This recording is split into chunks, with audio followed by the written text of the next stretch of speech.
I'm in the right room. All over except on me. That's your punishment.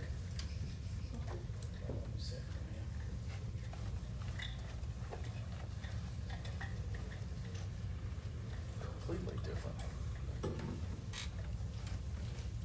And so it was camera driven. Camera? Well, where is the camera? Over here. That's good to know where it's at. Yeah. I can scrunch down here behind Nancy. Raise my voice a little bit. That was Nancy saying that. So everybody with the microphones, obviously with it being red, currently they are muted. So, We do need them on as much as you plan on talking, because you can't hear anything outside of that. And trust me, you're gonna get some complaints if we don't. so right So they need to be on all the time? I would leave them on all the time unless you have to have a private conversation amongst yourselves or in between breaks. But I think we have a master one here, right? yes, because these two channels are for the Okay. the mics, the wireless mics. This is for the boundary mic. This Okay.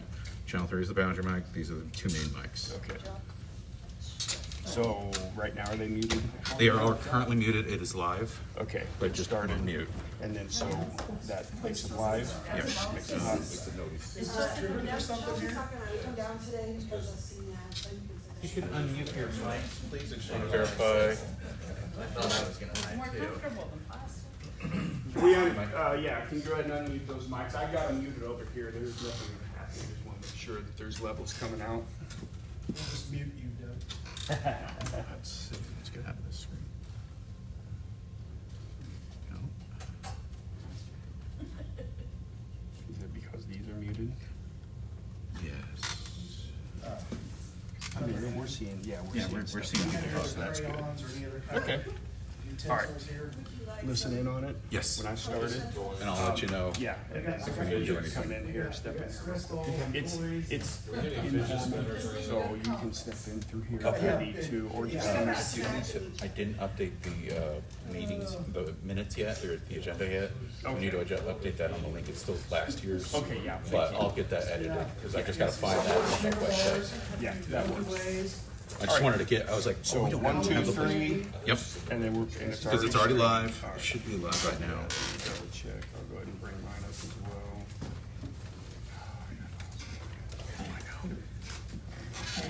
Yep, there we go. Good enough.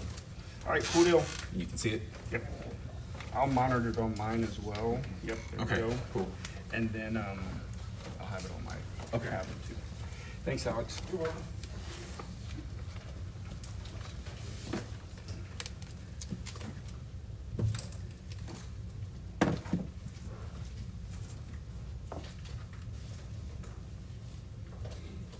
Does anybody need? I did. I got you on there. I know. There's one. No, I know. Okay. I gave you one. She needs another one. Does anybody need? Copious notes. Perfect. Oops, sorry, Larry. No, I got it. Thank you. All right, well, I was going to say something. And my sticky notes. There you go. Thank you. What's this here? Notepads. Looks like with Laura's. It's a homemade notepad because we accidentally printed too much paper. Too many copies of recorded documents. Okay. Well, that's a nice use of Yeah. scratch paper. All right.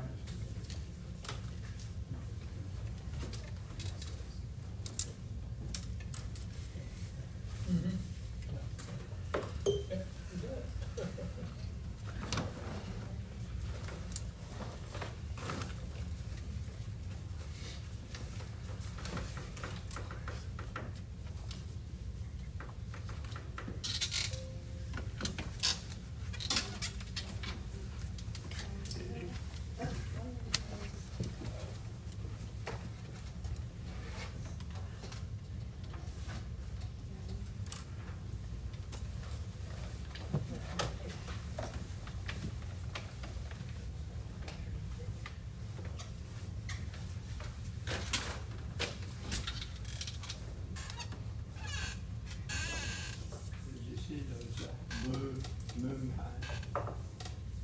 Blueberry. Blue moon pies, those see that?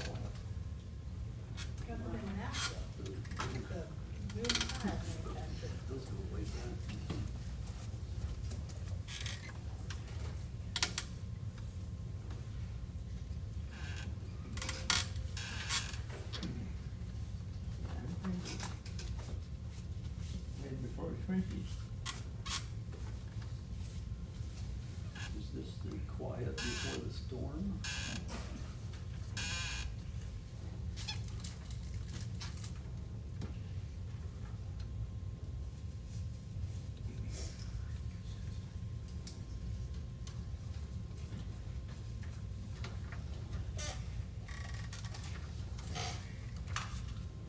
You know, every year before we start budget hearings, I think back the early days, when instead of this, we had the old green line, books that were probably 3.5 inches thick, that, weighed how many pounds, but, this is so much better. And I might add, no commas or decimal points. Right. Yeah. Yeah. So we were counting 1, 2, 3, 4, 5, 6, 7, 8, 9. Put a lot. I guess there's been a few improvements. Slight, yes, it's 1,000% better. And you couldn't have a total. Council could not have a total but once a month when the reports were ran. So nobody knew what the total was until the computer department, they ran the totals once a month. So when they said they didn't have any totals, they didn't have any totals because they weren't available, so it's.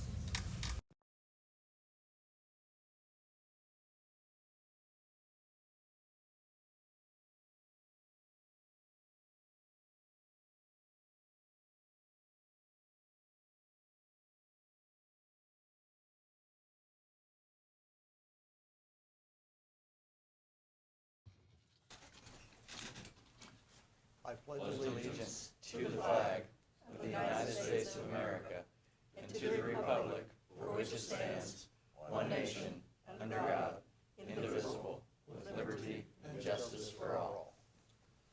Thank you. Our first item is the approval of the auditor's errors and omissions form. Everyone's had a chance to look at that. Would there be a motion? So move. We have a motion to approve the auditor's errors and omissions form. We have a second. Any discussion? Hearing none, all those in favor signify by saying aye. Aye. Opposed? Carried 7-0. You want me to sign this copy that I have here?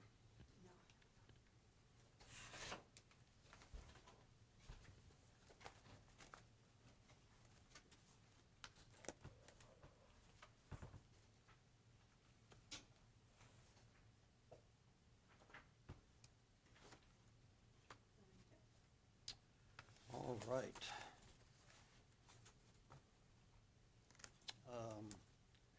The next item, before we get into the hearings, is confirmation of the HSA council contribution of $1,200/$2,400 for next year.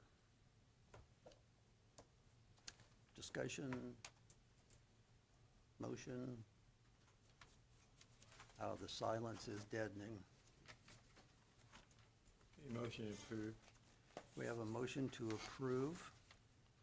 I'll second. We have a second. Any discussion, further discussion? Yes, sir. Aaron, is that what the new tax codes are for everything? Nothing's changed with that, or nothing pending that you're aware of for HSA? HSA, I'm looking at limits right now, it's 4,500, for single, 9,000 for family. Catch-up always 1,000, so. So this is all current to, as of today. Oh, how much they contribute? Yeah, 4,500, 9,000, yep, Okay. that's correct. So we're good with the federal requirement and that sort of thing? The deductibles went up slightly, it looks like, but Yeah, it was, $50. that's what I saw also, yeah. Further discussion? See, we have a motion and we have a second. All those in favor signify by saying aye. Aye. Opposed? Hearing none, passes 7-0. Our first hearing, which is scheduled for 9:30, but it's 5 after. Are you ready to go? Put some time in if you'd like.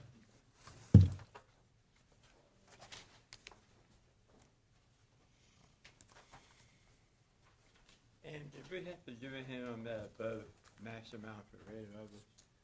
No, it's just for information. Okay.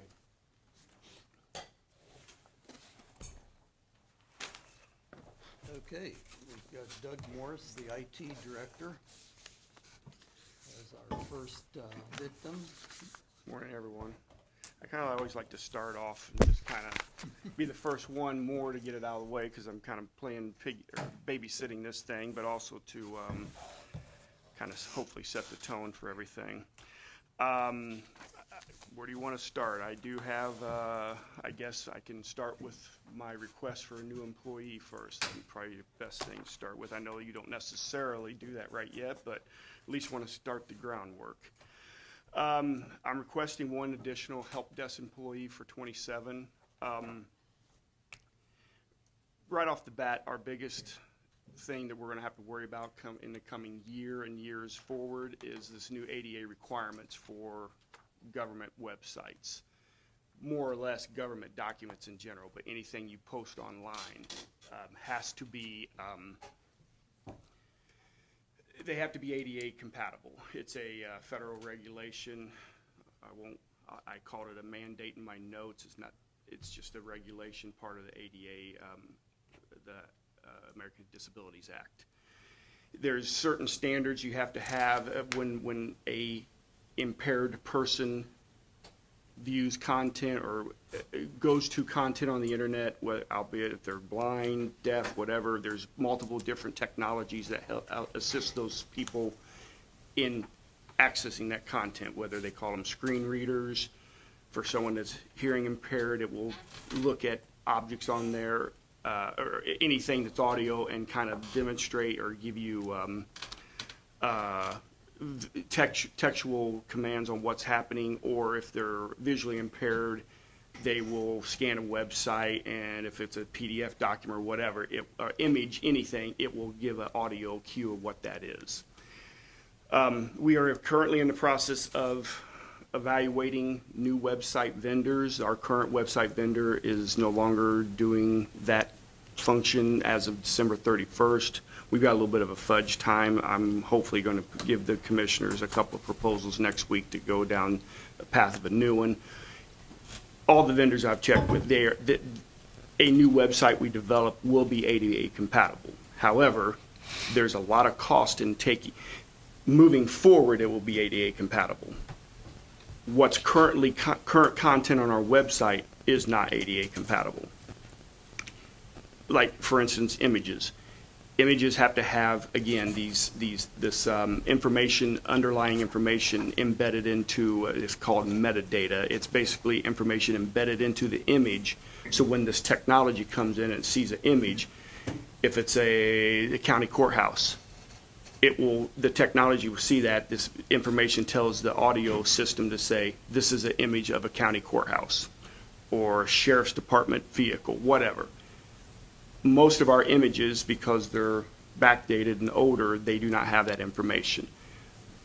The vendor will take care of some of that, but like the majority of our concerns is PDFs. Anything that we've generated internally at the county over the years probably do not have all of that information there. That's what I'm hoping to be one of the primary responsibilities of this new person. We've never really historically IT, because we've just been an infrastructure department. We don't really do a lot of end user training. Now, we'll obviously, if someone has a question on Word or can't get their email to work or something like that, we'll go out and show them how to do that. But we've never had really where someone goes through and trains. John and I's vision is this person will be kind of the lead in this new ADA requirements. This is going to be a shift, and I've not talked to department heads yet about this because I'm still working on the underlying stuff, but it's going to change processes, how people do stuff. I have not dug in deep enough. For instance, the assessor's Form 11s are all PDF generated. I don't know if those PDFs are being generated to be ADA compatible. I'm not sure. Any documents the auditor puts out there, our meeting minutes, all of that stuff has to be ADA compatible as of April 2027, excuse me.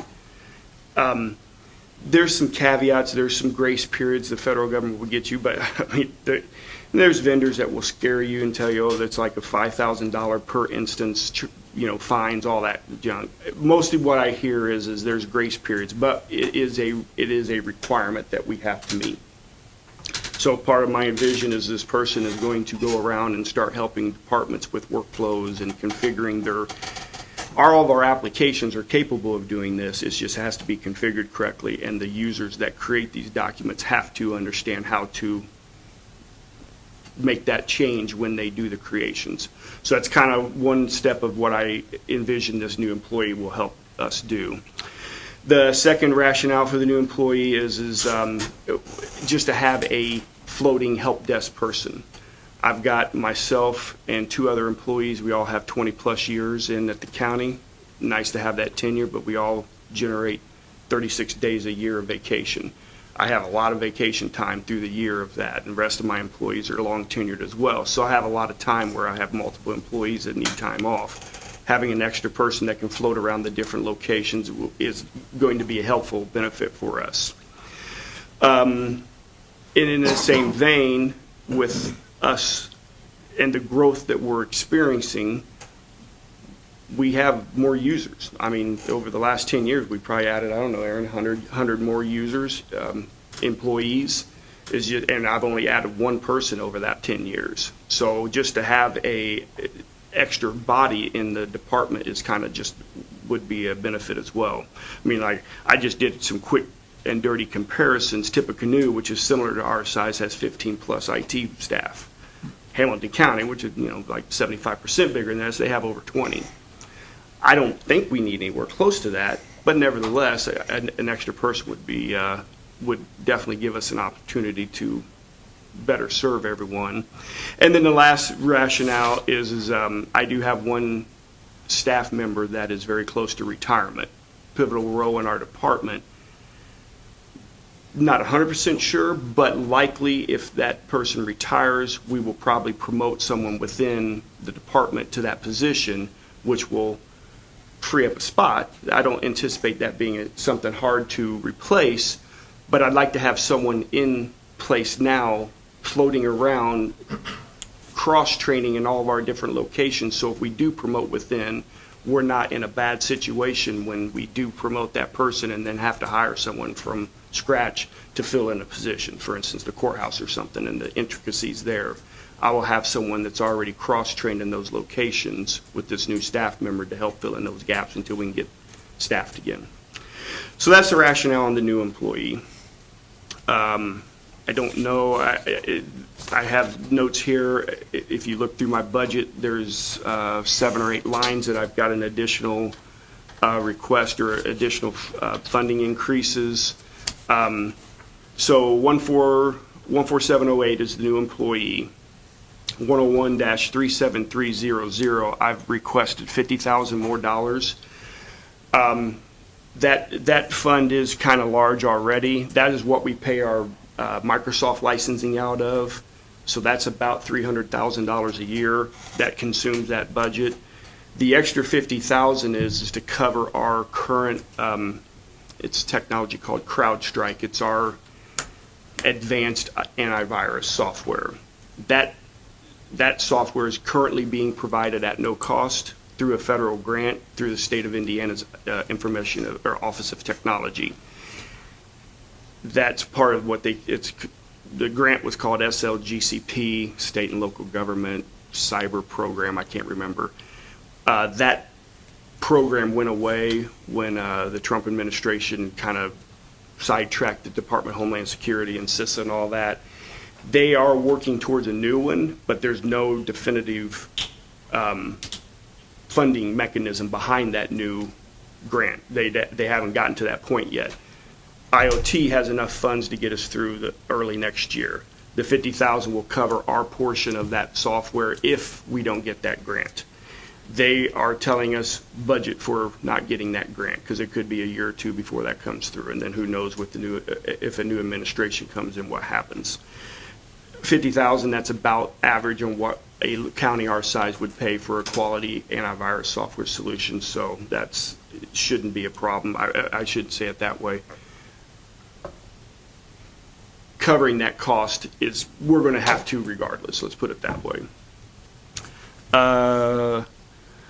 Look at my notes, general fund 37305. I have a 75,000 additional for the recorder software.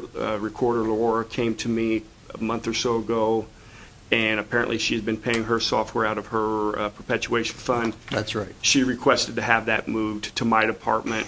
Similar, my department, we fund the auditors and treasurers system, the assessor system, clerk system.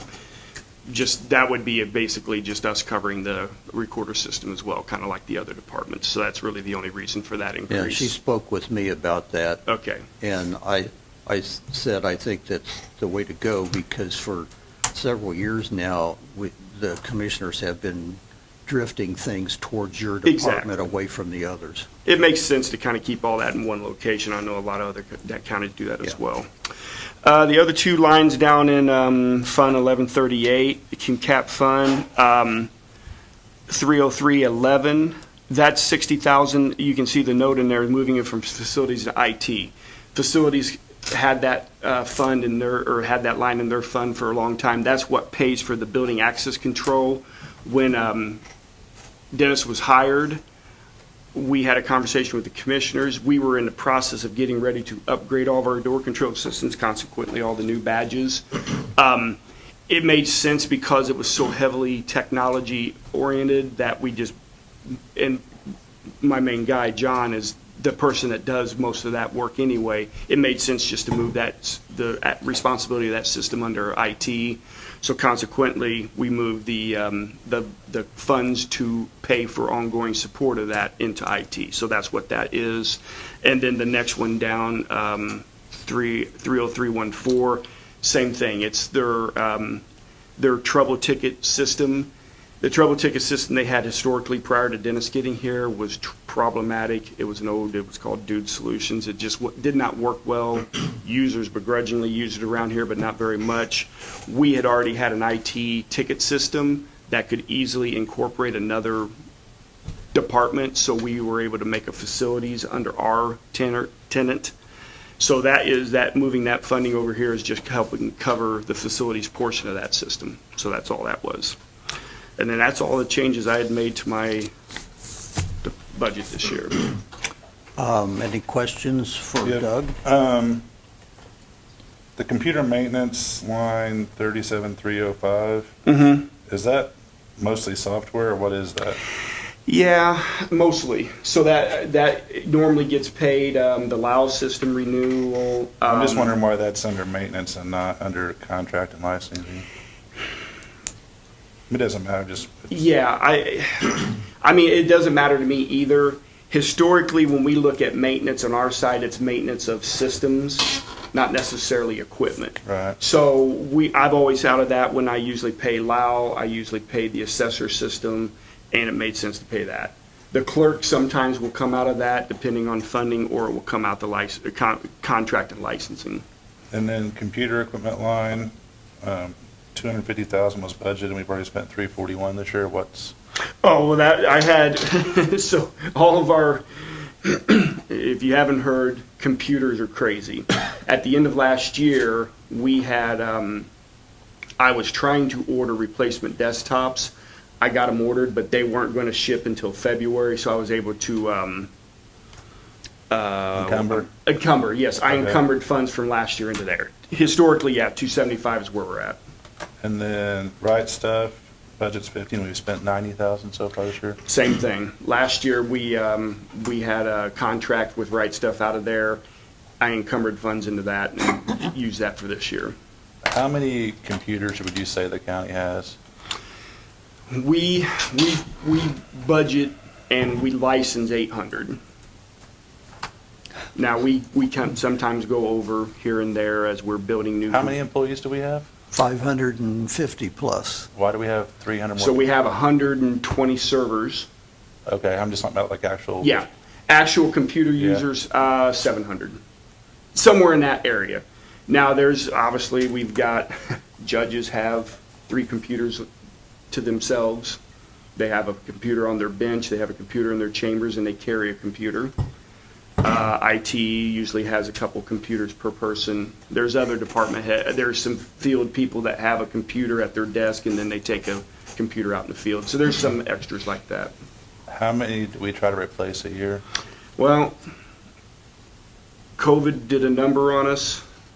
I am replacing almost the entire fleet this year, and then starting in '28, we will replace 25%. We try to replace 25% a year. We were up to that point until COVID hit, and it threw us for a loop. We had to make a pivot where we changed a lot of users from desktops to laptops. So that kind of we had a large 150, 200 computers at once during COVID time. Once those dropped off after 4 years, we kind of had the same thing. Now I've got it to where it's staged. We getting back into a system where we replace 25% a year. It's weird that judges have 3 computers. We'll leave it at that. I think you ought to tell them that. I will, next time I see one. With respect to the new employee that you're seeking, because of the, I'll call it new technology requirements, where's the training going to come from with respect to implementing the new technology requirements? The training for the employee or the employees, the department employees? The employee. We as long as it stays, we have a training system available to us at no cost through the state of Indiana, and it has deep technology training in it. We've already had, I've had a couple of my employees go through some of that training already. That would be something we have them as well. Right now, it's no cost, but yeah, it's called, odd name, it's called Udemy, and it's a training platform. It's mostly for technical, but it has other management type training, stuff like that. It's online training. That'll be some of it. There's free training through the federal government. And then once we select the vendors I'm looking at for our websites, they will provide end user training as well. So we can have them come in and train a person on specifically the ADA side of those requirements. That's my goal, is to have someone train them that way prior to them obviously turning them loose on the departments.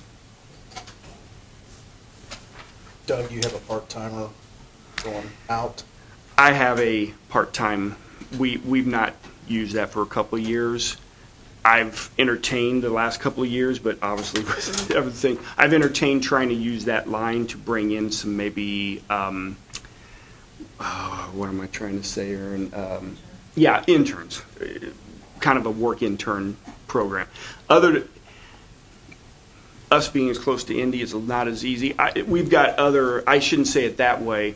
I used a couple other counties as examples of trying to build a program.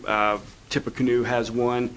They have resources right there at Purdue. Noble County has a very good intern program that they use. They have, there's a IU branch of IU school up in that Noble County area, as well as they borrow from Indiana Tech as well. Kind of trying to use those programs to try to build something for us, just to bring an intern in over the summer and do that. We had used that historically in the past to when we did the digitizing project. It's just one of those things. I leave it there if I can get that done, and if not, then it just goes right back. It doesn't get expended. Is that, it's marked 0 for 27, is it not? Is it? Did I miss that? That's what. Oh, no, oh, I'm sorry. I misspoke. That's the Buckeye one. I zeroed that out last year, I believe. That was, I apologize. I was, let me think here. The reason why I'm just bringing it up is you're wanting to bring, looks like to me you're taking out a part-timer, bringing in a full-timer, so you're I about a missed that. shortfall about. I thought we had zeroed that out. I think we're still trying to decide if you wanted to keep it last year around this time. You were still deciding. That's right. And then this year you're like, yeah, we're not. When I first seen this, I thought you were doing some sports betting, because I first seen a part-time bookie. That would, yeah. No, I misspoke. I was thinking more of our overtime budget. Yeah, I mean, I've not had a part-time person for a couple of years. We called it part-time book guy because that's what that historically was used for a digitization project. It would have been something I would use for a intern, but obviously if that's something that needs to go away, I mean, I hope to get an intern, but it's obviously not going to happen this year. It'd be something we'd work on in 27. For 28? Yeah. Okay. More questions? No, questions, but with respect to Eric's concern about the judges having 3 computers, in their defense, oftentimes issues arise during a trial or proceeding, and the information may be available, but rather than recessing and the judge going back to chambers to get the information, it's well, it's very helpful to have access to the information on right there, and also, and I don't know how often it happens now, but there are instances where things will arise out of hours, things like search warrants and so forth. That's not all that common, but it's helpful for judges to have access at their homes for things that come up. Right, and that's calling out a laptop. I take mine on vacation with me. I do it work in my truck. I do work in my office. I only have one computer, but I do work everywhere. Yeah. So I don't. That's just the part that's weird. It's historically they've always had at least a computer on the bench and a computer in the office. Several years ago, Catherine had some sort of grant. I mean, I don't. What? It's Yeah, not, it's the same. It's our. I agree. It's the way technology is now. It's very easy to carry a computer from their bench to their chambers, but they had gotten replacement computers from the state through the Odyssey project and Court Technology Services several years ago. When those finally did get to the point where they were no longer usable, Catherine had funding that she just went in and bought new replacement computers for them. We continue to keep one on the bench and one in the office. That's the reason. It's one of those things that it's more of a convenience. If they understood and used the technology correctly, like Eric said, they would be very easy to go between the two. But it's just kind of the way we do things. We haven't changed because that's how we've always done it. And in actual cost, I mean, obviously there's cost associated to that, but it's minimal when considering those computers usually come from a different funding source. Other questions? I've got a question as far as CrowdStrike. Yes. Which is considered the biggie. And some months back, CrowdStrike had a problem, which I believe that they got cured quickly. Yes. Did that affect us or not? It did. July 19th, 2023. We'll live in infamy. Or excuse me, 2024. Yeah. Yes. That hit, I got my first phone call about 2:30 in the morning. And by 4 o'clock in the morning, we had CrowdStrike and consultants working to get our servers back online. It affected us. We had almost 700 computers blue screening or not being able to boot. And in my infinite wisdom, it was a hot day in July, and it's a Friday. I gave 3 guys the day off. 2 of them were already on vacation. The other one asked if he had, no problem. So me and 2 other guys, we got everything up and running by 2 o'clock that afternoon. Yeah, and trust me, CrowdStrike took a hit on that. They are the industry leader in that realm. They did. They resolved that, and nothing's ever foolproof. Right. But the state has really banked on it. The state has really, needless to say, CrowdStrike has given the state reason to, but the state had almost 150,000 endpoint licenses, and how they've done that is they, with that, using that funding, they basically created an umbrella account. and then they hand out to each local entity that requests enough licenses to do that. We set up our own environment. We're not under the control of the state, but we are on a sub-level of the state's umbrella licensing plan. That's how we get it at no cost. And consequently, if that does come up, it will be substantially more if we didn't have that licensing level. Yeah, I mean, that $50K would be about $100,000 if we were to just go out and buy CrowdStrike without nothing. This still gives us affords us the ability. But yeah, CrowdStrike did have an issue. That was 2 years ago. I'm part of a IT group, and that was our post on July 19th. To my knowledge, that's the only time CrowdStrike has had a problem. Knock on wood. And CrowdStrike has saved us, I can count at least 9 times where we've had a full breach. CrowdStrike detected it within 5 minutes and isolated that computer, notified us.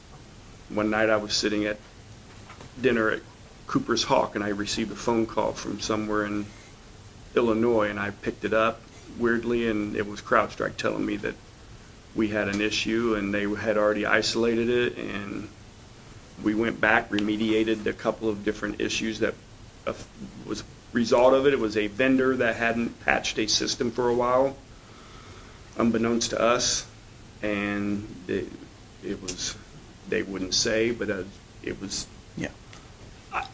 Iranian, most likely. Okay. Had breached it. But anyway, yes, so yes, it has saved us. Motion? We're at the other ones, right?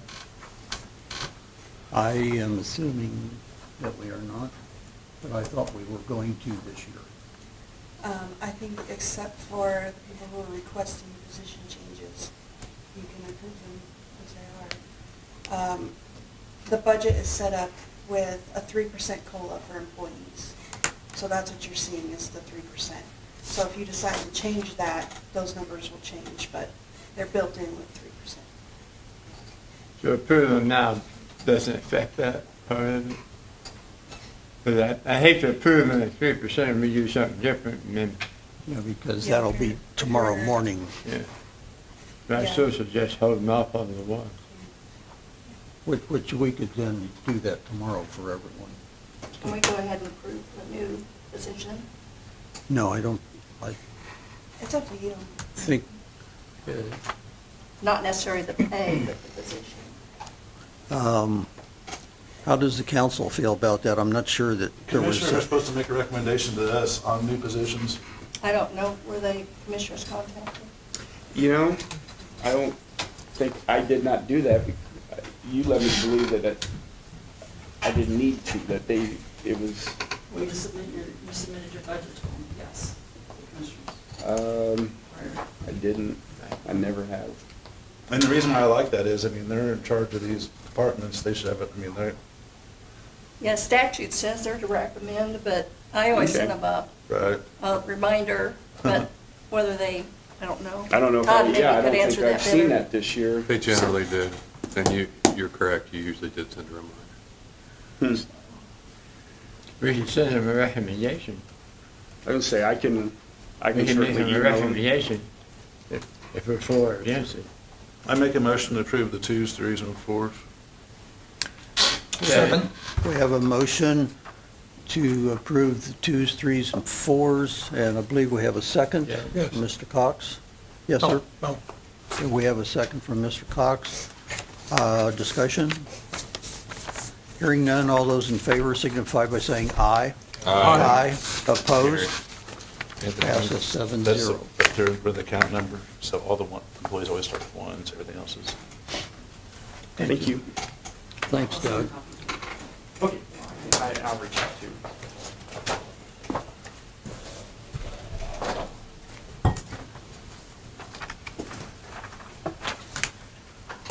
Okay, 9:30, let's see. So we are still ahead of schedule. Wanted, see, we got 10 minutes till the next one. Want to go into the miscellaneous ones that we're not going to have hearings on?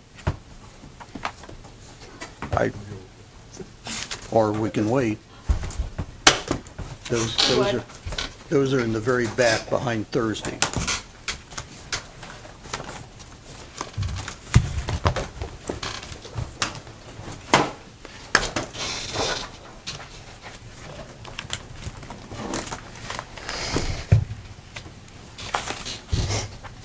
First one is the treasurer. I believe, Ann, you were going to make some comments because she could not, she was at a conference this week, I believe. Yes, so Donna's at her treasurer's conference. The main thing she's changing is 31700, and that is because she is scanning and getting the server online for all of her old Greenbrier papers for tax bills and everything. So that is a one-time huge cost just to scan and index. They do it all. They take everything, they scan, they import it, and then they can give it all back to her so that we keep it for history. But everything will be located online, and then that fee is gonna be minimal, like $400 a month or something like that. Will she fund the $400 a month? Yeah, and that's included in the $85,500. Can we make sure that they're doing what Doug needs so that people can read those Yeah, PDFs? I was gonna say, It's the same one that we did. Okay. And so he's already looked over their services with us. What's really weird is the state allows microfilming only, so all this technology, they don't approve that, which is insane. But the legal way is to microfilm. That's true. so we've already had an experience with this. Yes, they pick everything up, they keep track of everything, they bring everything back exactly how it was. They'll take off, sticky notes if they're on there, they scan, and then you give them direction on what you need as searchable, and they are just inputting all that information. So we'll see, that goes back to what you said earlier, that was the old stuff of all the old books and such. Books, and I don't know that they're all there, but they are in quite poor shape because they used the Greenbrier printouts did carbon copies. Oh, boy. So there are many unreadable. So I'm not sure. It needs to be done, but it's. Further discussion? I'll move to accept the 2s, 3s, and 4s for the treasurer's office We have, and the elected official training of. I think you're in for it. Just choosing trees. Sorry, I'm used to saying 4s. We have very few 4s.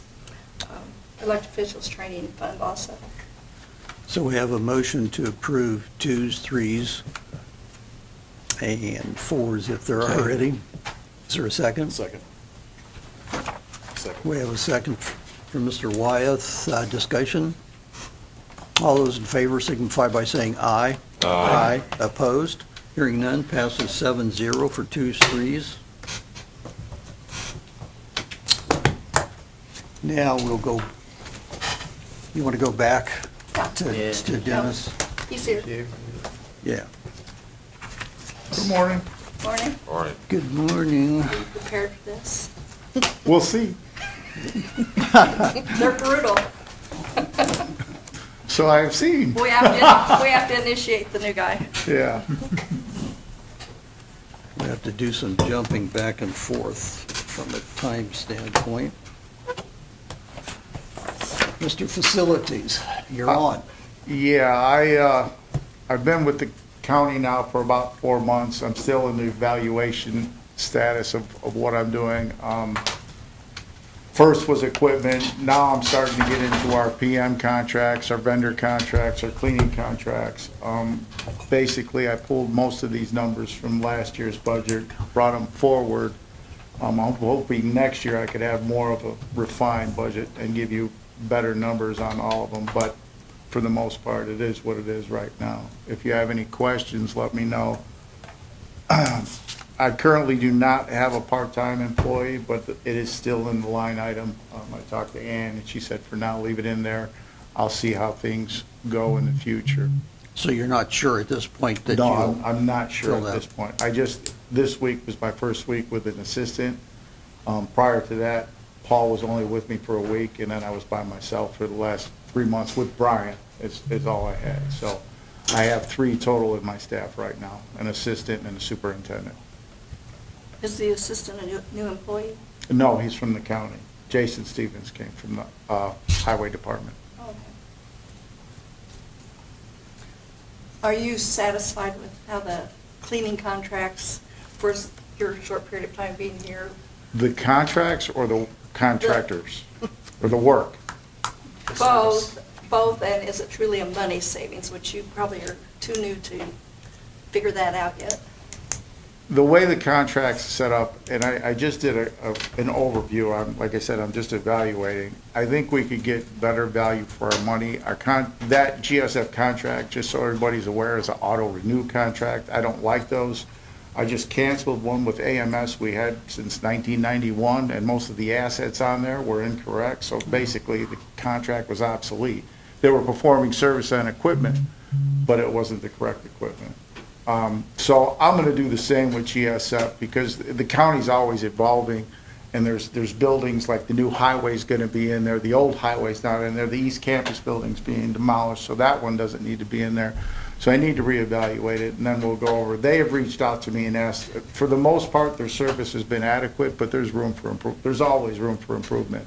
So that's the direction I'm gonna look in.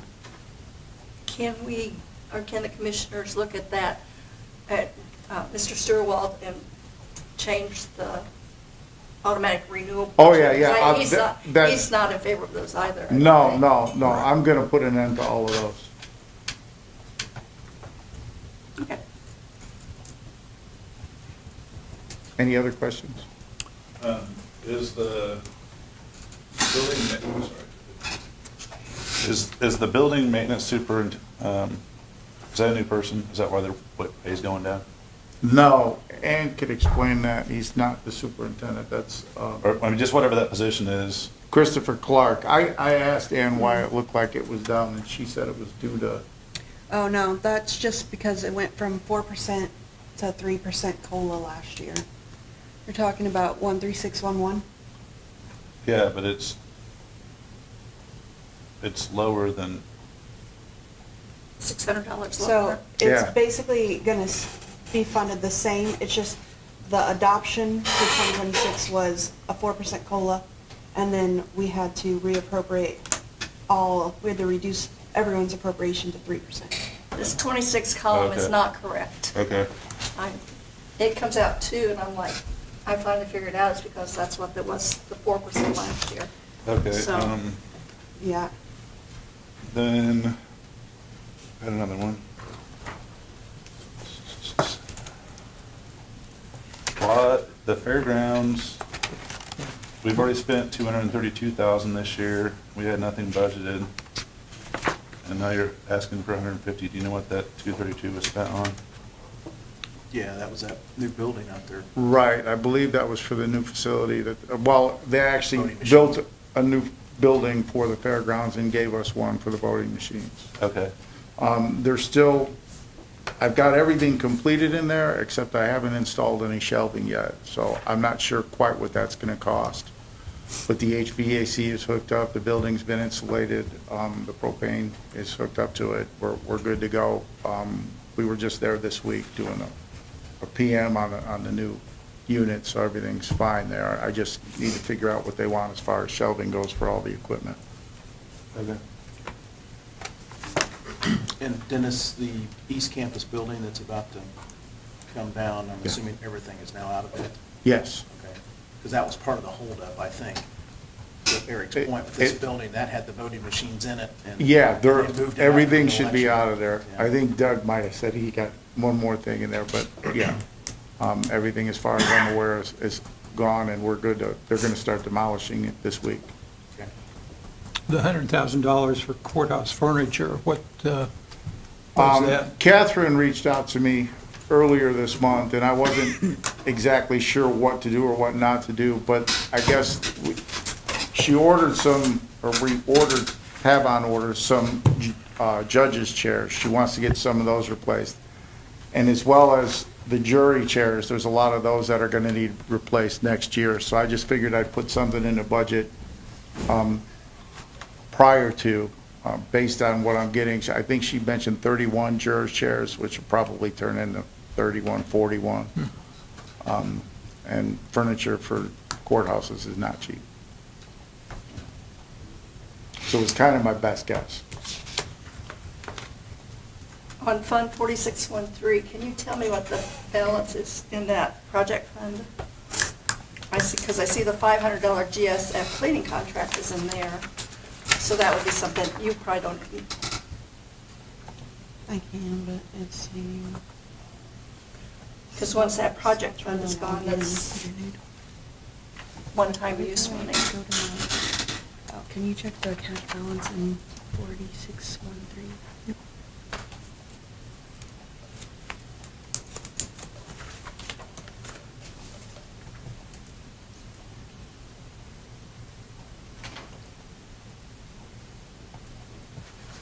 Just thinking.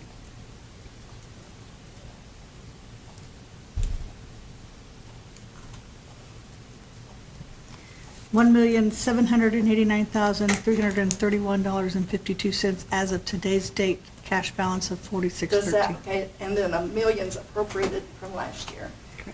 So. That can't support that big a budget, but you haven't spent any on the coroner's office, correct? You haven't No. spent any on the coroner. I haven't. I don't know, prior to me.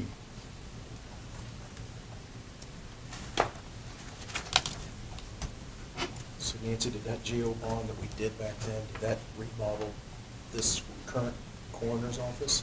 I'm not sure what 4613 was, but it's, when we do the bond, we put the proceeds in a fund for Yeah. projects, so it's whatever that one was left over.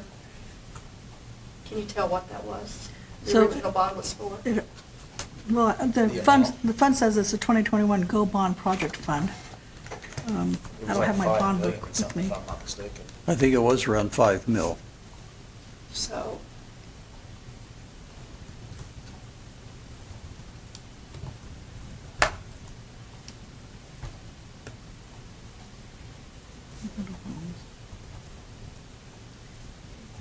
Storage facility, or is that fairground? No, it's No. up above.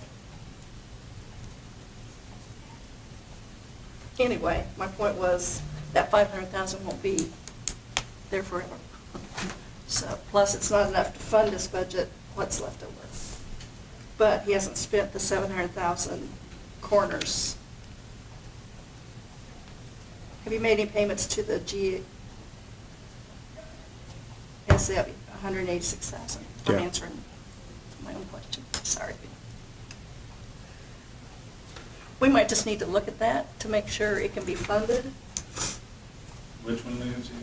It's on the second page, 4613, the GEO bond project fund.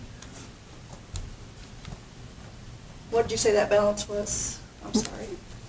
And the construction on the coroner's office, this is the project that the commissioners wanted, so I'm not sure if you want to move that to a different fund. But that one was all of the state of emergency on the coroner's building for the animal shelter. I mean, not the animal shelter. Did we Coroner's put the office. 700,000 in the coroner's line? So it was done as an additional appropriation?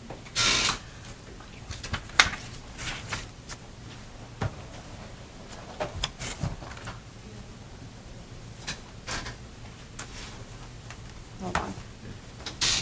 I thought they were done building out there Where? at the coroner's office. As far as I'm aware, they are. I'm not tracking anything going on at the projects right now. So then why are we asking for $700,000 for next year? I think that was supposed to be for the animal shelter. Aren't we spending that money this year?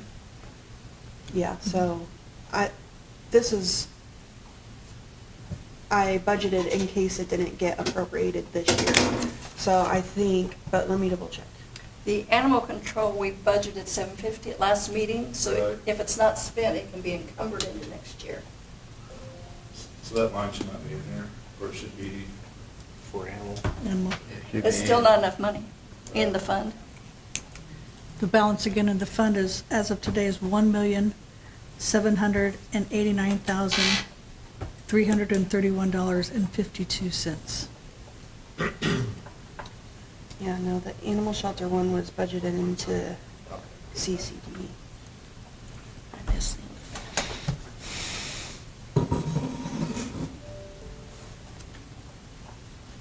So this is not for the animal shelter. This might have been the case where he was just copying the numbers over from last year's budget.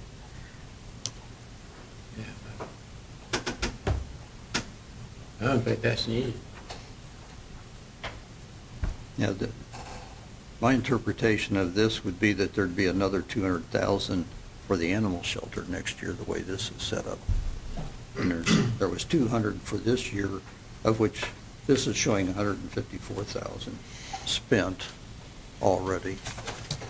And some of that is because we hadn't appropriated the commissioner's spending on the new stuff, but that was funded through CCD, so. So is that 700,000 needed for the coroner's office? That was in last year's budget, so I wasn't sure, so I just kept it in, is what it was. It was a line item that was there. I didn't want to delete it, not knowing maybe there was something going on with a project I wasn't aware of. Yeah, because part of the building is leased out. Correct. And I don't know, Todd, do you know when that lease is complete and they'll be out? We're in the process of working on that right now. So you don't know when? I don't know, but in fact, I believe there's 2 years remaining. Two years remaining? Yes. So that 700,000 is not needed then. Where was the $750 appropriated to? 1138, Cume cap, okay, so it's not in 4660. 41045. Okay, so there's an additional that can be $750 on 41045 Cume cap. Yeah, so that if they encumber that, that'll go in there. So that, to me, that does mean the coroner's office can go away. Yeah, I thought they were all done out there. Yeah, that was my impression as well. Okay. Well, to my knowledge, they're complete at the coroner's office on what they are occupying now, which is part of the building. But that the county already owns the entire property, That's correct, we purchased the property. but buying it was subject to the lease We're interest still in it. bound by Yeah. the lease for, and Greg Fairwald is actually working on that, the county attorney's working on trying to resolve the lease issue. I'm just heard some rumors. Is there a possibility that there's a little clause or outlay there so where he can stay in that building as long as he wants? No, It's just been 2 years out? yes.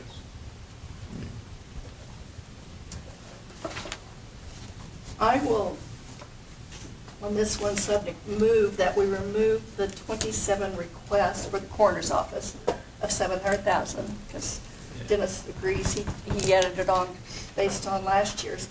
But that still gives him 700,000 in this year's budget that he can use if they moved out tomorrow. And you needed to remodel the, For 2026. As far as I know, there are no plans. so, but he does currently have a $700,000 appropriation, so we would need to reduce that if you want to take that completely away, but it would fall off at the end of the year. Dennis, do you have anything that may be coming up There's a lot of things that may be coming up. My crystal ball isn't that good. I don't have specific right now, any major projects. I'm working on a lot of different things, So but I Nancy- couldn't. So Nancy, you're proposing to remove the 700,000 From the new budget. from the 2027 Yeah. budget. Is that a motion That was a motion. as part of approving the other, or?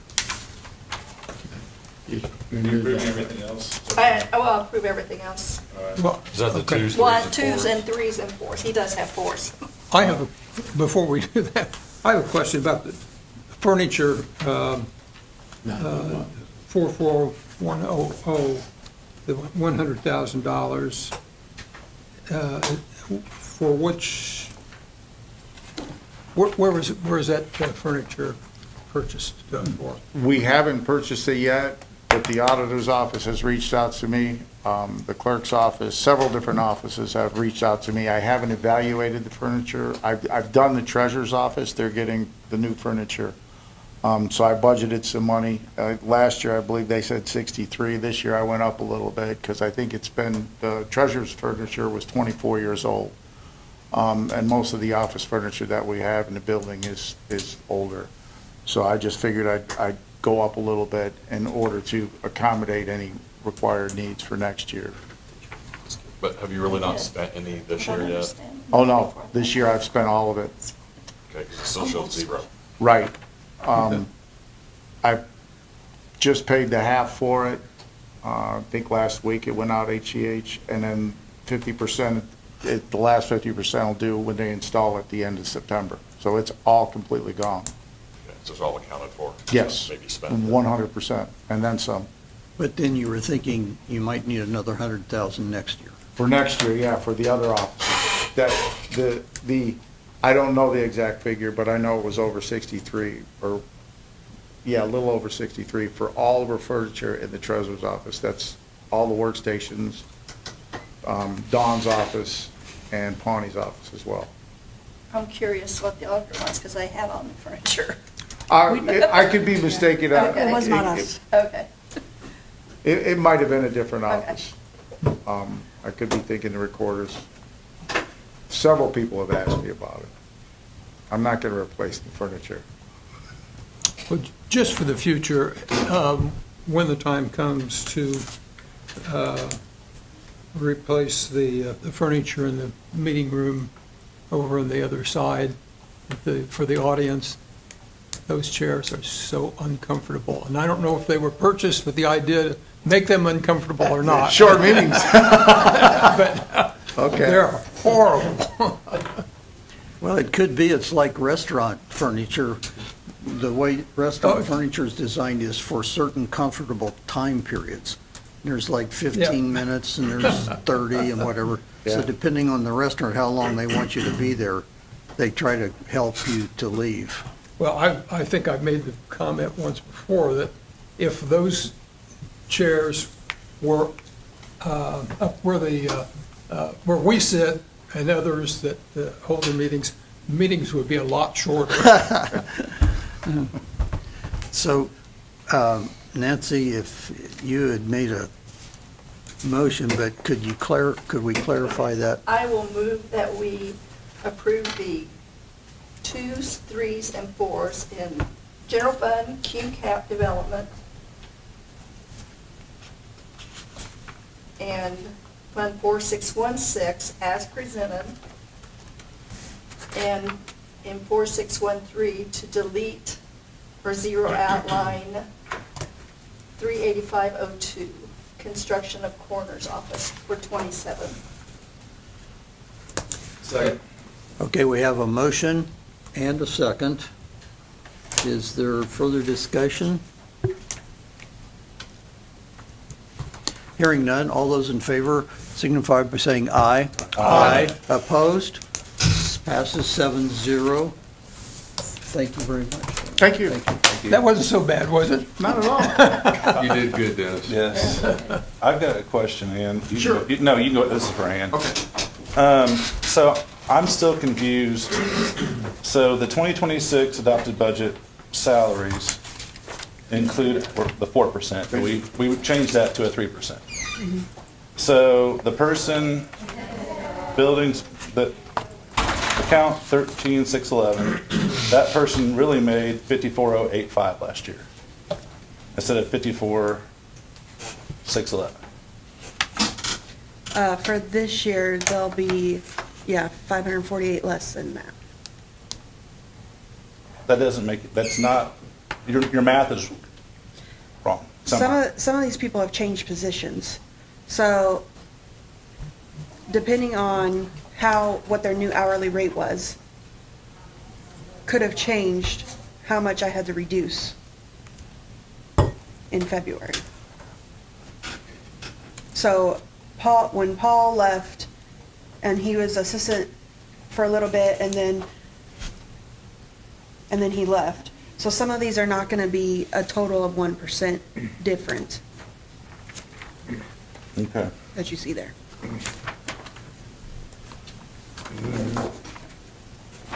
And some might have budgeted too high. This is just for every department, but some people might have hired in a new person in January, but I didn't do reductions until February.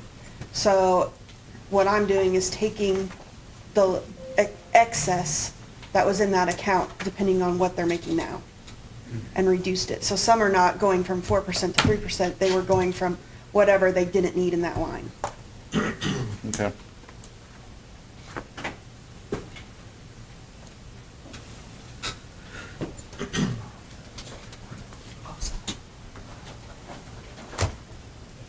Okay, it's,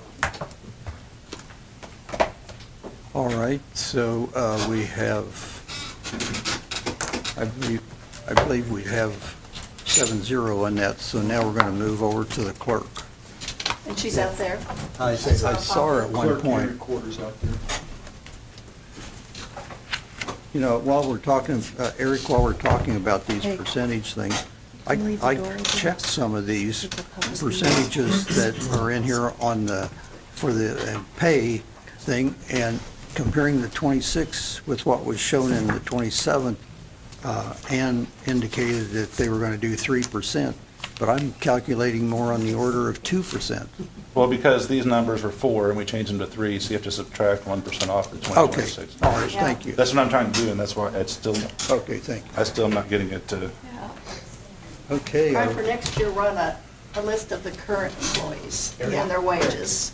Eric? Because budget. Yeah, and a lot has changed since I even did this. getting paid that has Yeah. a phone, that's not in there. Because the performance pay isn't in this number, right? No, it's on one line in the council budget. Their old performance is in there, Right, but I'm just saying, but okay. not the next. Yeah. Okay, are we ready for the clerk and election? Should have laid out the plastic. Huh?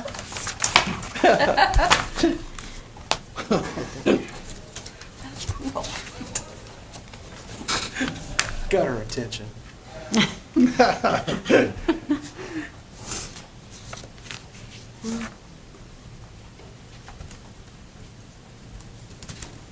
Any questions? She's ready for Sam, questions. I didn't think I had any changes on the clerk Yeah, side. do you have anything you want to make comments up front? I just want to, on the education and travel on the election side, I did add that. Our IVRA conferences now have registration fees, and we don't have any budgeting for like hotel stays or travel for that, so that's why I included that. Okay. I also have a Council, question. yes, questions? And this comes from auditor and listening to the IRS, which we never agreed to, but you're moving some of the boards from personal service to contract services. So will tax come out on those, income tax, and what? We did not agree with the IRS, but they were insistent. I don't know if Ann's had any IRS conferences yet, but well, anyway. So I just wanted, moving them to contract services kind of means to me they won't have income tax taken out, but I don't know if. They will be 1099 at the end of the year, and it'll be their responsibility to file their tax returns, just like every other contract service that we have in other of the departments. So it would be their responsibility on Correct. their tax obligation? Correct. And do you know if that, have you guys had that as IRS? They're fine with that, do you know? I've never had any. No?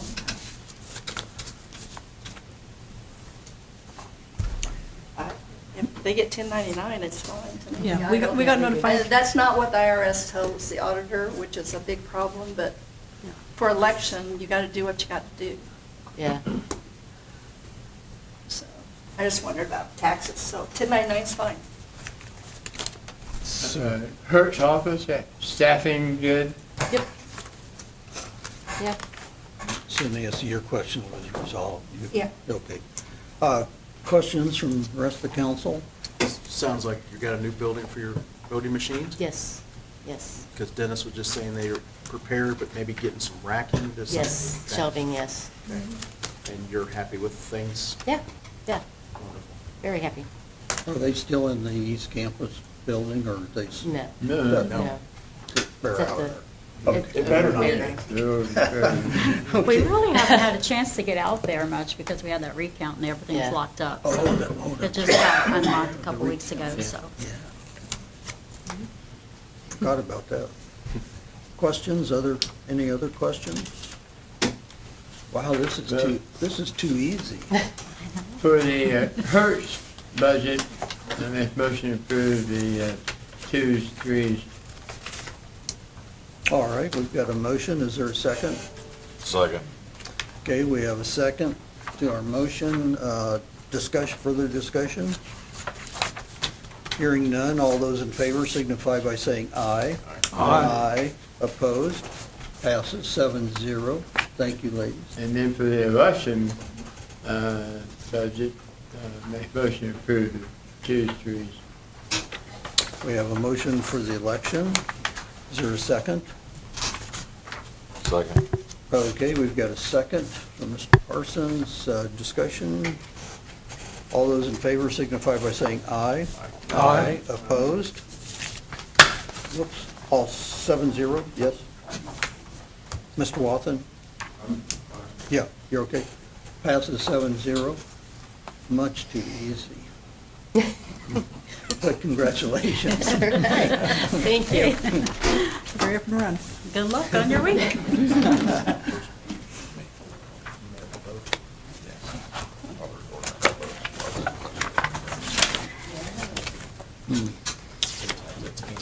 Good morning. Good morning, ladies and gentlemen. Hi.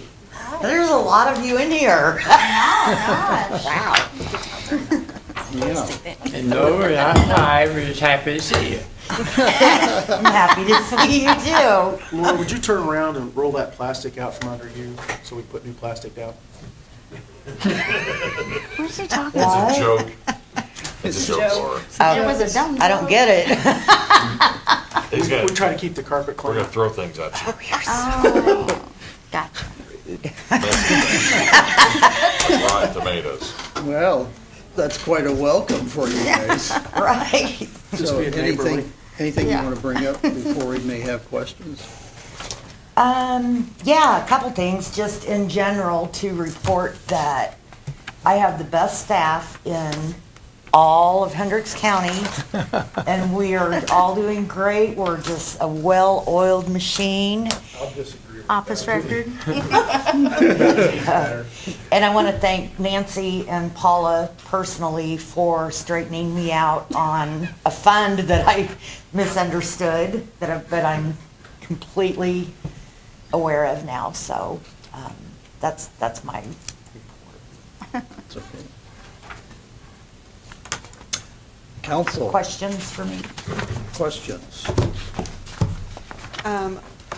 We do have the ordinance approving the recorder's request to use the county recorder's records perpetuation fund to support all operating expenses for 2027. All or a portion of. Yes. This is going to be ordinance 2026-29. And we did this last year and the year before, so I think we just do it every year. Oh, and if I could toss in also at our annual recorders conference, Greg Garatas came to help speak to recorders about the prepared statement and the sworn statement.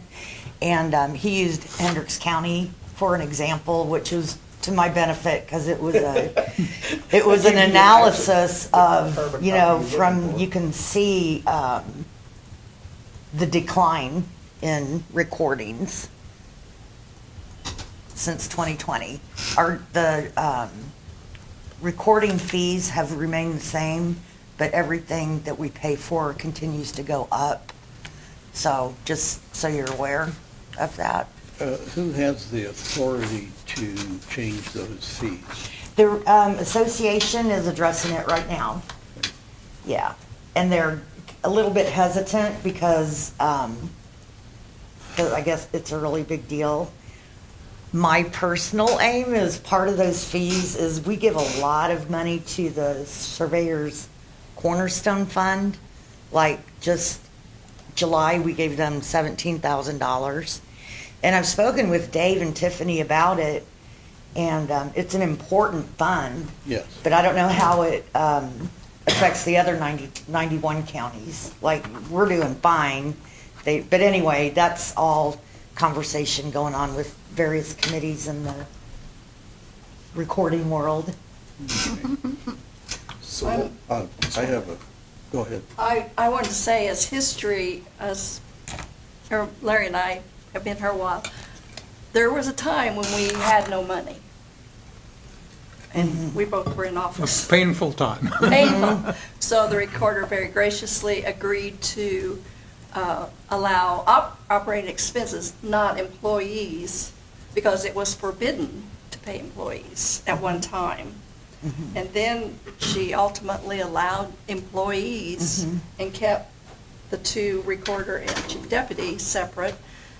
And then eventually she allowed all expenses to be paid. So we are no longer in that financial crunch that we were once in. So I totally favor for your two salaries to come back in. And I would not be personally opposed to it all coming back in, but because your perpetuation fund is It is. It's declining, and you know, I'm conservative. I want to see the bigger, but we're in good shape right now, so we could address that next year if you'd like. I mean, if you want to do it, yeah, that'd be fine too. Other questions? Laura, you said about the funds, the association, so the Recorders Association is looking into this. So there's some kind of statute by state? Yes. So you don't even have the latitude in each county to Marion County, of course, is an exception. They do Marion things what? different, but it is $55 for a mortgage and $25 for anything else. And then there's little extra $5 here and there, but it's been that way, you know, and in the meantime, the salaries increase, but our fees don't, and, you know, software and hardware and all that we pay for. So. How long has that been? How long was that? 2017. 2017. Okay. But it's a So legislative. So we're 10 years behind. All right, okay. And we've had a lot of inflation I was in gonna that say, 10 we've had years. some pretty huge inflation. Yeah. At that time, too. And we're lucky, because there are a lot of counties that don't have the volume, Yeah. and I don't know how they Exactly. get, I don't know how they survive. I know it. I know, Larry. It's, yeah, it is. It's interesting. Less, probably 10,000 parcels in some counties. Someone care to make a motion? Make a motion to approve ordinance 2026-29. Okay, we have a motion to approve ordinance 2026-29. Is there a second? Second. Okay, we've got a motion and a second. Discussion? All those in favor signify by saying aye. Aye. Opposed? The ordinance passes 7-0. Anyone care to make a motion concerning the proposed budget? The recorder. Oh. Make a motion to approve the threes. There's any, holding up on ones and then there's no twos. All right, we have a motion to approve. Second? We have a second from Mr. Hessen. Discussion? Hearing none, all those in favor signify by saying aye. Aye. Opposed? Passes 7-0. I think that was relatively smooth. That was easy. Thank you all very much. And Thanks. Larry, thank you for your years of service. Ah, you're most welcome. Enjoy your final budget hearing. I'm trying. I hope that FSB brings you a cake or something. There's a moon pie over there for you. There you go. Y'all have a good day. Thank you. Thank you. So have you got the ordinance that you want us to sign? There's also the document in here that I lost or didn't have in the folder last month for the abatement, passing now. I believe that abatement was unanimous. Yeah.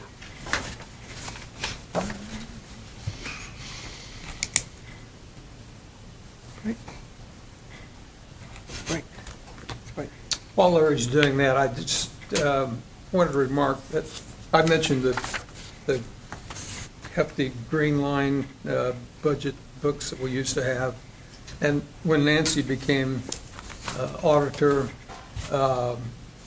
she made some vast improvements, which made it so much easier for the council, and made several improvements after the initial major improvement. And I just wanted to comment that Ann has continued that effort. The budget book, I think, is even better than it has been, and the room arrangement. So I compliment you and thank you. Thank you.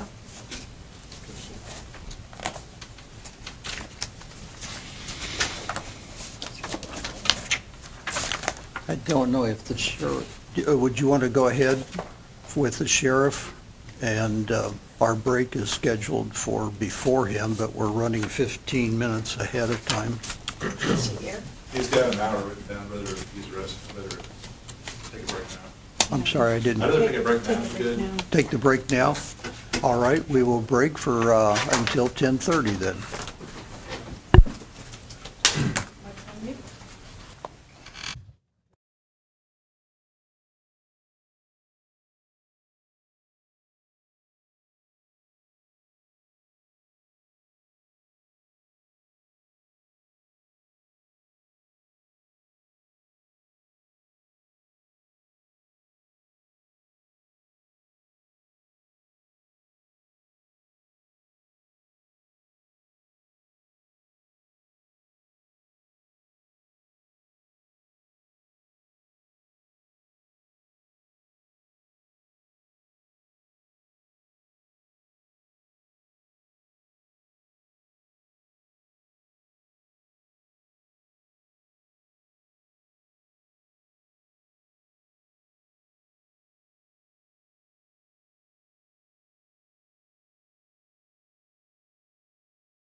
How long what?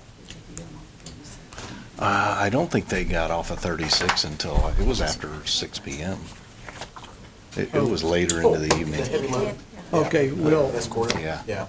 I will say, I know I saw some posts that a sheriff's deputy was out there directing traffic. When I saw them release, I think there was a sheriff's deputy from another county escorting them, and that's who they saw, because it wasn't, the vehicle I saw wasn't one of ours, so. Yeah. Okay, Yeah. we are going to continue. Next on our agenda is our sheriff's office, and so we are running a little bit ahead of schedule here, but we will get started again. Sheriff Sadler, thank you. Thank you. If you have anything you want to say before we start asking for questions and, Well, I will just say, I appreciate, I sent a letter to you all recently, and I hope you had the opportunity to read that. I tried to supply some additional information as to some of the more specific requests that I have for this year, trying to give some of the background as it relates to that. So I just appreciate having the opportunity to share that with you, and obviously very open for questions. And okay. All right, thank you. Yeah. Questions from the council? So how many new people are you asking for? 2. And what's the positions? So the two the 2 positions that I'm asking for are both merit deputy positions. One specifically is a merit deputy, the other is a merit detective sergeant. And the merit deputy position would be a backfill as I'm moving one of my SROs into the matron's position as she is retiring at the end of the year. And I will then have to pull someone from the enforcement division to backfill that SRO position, which will then leave a opening in the enforcement division. So I'm asking for that position to be backfilled. As I put in the letter, the matron's position is compensated at a merit deputy level. And so as far as financially, the matron's position was paid similarly. And so for the rest of the end of this term and for the foreseeable future, my intent would be to have that merit deputy in that position until I'm done. And I just wanted to be transparent that the next sheriff could either leave that person or put another merit deputy in that position, but there would be a potential in the future that they could try to put a civilian back in that position. So that merit deputy would then go back to whatever division they would see fit. This was brought up earlier with another department. Have you discussed this with the commissioners? I've spoken with Commissioner Dawes about it specifically. I didn't speak with the entire council about it, but I did share the same letter with them as to the justification and the request. Any feedback from them? I don't want to speak on their behalf, but I didn't get any negative feedback from the conversation. Sheriff, on the amount that you have budgeted under the matron and jail, is that where Deputy Leeds is in the matrix currently? I know that it matches the merit deputy. Yeah, so where Deputy Leeds is in the matrix is a reduction to where the current matron is. So it's less, okay. It is less, yes. Okay. I got a question. Does the county have any flock cameras? We do. How many? So we have 18. We have 18. We use commissary to pay for those. We have, I think we started, I can't even, when I took over as sheriff, I think we had 8 cameras at the time. We've added 10 since I've taken over as sheriff. But we don't use budgeted funds for that. We've used commissary to pay for those. I'm just reading about those. There's a big stink about it, which I'm sure you've seen. There is. It's mainly to look at license plates, isn't it? Yeah, and so just to be clear on at least from my take on it, when we put our first 2 cameras in under the previous sheriff, there was a local agency that was looking at a different company to do the same thing. Our 2 cameras ended up, they had a cell phone robbery at one of their cell phone stores. And we were able to capture that vehicle coming into the county with a plate number. The vehicle came in on a county road and left on the interstate. And all they had at the time was a vehicle description. It was a white SUV, and I think there was some specific description of it missing a hubcap, something with the wheels, from what I recall. Again, this has been several years ago, but we were able to capture that vehicle coming into the county and help Brownsburg solve that, ultimately solve that crime because of getting the picture of the plate number, which then they had a suspect to be able to investigate. And so as far as the cameras go, we use them, we recover stolen vehicles with them, we arrest wanted people through those cameras. We are able to investigate crimes when someone says that they were robbed and it was a white SUV. We have the ability to search those cameras through shared, because each of the local agencies and us, we share that information with each other. And it gives us lead information to be able to further investigate. So potentially, if we just had a white SUV with no license plate and no further to go on, it's very difficult for us. But once we have a plate number that we can match, there were other white SUVs that came up in that search. Obviously, they didn't match the full description of that vehicle, so a lot of people were eliminated. Several people were eliminated pretty quickly. I would say that we require case number, type of incident that they're investigating, and the reason that they're doing those searches for our people. And we've also implemented a bi-monthly search audit of patterns for misuse. And so we're trying to make sure that we're staying on top of any potential issues down the road. I would think, the fear that I'm hearing from people on that of their privacy, if you require a valid investigation number to even look at that, that should cover that, as far as I'm concerned. I don't have a problem with it. I believe so. I would if somebody could just, on a spare time, was over there looking at stuff. But Well, that happens all over the country too, and there's all kinds of cases where police Stalking. stalking their ex-woman, stalking this, but I mean, that's just gonna happen with anybody, and it's. Yeah, I would say the unfortunate, the bad actors, the good thing about it is that the bad actors get caught and they are being punished for what they were doing, right? So someone who misuses the system, they are being caught and they are being punished for that. So on the other side, the value that I see in it, we are, again, able to investigate crimes and get justice for victims in a lot of cases because of those. We're solving missing persons. I just saw something recently that a abducted child was located within 30 minutes because of the cameras. We've had LPR cameras for many, many years. They used to be on the police cars. They're just now stationary, but they do the same thing. So, having it stationary gives us the ability to, again, locate some of those bad actors when they go out to commit crime. And obviously, if your car gets stolen, you want us to find your car. And a lot of times we can use these cameras to track that car and locate it and get that vehicle back for you. So whether it's a missing person or abducted child or a murder investigation, all of those things, we're able to search that information. But again, we do require specific information that the deputies have to do those searches. So. It just occurred to me, if Indiana still required front as well as rear license plates, probably would make those cameras even more effective. Yeah, so those cameras are only capturing vehicles that are traveling away from it. So Right. it's capturing the rear of the vehicle. It's not capturing the front.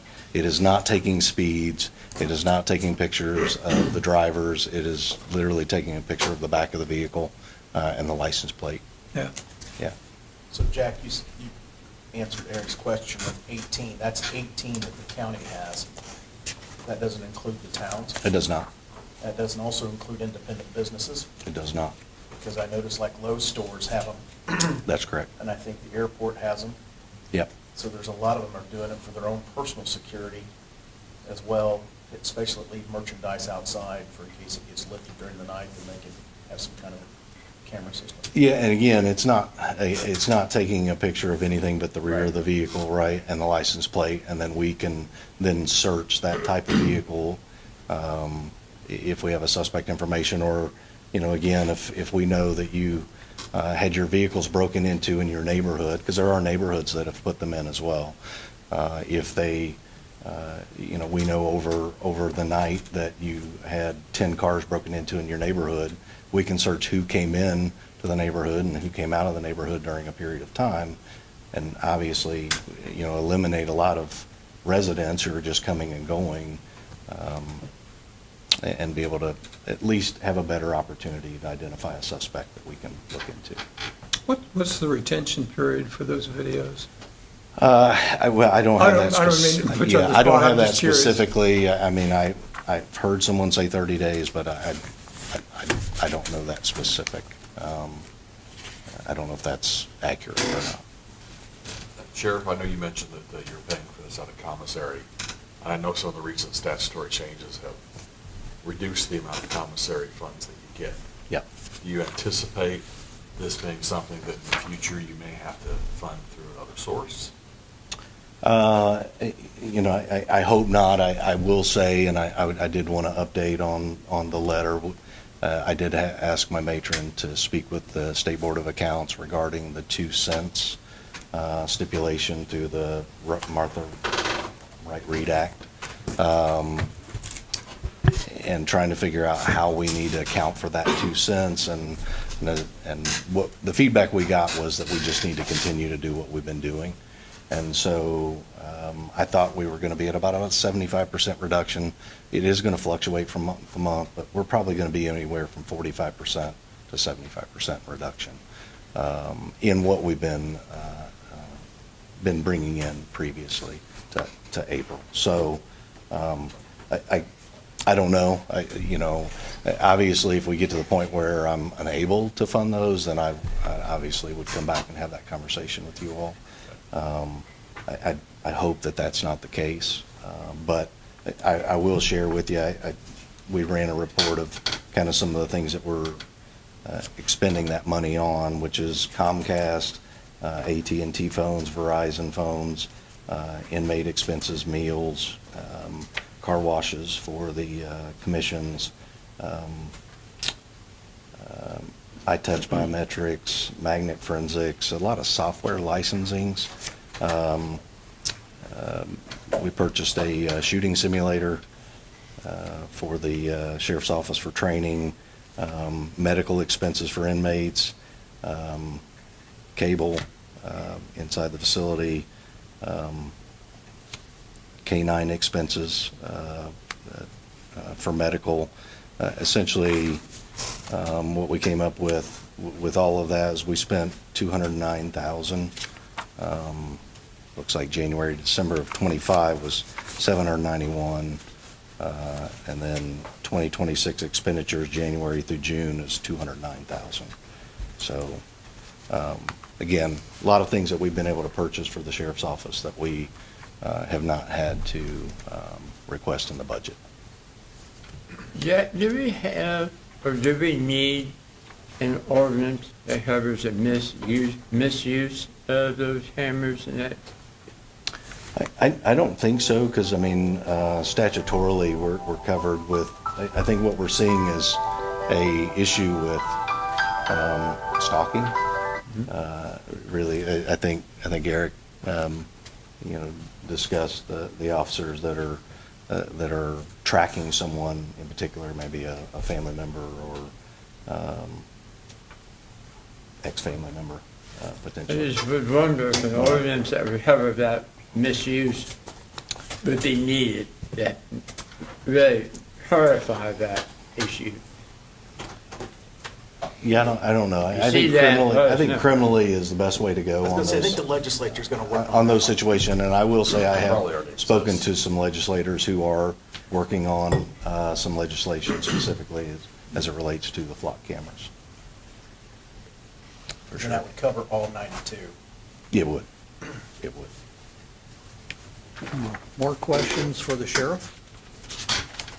Your letters stated, Jack, you had a few vehicles that met their demise here recently and such, and I think the commissioners, they're okay with what you're wanting to do? Yeah, and actually, after I submitted the letter, I did speak with Mila more in depth, and she expressed to me that they have worked out a way for us to replace those vehicles as they get totaled, and she had a plan for that and was comfortable with the direction they were going to go. I thought that was a good idea, and I would agree that I think, as we lose a vehicle and a check from the insurance gets released back to commissioners, that they'll look to go ahead and replace that vehicle with a new lease, and I think that's a good direction to go. How many county vehicles do we still have, I'm assuming?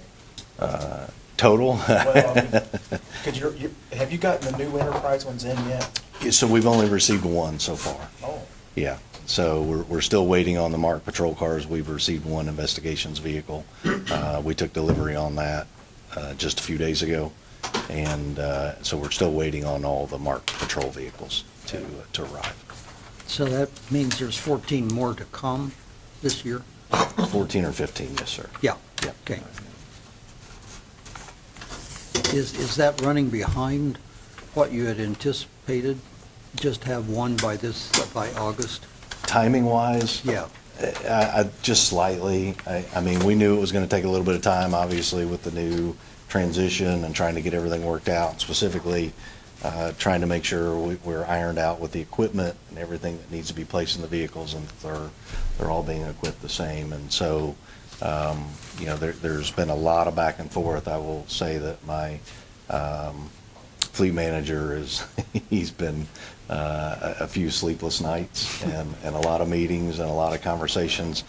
He just met with our enterprise rep just the other day, and they're keeping in close communication with each other to make sure that things are going smoothly. So far so good. We're a little bit behind where I thought we would be, but we're able to manage it. Okay. Any more questions as far as the sheriff's office budget? The public information office line went from 5,000 to 6,500, but we've only spent 1,600, which is about 3,000 for the year. Yeah. So is that extra 3,000 needed there? Yeah, I'm not sure what, we purchased a lot of items previously, but we may have used a different line out of those. Overall, when we're looking at the expense of items that we use, was the reason for the request. What line are you using? 20506. 20506.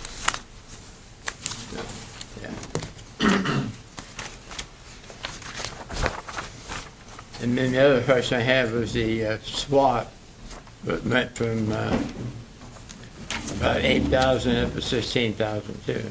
Yeah, so we have them now going to a training by a company called Norse Training.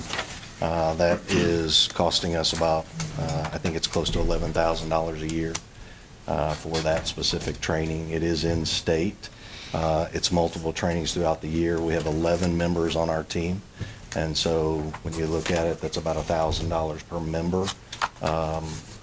We have noticed, I have noticed personally, being on some critical incident scenes, Each of the teams here in the county are sending their members to that same training, and you can see it in these critical incidents because they're all trained the same way, they're all talking the same language, and I think it's making everyone much safer and helping them resolve the critical incidents as safely as they can. So I think it's very well worth the money spent, but that's the reason for the increase is the amount of cost to the training. How often are the ER teams going out, Jack? It just depends. We have a matrix that we use specifically to meet a requirement. There's a specific number. We have to have certain boxes checked. Criminal history, do they have a weapon, those times, are they known to have a weapon, those types of things to meet the matrix for us to actually send the team.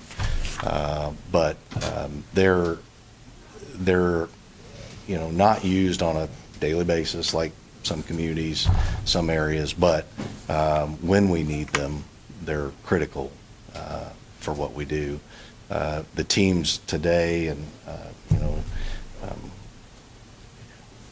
we're going to be assisting another agency here very soon.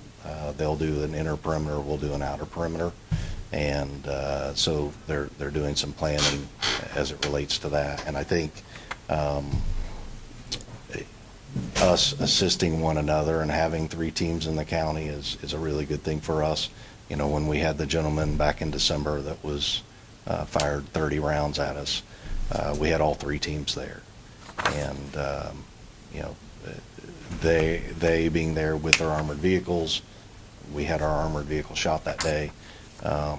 It's very important that we have those teams there, and they're emergency response teams, right? They're specialty equipped and specialty trained to be able to handle more of those serious incidents where it's just critical to have people there that have the capabilities to handle the situation safely. Historically, this account, or this line item's been about the same anyway. It's been about $5,000 for a long time. It's been $5,000 since 2013 or 2014. So it's not gone up in it hasn't went up 15 years. in many years. So yeah, the 2013 since the ERT team budget was increased. So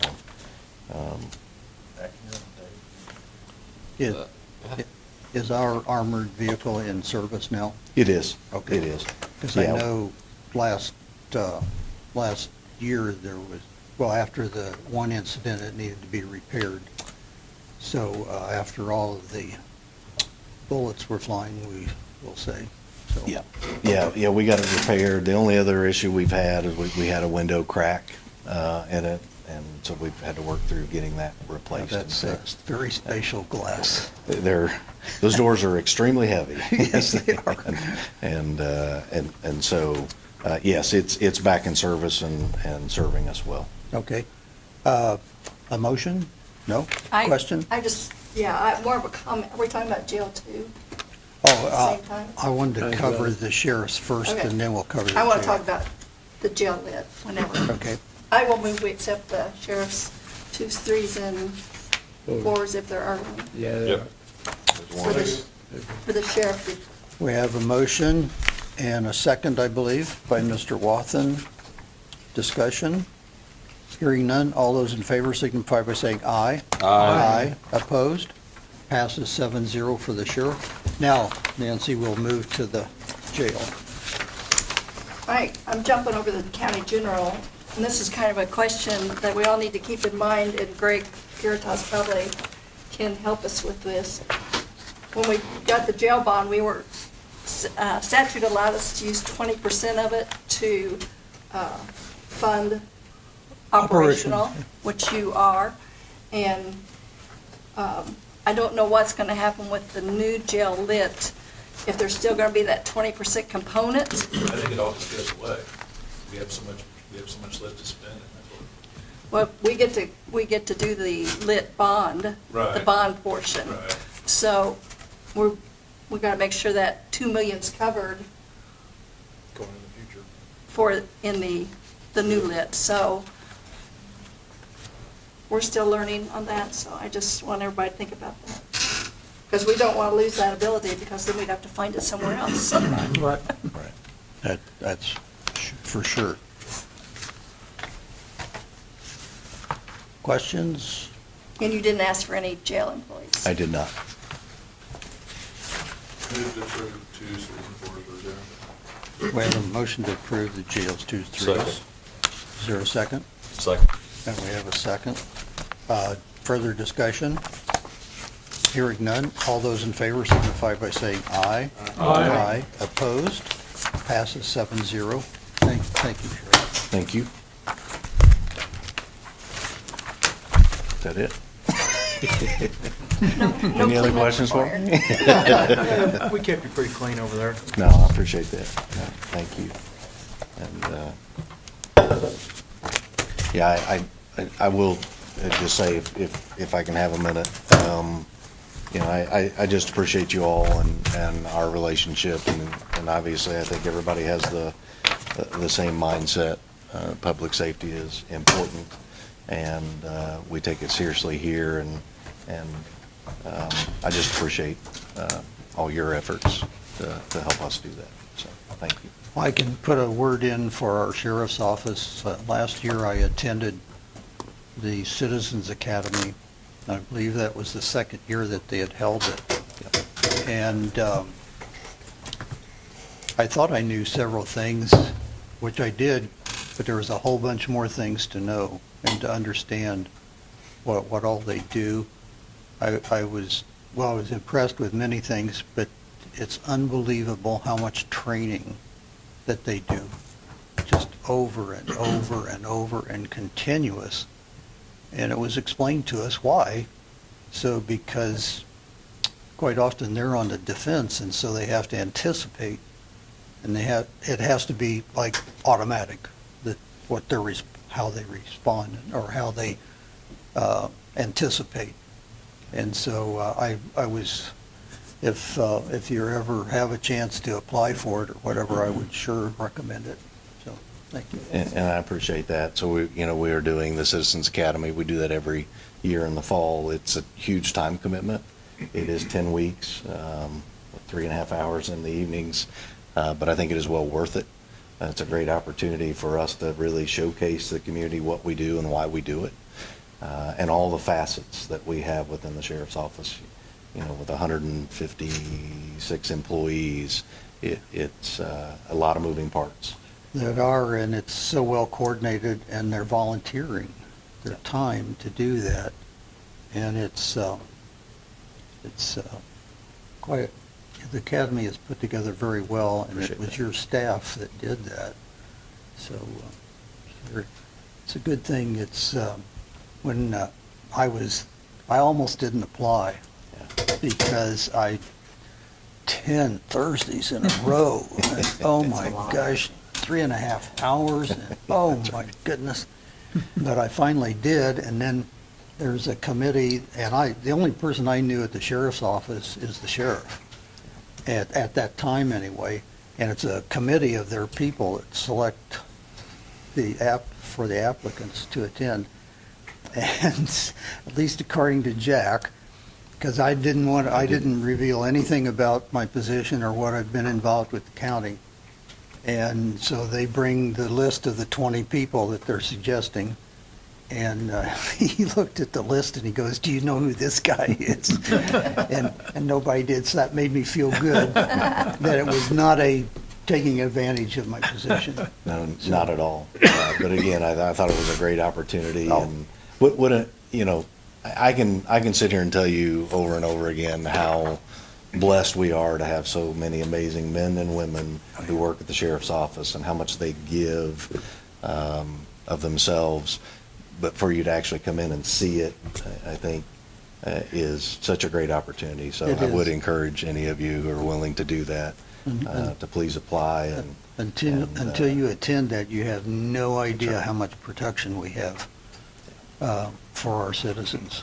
So. I don't know if any of you see the news feeds on, I think it's Kiwi News, and there's another one that pops up, things that are happening. It is incredibly shocking to me as a Brownsburg native what they're called out on. It's just, what's going on in this county is, you almost can't believe it. Yeah, I would say, you know, it's been increasing for years. Obviously, you're getting a view of it now because someone's posting all of those. You know, we've been doing this for years and people just didn't know. You know, I had someone say, you know, several years ago, you know, I don't feel safe going to Walmart in Avon anymore. And I'm like, well, you're just hearing about it now. This has been going on for years, right? But the good thing of it is that law enforcement here, between our first responders and between the prosecutor and our judges, I think everybody's working very well together to hold people accountable and to make sure that we do our best to keep everybody safe here. And so, again, we got a great group, and you all are part of that, and I appreciate that. So Jack, with that, what about juveniles? Yeah, so interesting, and I think you're seeing, you know, we've talked about it. I did send some information recently that I had received. I asked Judge Crane to provide me with kind of a monthly update on how many juveniles we're releasing because there is no available housing in the state that we can find.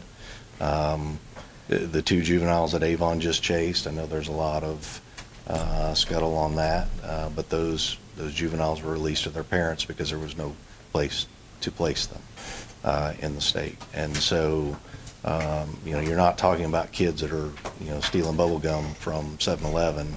You're talking about kids who are carrying .223 pistols in their pants, kids who are committing robberies and murders. And the murder is a different situation, but more recently, kids are just committing more violent crime is what we're seeing. And in many cases, we are having to release these kids. I provided, I think, 4 or 5 examples here recently to the commissioners that I was provided from probation. And just saw last night looking on social media that we had 2 more kids released. And so it is something that is happening more frequently for us. And, you know, we've got kids that are committing more serious crimes here that need to be held accountable. And not that they're not going to still go through the judicial system, but sending them home right after the crime occurred I don't think is the right answer. And that is happening more and more frequent for us now. And I'm assuming there's other sheriffs are seeing this as well? Yes, so I was with a meeting with several sheriffs earlier in the week, late last week, so just about a week ago. And numerous sheriffs had expressed the same concerns, that they were seeing the same types of situations and the inability to get juveniles placed and housed to keep the community safe and keep the kids safe too. So, How many beds does Johnson County have, and how many more are they building? I'm not sure. I was told that they were full from the current facility that they have, and that's why they're adding and building on to a new facility. So A juvenile facility. it's They a have a juvenile. juvenile. Yeah, they have a juvenile facility right beside the jail down there. I went down there for a training recently, and it's still being built, still under construction, but looks like a pretty nice facility. How many they're going to house, I don't know. Is that going to open up beds for us?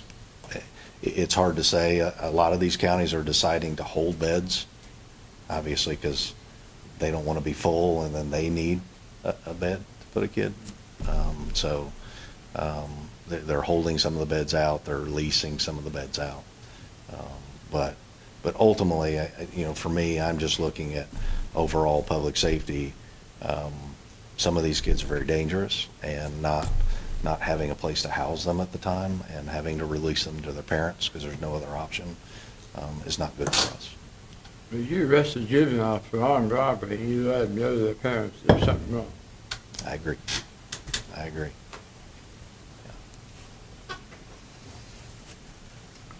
All right. running quite far ahead.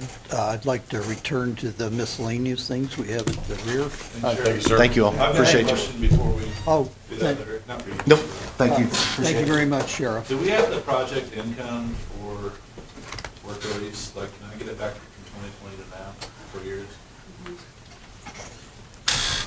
Okay, you guys want that?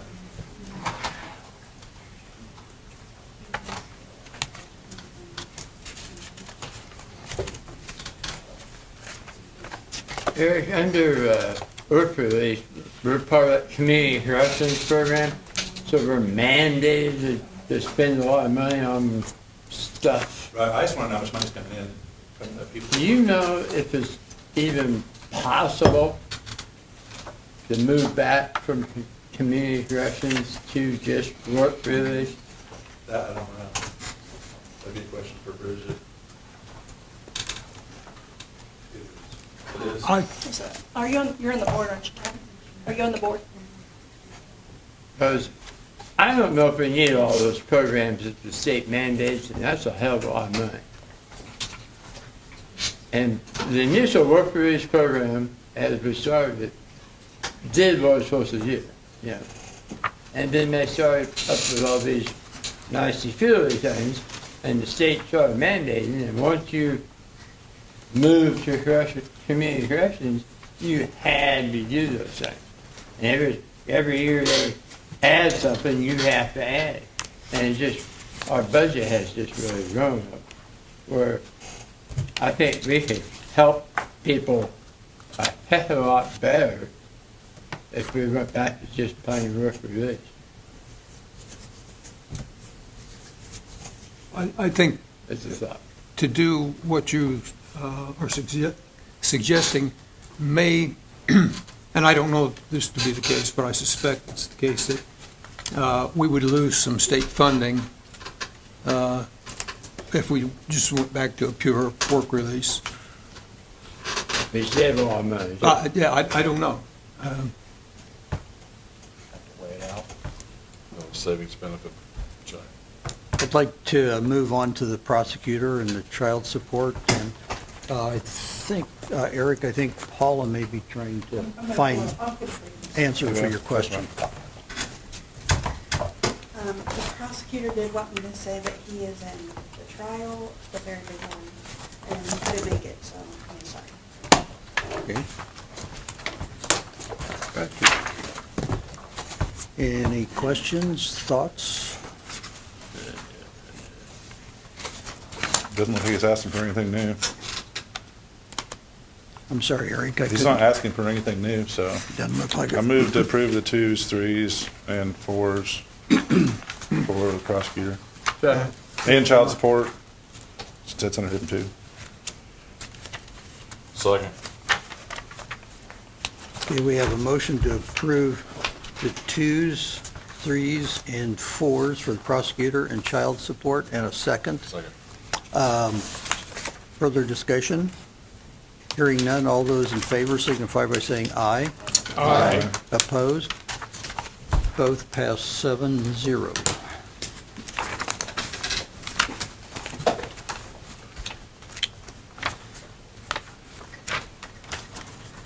The next department is planning and building.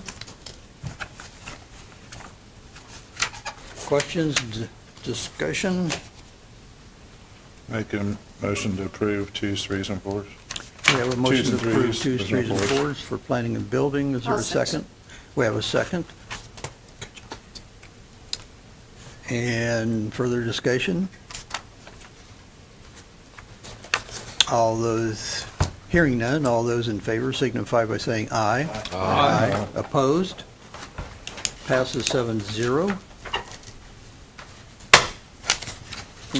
Our next one would be the EMA. Move the approval of 2s and 3s. There's a the machinery and equipment. Yeah, I don't know 2s, what that 3s, and is. 4s. Yeah, there's machinery and equipment for the 4. Okay, we have a motion to approve. Are you not? 2, 3 is 4 from Mr. Pardon? Hessen. Including the board. Yeah, including the I was gonna say that was the same for Yeah, it looks like she's just done 2026. it, hadn't spent any yet. It's only 5,000, yeah. So is there a second to the motion? Somebody, let somebody second it. I'll second it, yeah. Okay. Mr. Parsons seconded. Further discussion? Hearing none. All those in favor signify by saying aye. Aye. Opposed? Hearing none, 7-0 for EMA. Next is Human Resources, which we do have a representative here. The seats are wired, so you may want to move over here. Is there any questions for Aaron? Comments? Part-time to full-time person? Yes. It's changing the part-time to full-time.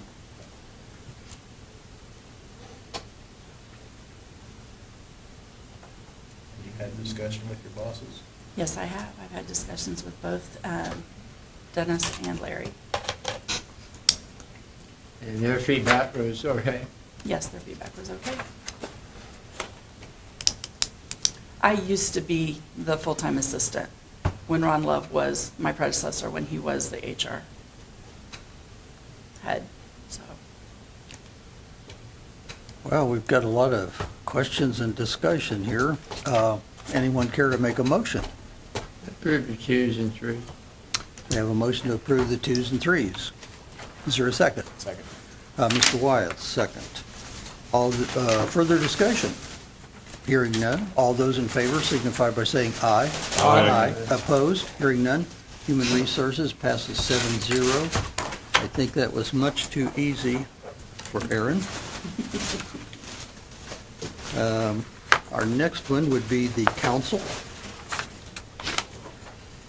Discussion, questions, thoughts?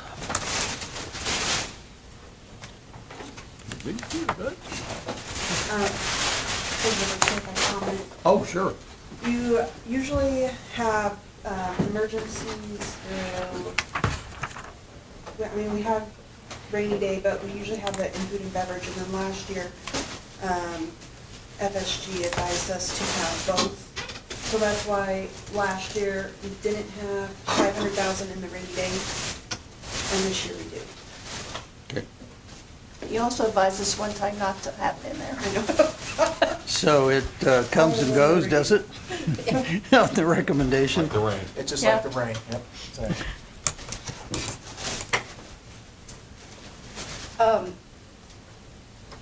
Well, maybe we need discussion on the attorney amount, because it's 40,000 budgeted, and we spent 35,000 so far this year, so. That math's not mathing for a full year. I don't know if it needs to be, I don't know, so. I think we may have had quite a bit of council this year. I think also maybe last year too, I believe, because of all the changes that the legislature is doing, is a lot of that that's causing that. Well, she's attending those RIT meetings too, right? I don't know, probably. I think She was at county she was- council, she was at county the RIT council. meeting. She was at the mess meeting. The must meeting? Yeah. I don't think she, Yeah, she came to the I don't bus think meeting. she charges us when she's at the ICCA I don't annual. think so. Not To for my the knowledge, hour. she does that she does not bill us for that. Right. Which would be appropriate, because there's nothing for her counsel at that. It's a matter of learning and whatever. Well, but you have it up to 50,000, so that might be fine. When we do, we will need to do an additional or a transfer. I'd like to be sure council knows about the transfer, because there would be money to move from a 300 to a 300, so. Yeah. Since it involves the council, Yeah, that we know. We'll need when to it's know hap- that. When Yeah. that's happening. Ann will let us know that. Any more discussion? Hearing none, is there a motion? Motion approved 2s and 3s on the council budget. I have one more question that I noticed. Oh, never mind. We have a motion, is there a second? Second. We have a second from Mr. Hessen. Further discussion?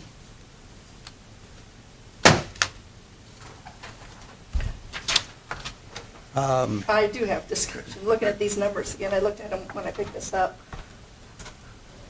Doesn't the FICA, PERF, and group insurance, all the insurances need to be higher based on the raises and? Yes, when I was reevaluating them, they have been pretty high for the last couple of years.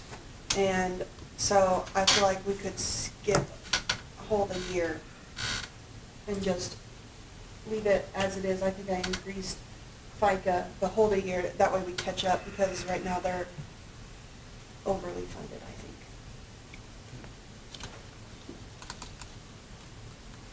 I think. Okay. You can always ask for additional if it runs short. Okay, I believe we have a motion and a second. We're not voting on those anyway, are we? I'm sorry? That's true, that's a one. Yeah, we're not voting Yeah. on those right now anyway. Okay. All those is there further discussion? Hearing none, all those in favor signify by saying aye. Aye. Opposed? Hearing none, passes 7-0.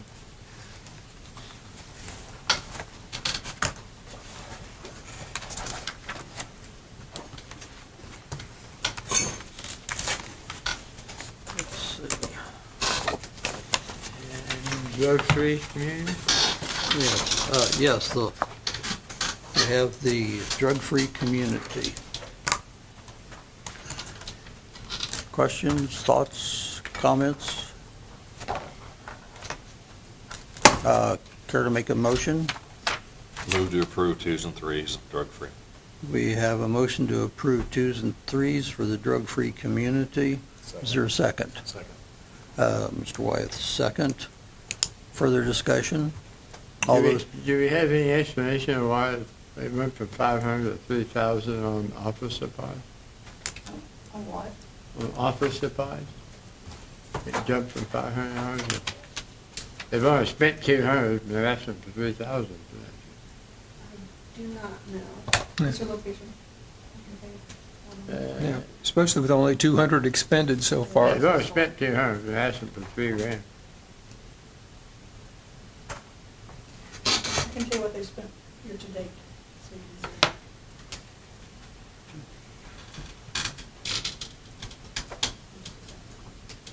Doug, do we provide them with electronics, the computer, whatever, or is that they're on their own? That's the drug. Drug-free community? Forgive me, is that part of health? It's under one of the judges, isn't it? Oh, is it up under sub 4 maybe? 148. Yeah, Who's that's 164? Who's location 164? 4? Is that? Yeah. Okay. What they've had in the past has been decided to into a grant. Okay.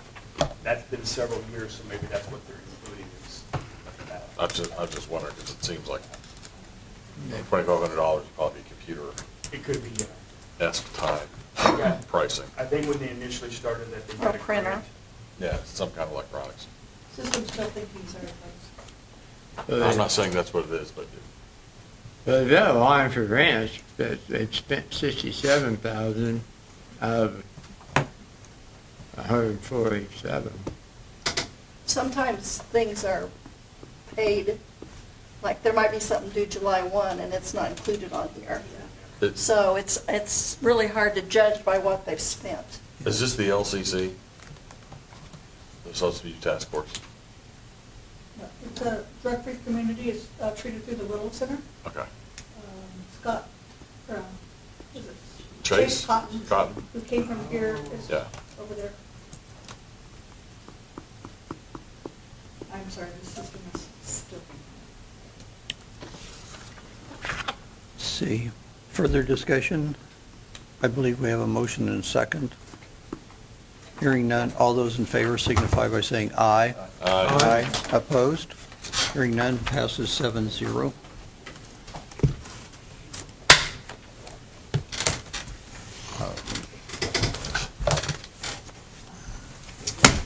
that, think that's all the ones that we takes have. care of all the ones that were not having someone.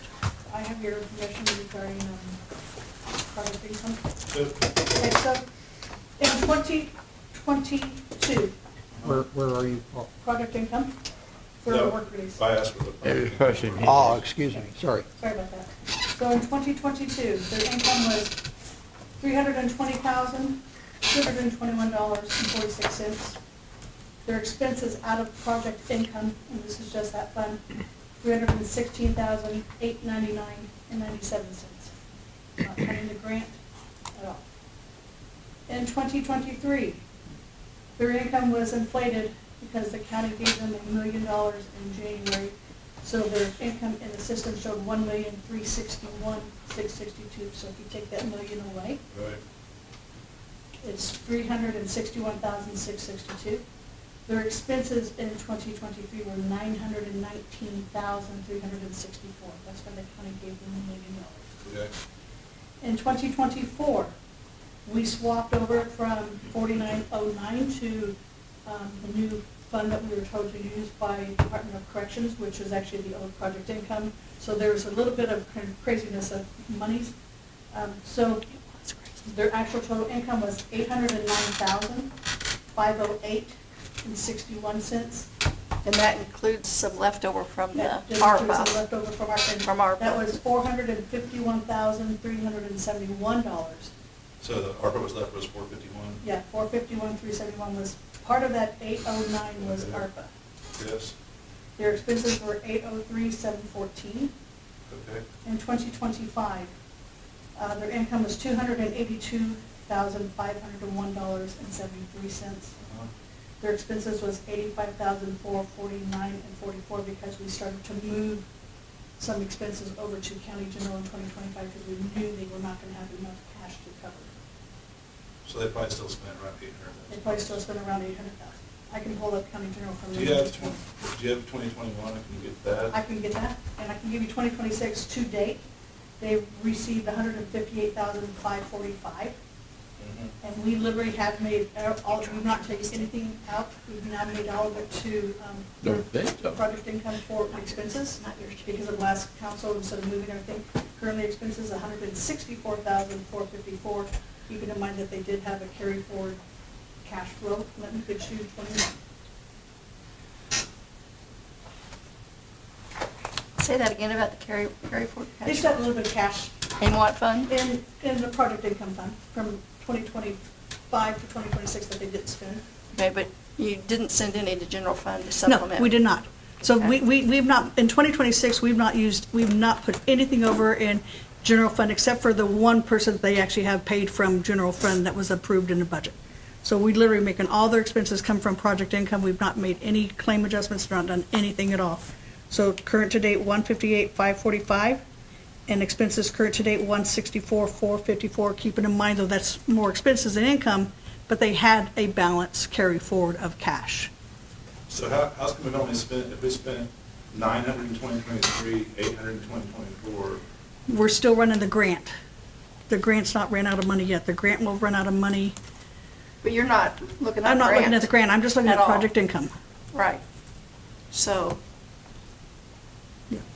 why is it so low in 26 for half a We year? pay other expenses that would normally be paid out of there, out of general?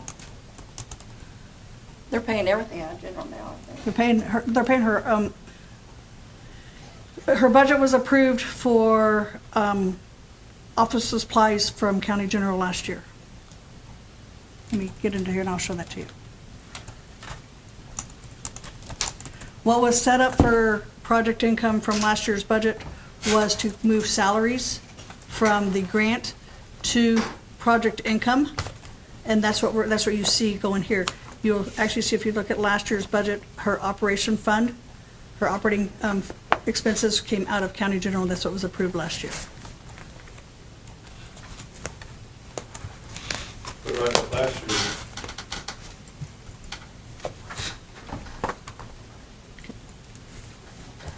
I'm finally back in, sorry about that. Financial's a little slower down here than it is up in the office.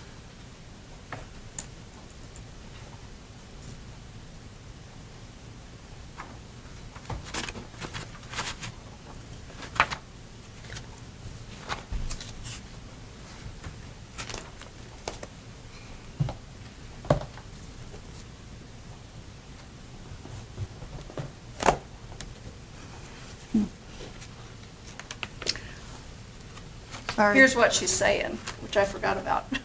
Half the wages are paid out of project income. Correct. So you don't see them yet. The second half of the year, they're all there. So that's why it's so low. Okay. Right. Okay. Yeah, then we have two different, Okay. sorry about that, and the system just came up. Thank you, Nancy. So there's a delay, sort of. Right. We usually split it in half, use all the project, all the Grant money grant first. first. And we will start running, we have a tracking system, so we actually are starting to move people over to the project income from payroll. We will be out of the approved grant awards for all payroll by the end of September. So all of October, and that's only a couple people. So literally, almost everybody from project income from work release will be paid from project income or set up to be paid from project income by the end of September. And so then you have 3 months worth of pay for 27, 26 people, or how many she has out there. Okay, let me get you the amount for 2021. Because if it's similar to 2022, I know that we gave them $1 million, but my question is why are their expenses more than double, and why did they stay more than double? That's the question. Right.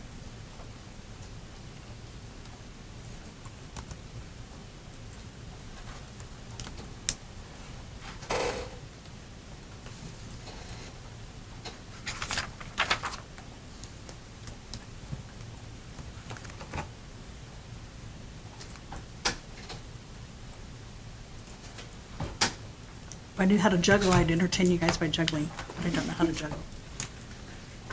All right.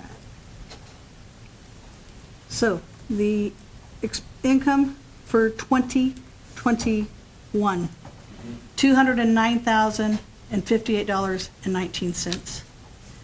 Expenses, $508,460.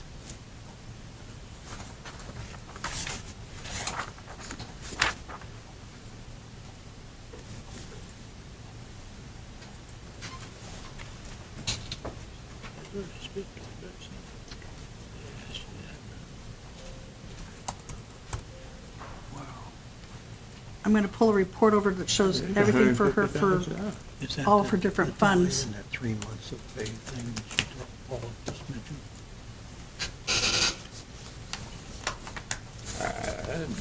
That's under. And the reason why I'm asking this, Nancy brought something to my attention, and I went and looked at the sustainability analysis, and it says we budgeted for 800,000 project income in 2026, and we're budgeting again for 800,000 in 2027, and it goes up from there. That's not what's really gonna happen. No. So general's picking up a good portion of it. Absolutely. Right.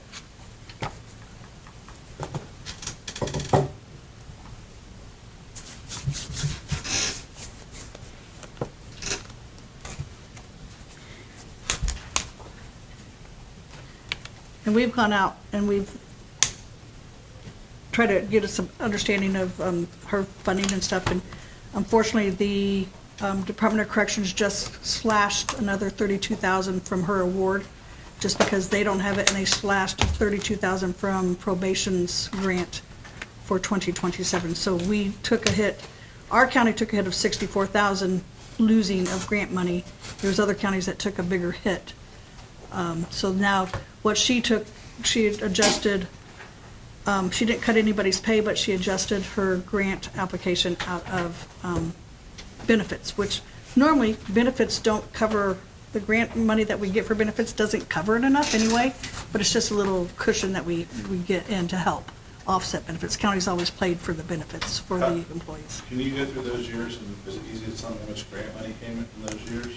I can pull up, I can tell you, let me pull the grant money up. Like, systems.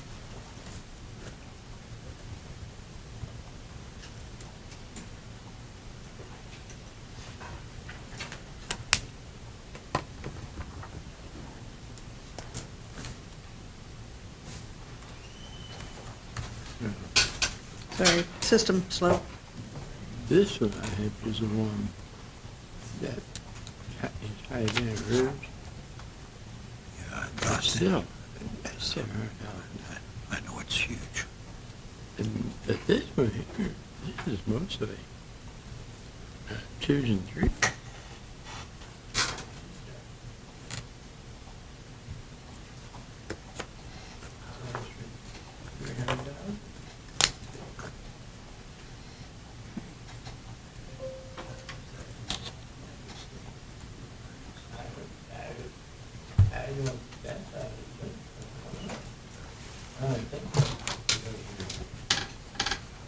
My mic isn't on. Whoops. Yeah, that's where the grants are.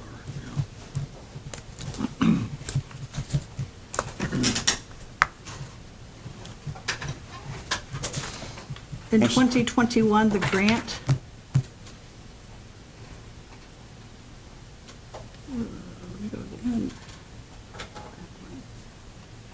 the grant award in 2021 was $887,966.04. Let me go back to 22.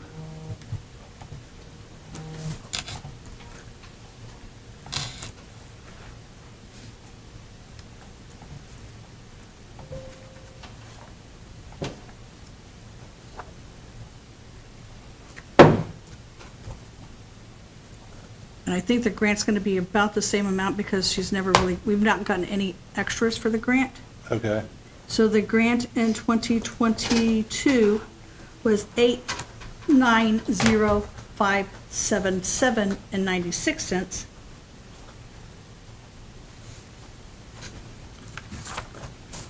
You can look at 93.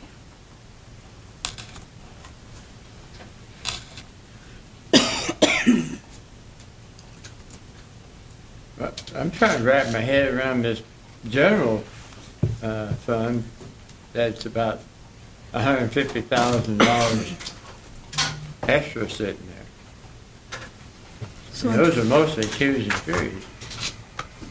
So in 2023,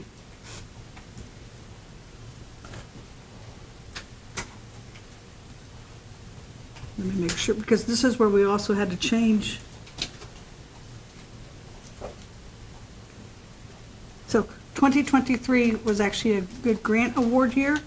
It was $1 million, hold on. $1,098, $1,098,449. That's what's shown in column 26 adopted, 1,098,449. Yep. Yeah. So it stayed the same, it stays the same some years. Right. And then in 24, we changed the fund for the grant, so let me change that fund number real quick.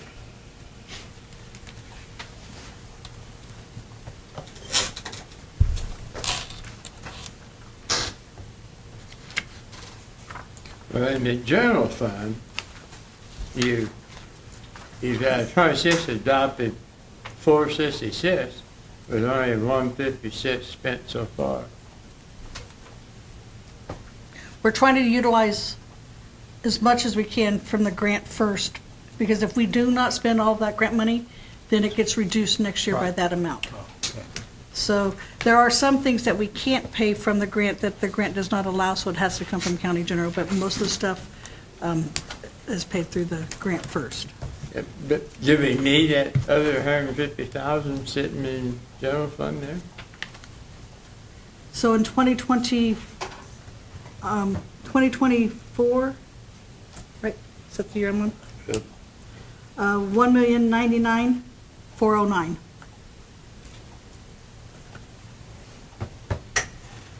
And then let's go to 25. This Bridget come in this afternoon.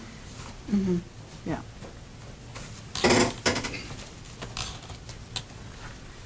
You get your 25?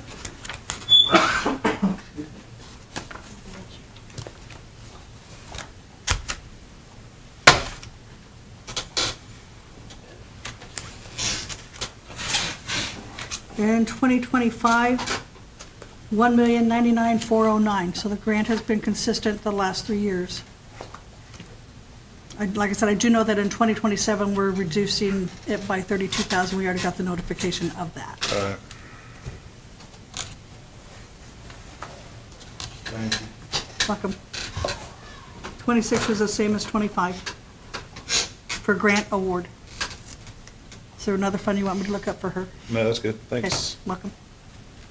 Do you know, is that grant amount, is that awarded after the first of the year? So we get the award, we're notified by October that exactly what it's going to be. And our first draw, so that what they do is they kind of give us a lump sum draw, plus the first month draw to kind of get everybody started. And then every month after that is an exact same amount. So we will actually run cash negative for the first 4 or 5 months of that particular fund, or even 6, before we start seeing a cash positive, because we're still spending, because we know the money's coming in, but it's a consistent amount. It's typically about, it's like 124,000 that they give us on top of the 91,000 that we get every single month. And that's not on a calendar year basis. That It- starts in September? No, actually, they moved it now. This Oh, particular okay. grant is now a January to a December. Okay. And they changed that in 2024, Okay. 23, 24. So, yeah. So, but the problem is we can't really, it's hard to budget because her grant application has to go in July, and she doesn't normally get to the approval of what she's been awarded until after these budget hearings are here. So sometimes we can kind of go, hey, it's going to be the exact same as last year. But you generally not. Generally not, yeah, and stuff. So that's what she noticed this year, we got the reduction, so she's taking that off of what she applied for benefits from the grant award portion. Eric, do you have the numbers you need I'm just trying to work with? I'm just trying to figure out why our overall expense went up in 2022 so much and has stayed there when it doesn't have the same amount of money coming in. Probably because the grant had extra money. Probably. Spent more because they had it. But we don't have it anymore, so that's why. Right. Right. Absolutely. And then we also had ARPA that played a part. That's what I mean, the ARPA money. Yeah, the ARPA money. ARPA money. We probably should have just moved that a quarter at a time, or a fifth at a time, to make it last 5 years. Yeah. To me, we need to, and this is a bigger discussion for later, just because but we have a project income of, we're budgeting $865,000, and the most it's brought in the past 3 years is 450-ish. So we probably need to look at moving some of that stuff around instead of leaving it where it's at. Because we know it's only gonna bring in 400 or 450, why are we budgeting 800? That could be a good question for Bridget, but I think my understanding of the process is kind of like a match to get the grant. So if you look at the grant award, it's close to what her project income dollars are. So. But are we not being untruthful if our project income isn't what we're saying we're getting this from our people? I mean, so is project income supposed to come from the people that are using the facility? Correct. And if that's not the number, then are we falsifying project income? Todd, do you know how, do the judges assign them a dollar amount to pay? Or do they excuse it ever? That's my guess of where the difference is, that some of the judges may be making those fees a matter of record, and so they're essentially discharging them. So they have a projection of what they think they'll collect based on population, but then not everyone pays those fees. But you're correct. If that happens year after year after year, then it's a known discount that you would want to factor into the budgeting process, I would think. It's still better than what we would pay if they were being held in jail. Right. Because based on this project income budget and what they bring in, if you say 300,000, we need to move 500,000 already to general fund. On top of the 500 that's Has Bridget's population changed since we have the new jail now? Do we know? We'll have to ask her, I have no idea. I don't think it's significantly. It shouldn't make a difference. Because I think the judges making their decision, make it based upon whether those folks qualify for work release or not. So whether we've got a new jail and with extra capacity shouldn't make that much difference as far as work release numbers. But her numbers could still be lower. But it could be. Possibly, right? She gave us that number not very long ago, but I don't remember what it was. And I think there are a number of borderline cases. And if you don't have space, then it's easy to say, well, our hands being forced to put them in work release. The opposite's true when you do have space. Yeah. And then it's put them in jail. Yeah. So that the new jail probably has affected her population to some extent. How much, I have no idea. Generally build it. They will come. Yeah. They'll fill it up. Yeah. It makes it easier. It just does. I don't know that it's a conscious decision necessarily, but space, the lack of space was probably made a lot of judges more innovative, and they don't have to be as such when there's space available at the jail. I believe we will recess until about noon, when Mr. Garatos will be here. Thank you. Well, I brought dessert, but looks like there's not enough room for dessert, so I'll take it back home.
The audio.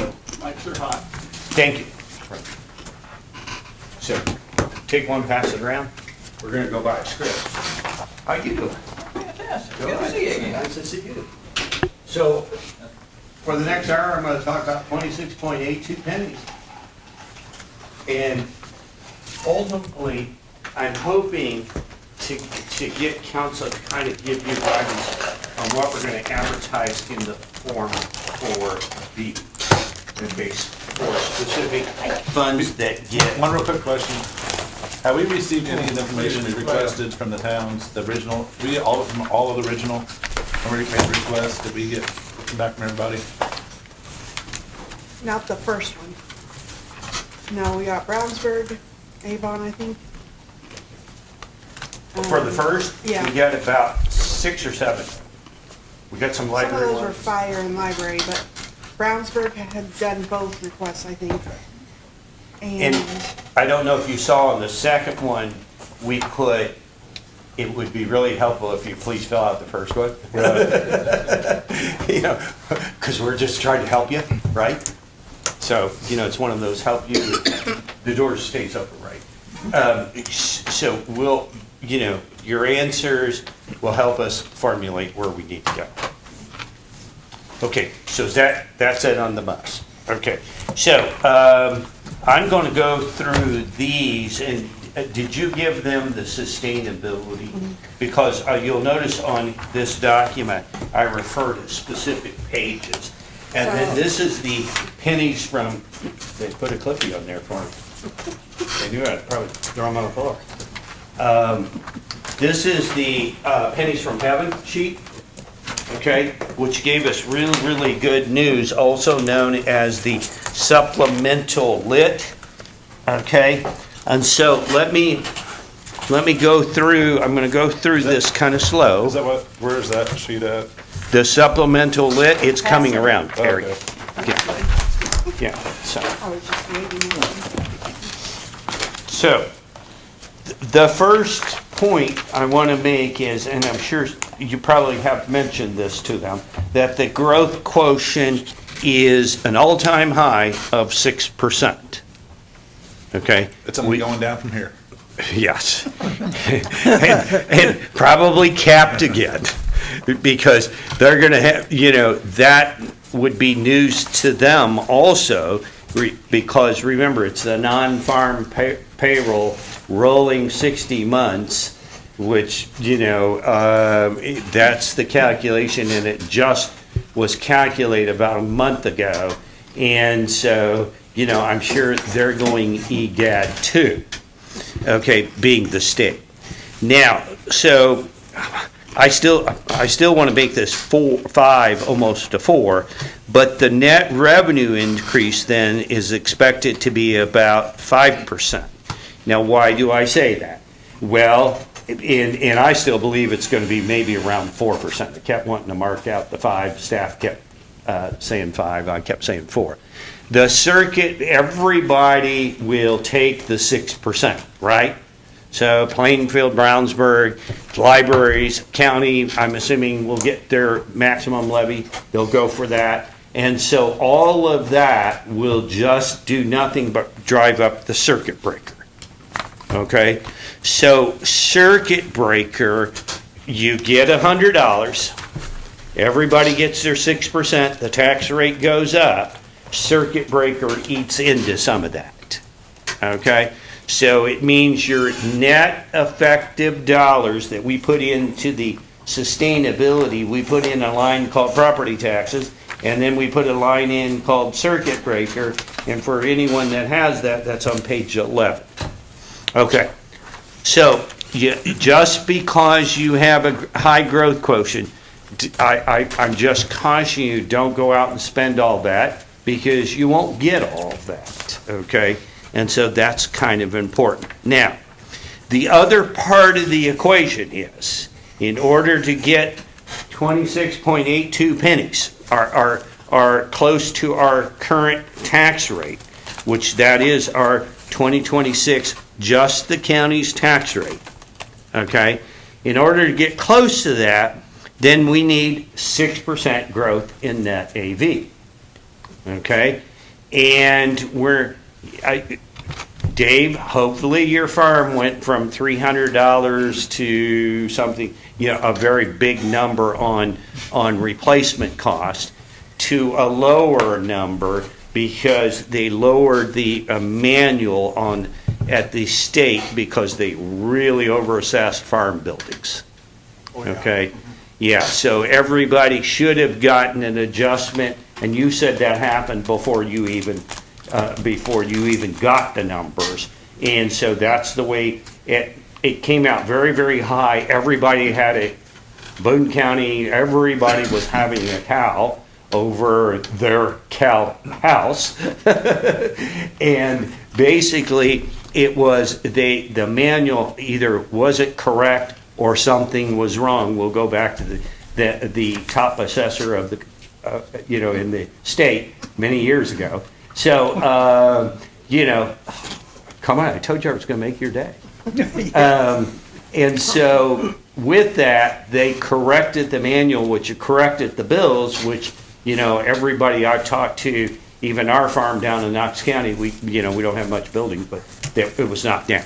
So you should have gotten that down. So that will play into, and keep in mind, we will have more supplemental deductions and all that other stuff playing through in year 2 or 3 of year 5, 2 of year 5. So value of home will go up because you might live in a rich and famous neighborhood, Dave, although the last time I heard you're probably out there by yourself. But your neighborhood desirability factor may have increased the gross AV, but you'll still get more on net AV, right? Supplemental and the percentage and things like that. So overall, it'll be interesting to see once you get the abstract done, how much residential decrease from this year, from last year to this year, okay? And I'm setting you up for questions that are more than likely to come from Standard & Poor's when we do the fairgrounds bonds, okay? Which will be coming to a theater near you. I already told TI back there, also known as IT, he's going to be, his head will be on the chopping block. He better not have any violations, because it's the number one question, going on out there. And so those will be some of the things we'll kind of want to look at once you get your abstract done. Also then, the apartments getting the new 2% supplemental deduction. So also personal property. So you can just see the pressure on net AV is tremendous. I'm hearing Martin County actually had theirs done, and they actually went up 6% on it now. I was amazed. But most of the big ones are still waiting to get everything done. Yeah. So that'll be, any questions on 1 or 2? Do you understand 6% growth in AV offsetting 6% growth in the growth quotient on max levy would mean our tax rate would be revenue neutral. AV less than 6% means tax rate goes up. And you didn't do anything, okay, other than approve your growth quotient, okay? And would you not take it? You would definitely take it. Okay, so you wouldn't want to give it back because we've seen times SEA1 many, many years ago. Nancy, you were probably the auditor at that time when they took away the bank levy. And so in November, after everybody approved their budgets, so you wouldn't want to leave those dollars on the table. And it's going to be the rush to $3, right? And everybody understands the overall tax rate, once it gets to $3, that's when Jeff comes back in and keeps saying, there's no more cap loss, there's no more cap loss. Right, because everybody's at 3, remember 1, 2, 3, and so you're just stealing from each other. Which, by the way, I think will put a pretty significant question and or issue on general obligation bonds in the future. Okay, so that are not referendum based. Because they're going to say, well, if that bond's expiring, do you really need a new one? Because if you do, you're stealing from everybody else. Well, the best thing would be if you had a bond expiring, take it, because at that point in time, the thought would be you're preserving your 26.82 pennies. Right. So as long as you're doing that, it would What be I'm over and saying- above. I know, but what I'm saying is though, is I don't think he wants people doing that. He doesn't want us maintaining our rate. He wants us to, Oh, yeah, sure. So he being the state. yes. Being led We by one won't single person. out anybody, but the state, oh, sure, they probably don't want you to do anything other than stick your head in the sand and hold on. Right. But, and that's not going to get us anywhere. But, okay, number 3.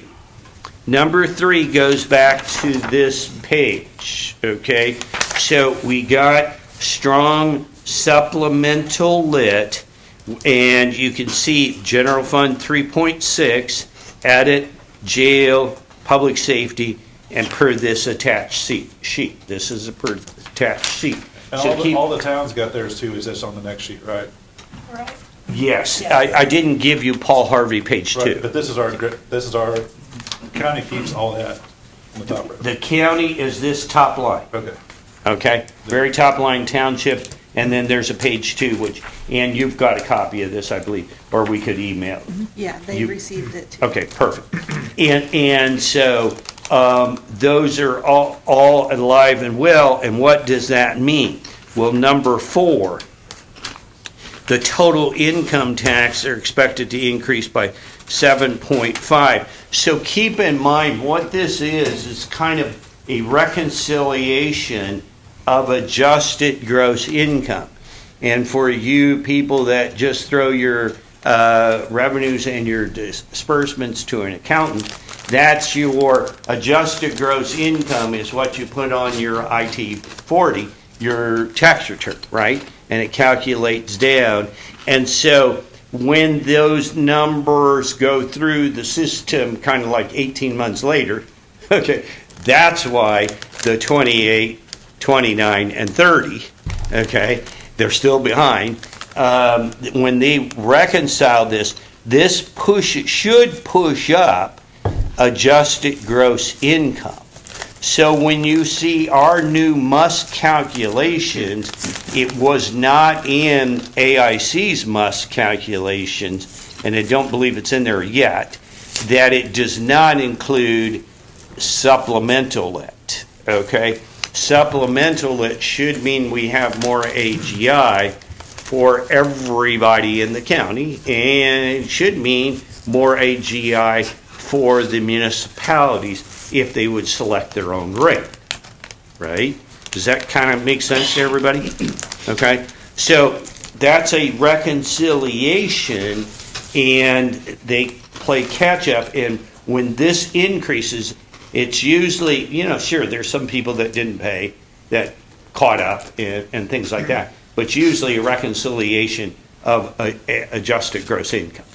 So, meaning then we should continue on a fairly strong path, and it should be 7.5. So when we get the overall distributions broken down, we ought to have a pretty, maybe 5 to 7% increase in our adjusted, or in our lit shares, and we put in here about $1.4 million. For 27 on page 11. So that's one of the best things we've got going in Hendricks County versus a lot of others, is we're getting a lot of people that work and live here. Okay? And so it appears like that because you're one of the stronger of the group of counties. Yes, Eric. What does that, have you guys run numbers yet to see what that number goes to if we're going to maintain the same level of funding across the board on property taxes when all of the deductions kick in? We have put in the increment that we know today, okay, which is approximately $4 million of lost circuit breaker, but we have not extrapolated all the way out, Eric, to the final circuit 66%. breaker. Pardon me? So I'm saying like when it comes to 66% standard deduction for Right. homeowners and then 33 for. Yeah. No, I'm with you. I wonder what that rate's gonna go to. Well, what the lit rate would go to? No, the property tax rate. Yeah. It'll be interesting, but you do know that in our sustainability, when it went out to 2028 on the estimate for circuit breaker in 29 and whatever, and we've got that kind of, that set forth on one of these pages here. I didn't have that one keyed. So I'll find that in a minute. So now the question is, the 3-year fixed rate on the LIT, would you build that in up front? You know, you're sitting here at 2028 and we're deciding what the lit rate.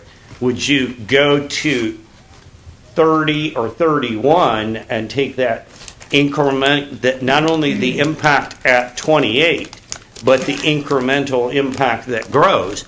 Or would you revisit the lit rate on an annual basis, which is what you're going to be required, and probably even before 3 years? Okay, I bet that changes too. But we won't even know what our actual revenues are from our new rates for 2 years after we, actually probably closer to 3. I'm thinking it'll be 2. Okay. Yeah, that lag's pretty standard, but stay tuned. You know, we're ebbing and tiding, right? There's ebbs and tides, and we're going to deal with it as we go through. How do the bond rating people feel about yearly? Yearly, they don't have a problem with. Never they have a problem with. And then they're going to have a problem with the cap. Okay? Keep in mind that that impact will not be really cussed and discussed for the new fairgrounds bonds, because that's property tax driven. It will be as and if we move forward on the Justice Center. Okay. So great questions. Keep them coming. You know, especially if you don't understand something I say. So number 5, at this point in time, that one's Mr. Obvious. I've already covered that. So the 2026 circuit breaker, this is the one that basically you lost, right? Page 146. You lost $1 million in 1 year just from the lesser of $300 or 10%. Okay? So our circuit breaker went from 3.1 in 25 to actual 26, pretty close, 4.2. So 1,037,000. After in 24 we had a reduction of 400. They took away the reduction and went to 449, and that's more interaction of all the people's tax rates and stuff like that. And then we went up $1 million. So what we're showing there on that one, Eric, is we may go up maybe on average 300,000 to 400,000 each and every year incrementally. Okay, and so what you and I were talking about is the 5.6 in 30. You know, when would you take that into account? In 28, would you wait and see? You know, those are some things. Stay tuned. Okay, so that's really, really important to be, to think about. Okay, gas revenue, all I'm hearing is it was decreased. There are checks going to be in the mail at some point. I don't think you got the check, but you may have gotten a partial check. We got part of it. Okay, part of it. So that John's funds on both highway MVH restricted and unrestricted. I've got one note here, we'll get to it, that we're going to probably have to make an adjustment because he over budget a little bit, and I'm showing a negative, but we'll wait until we get there. But all in all, we've got enough pigeonholes for John to crack seal, everything he wants. Well, you know, so that coming here from, what's that unincorporated area off of 40 cutting through? That really looks nice. That was really good. Cartersburg. Cartersburg, that's it. Yeah.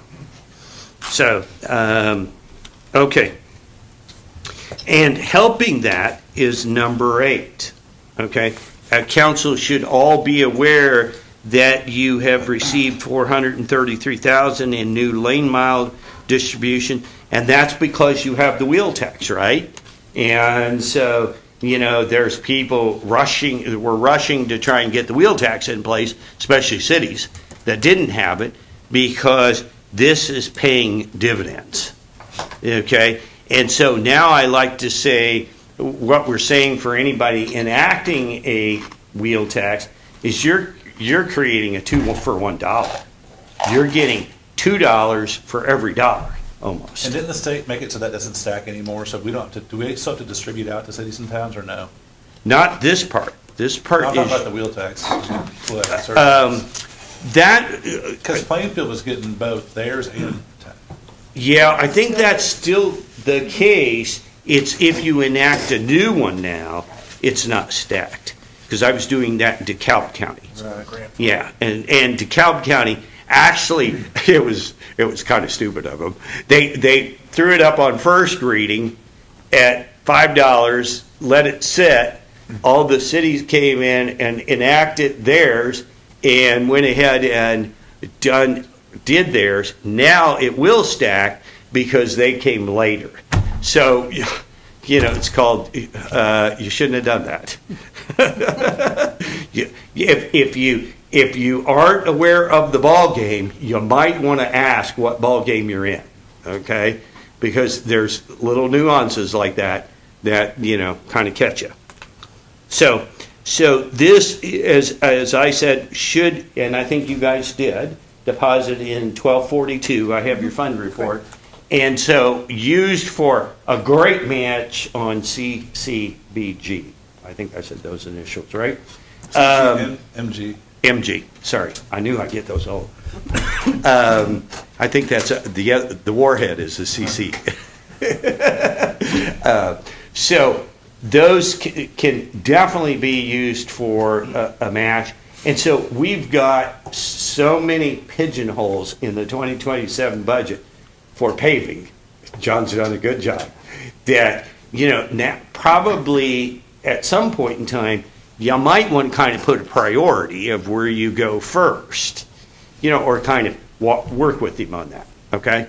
Because if I guarantee you, it'll be just like the building permits or lit. If this starts stacking up the lane miles, they're going to say, see, they didn't need it.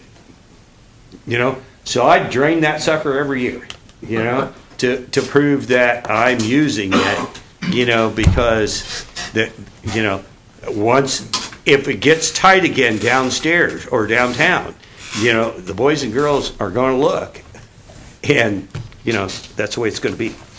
So questions on those? Okay, so number 9, you are aware that we have to create a new building or building and construction related fund. Really dumb name. Yeah. And so we're to take, and we did that in the sustainability, and just like I thought, and every other one that I've done so far, you know, you are probably not collecting enough fees. So I'm on page, should have had that in there, yeah, page 143. So 143, we would like Tim to specifically look at this document. We would also like to expand this part of the sustainability, the 4 or 5 pages on this, to a 5-year look back. Because do you all know when Tim last looked at his fees? Yeah. We talked to him about it and told him you need to look at it now because it's going to freeze for 5 years. And I think it was, It's a couple years ago. They are going to Yeah. address it this year, he said. Yeah. So my point is, you probably need, if you look at this cash flow, to a certain degree, the question is, we had that transfer in from the general fund. Did you notice that? So what we're saying is either we're going to have to transfer or we're going to have to budget. And I'm assuming you haven't put anything in Gateway, to the best of my knowledge. So we're either going to have to take some of building and planning and put it in to the general fund and some into 1240, or we're going to have to cash flow 1240 somehow. I've heard some people say we'll just go in the negative until year end. Okay.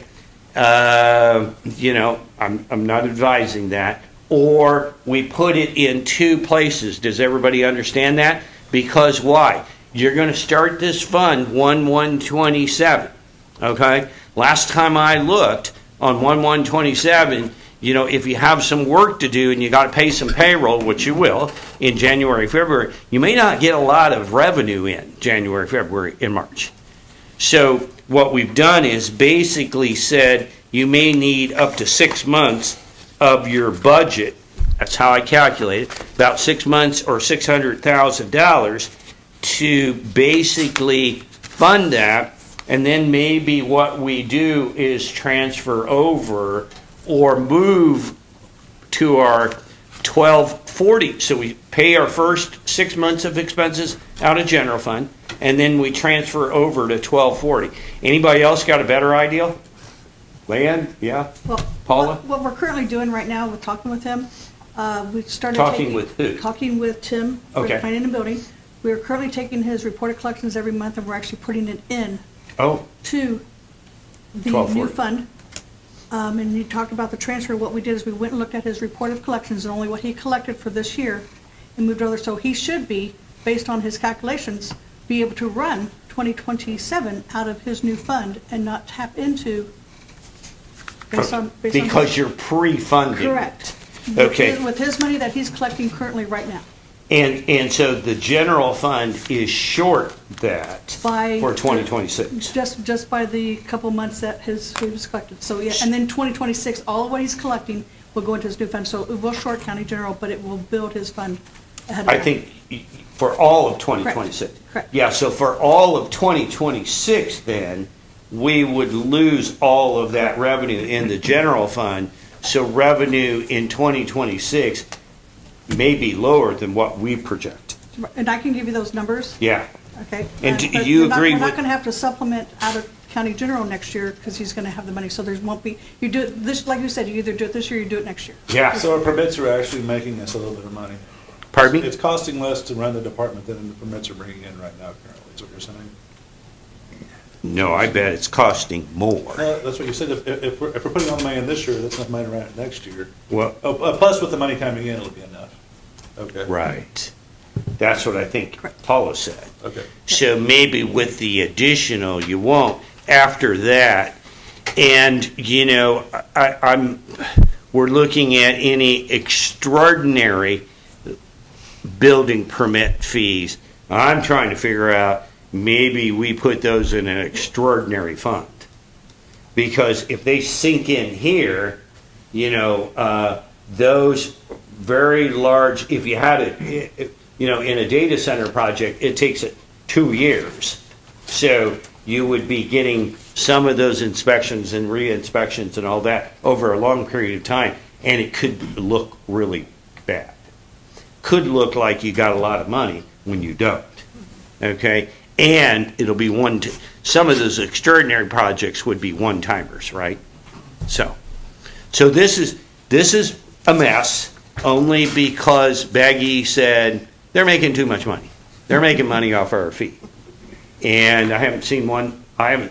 Maybe Westfield and Carmel are, but there isn't anybody else really. Something that goes along with this too is who is, as part of this whole thing, we have to report what our average rent in the county is, how much of that's, who's doing that for us? Is Tim doing it?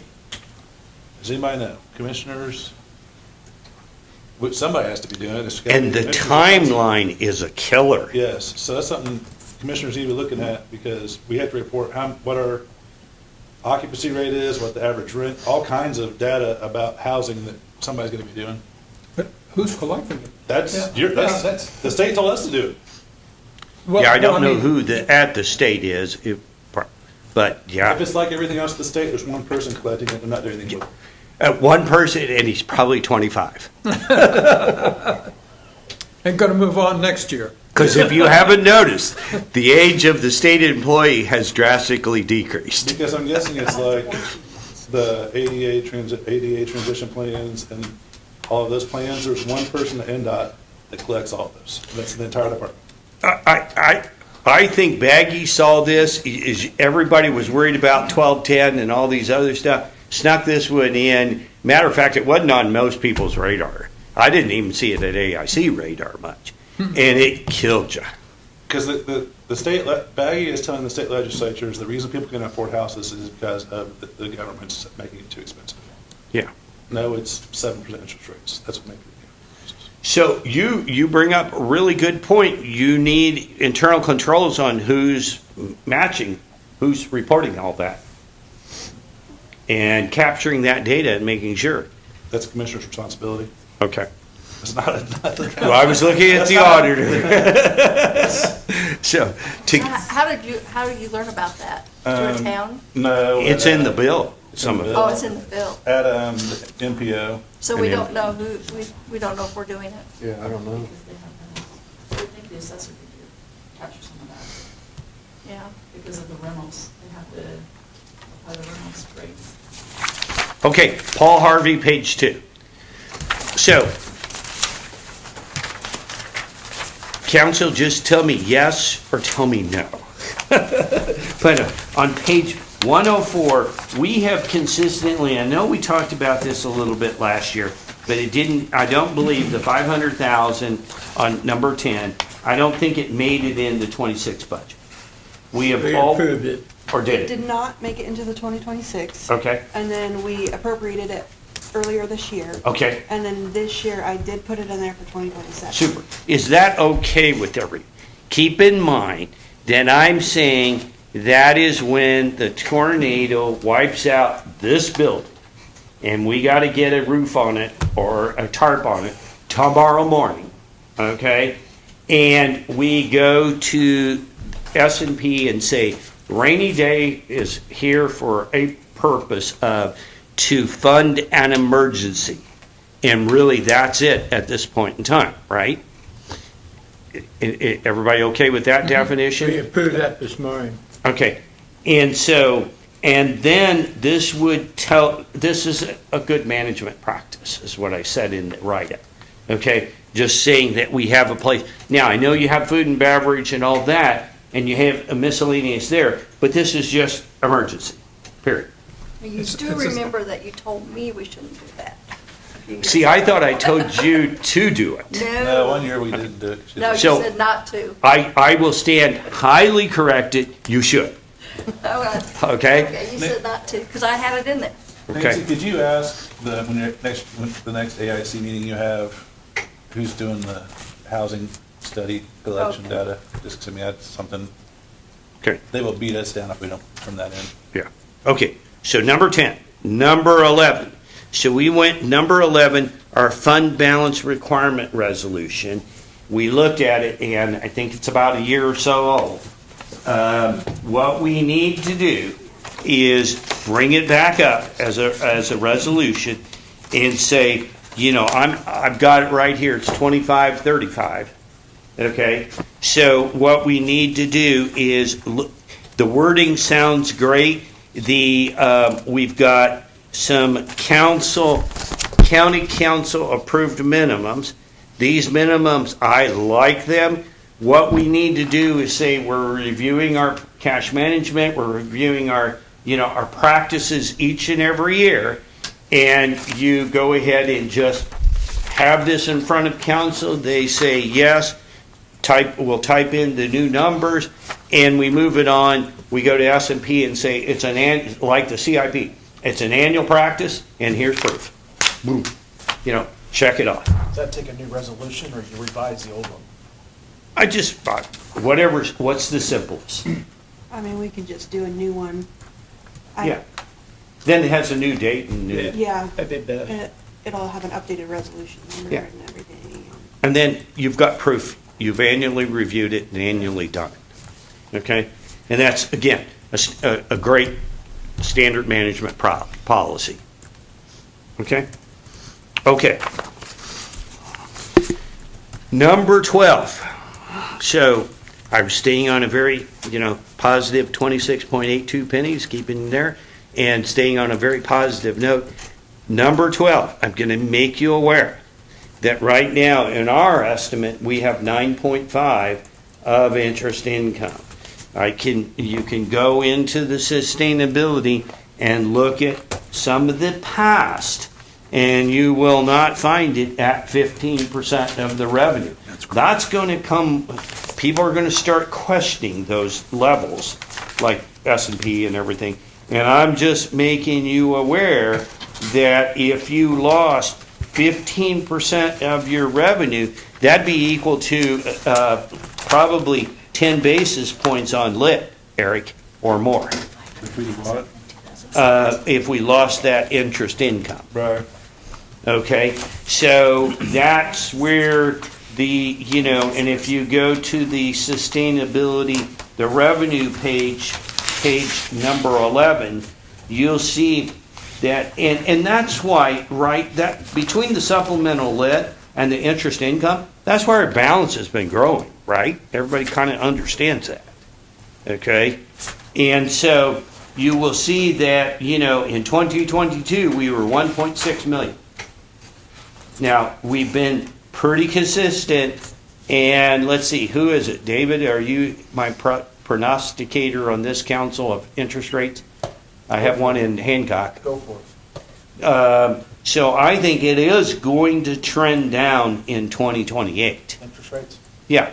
And right now, we've already seen a little trend down in Trust Indiana. It's no longer 4. It's about 3.6, 3.3.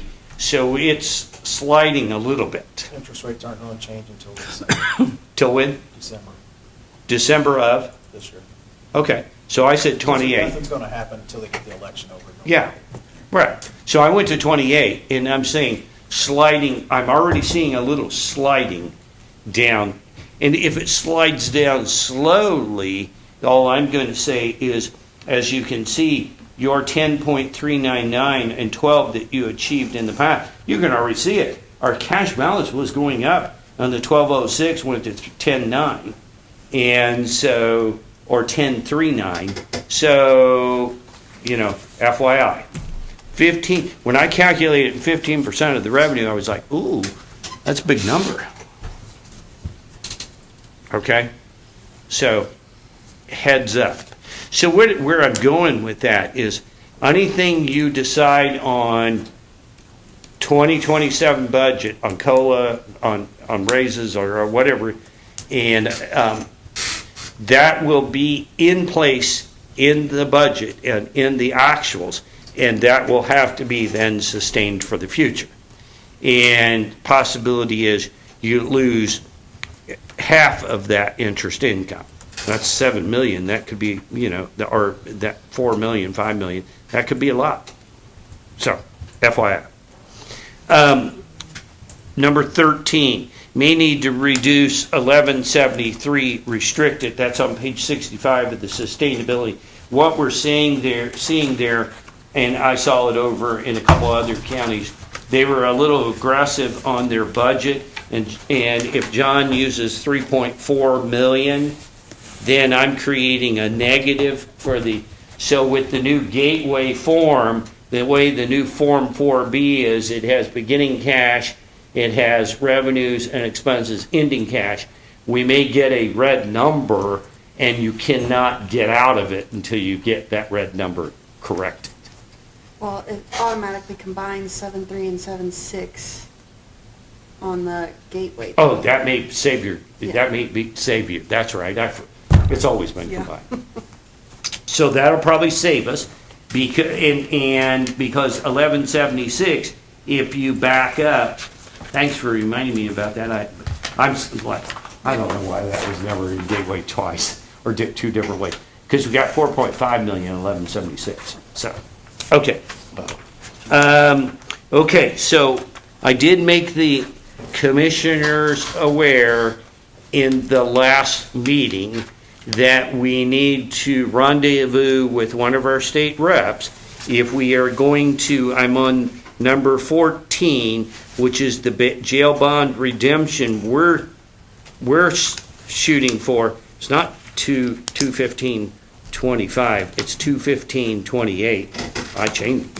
I corrected that. And so what we will do is deposit more than likely next year, at the end of next year. And when I do this speech a year from now, if you have me, if you like what I said, we will then deposit that money, and hopefully next year, Greg Stierwall, and it was my understanding in talking to Dennis, it would be Greg, and he was going to send out an email to Greg and I, say, would you please work together on it? I don't think I saw that email, but maybe I did. Yeah, you did. Okay, Yeah. then I'm backed up. It was because- this week, probably. Okay. I'm backed up in budgets and must groups. So you can see, we're talking, right now, we're at 26, 1 year from now, especially with this, we probably, I see your jail operations fund budgeted at, it's a good number. So I think we're on track, and it's my understanding that the commissioners are moving towards getting contracts for design, and the goal would be pay for that out of the jail lit once it's changed. Okay? And cash flow that from cash. There was an email about that today. Okay, good. Greg, we were talking a while ago about operational lit in the sheriff's budget. So that 20% is going to be gone. Technically, it is. Okay. Yeah. So we would just need to budget enough to cover, make sure our debt rate is high enough to cover that operational portion. No, your debt rate is high enough to pay the debt. Right. But the operational will come out from another portion somewhere. Correct. So let's say we got our 120. We would earmark, and it's kind of explained, I think, on page, because I set out we had it in our must calculations, but it's spelled out on 172.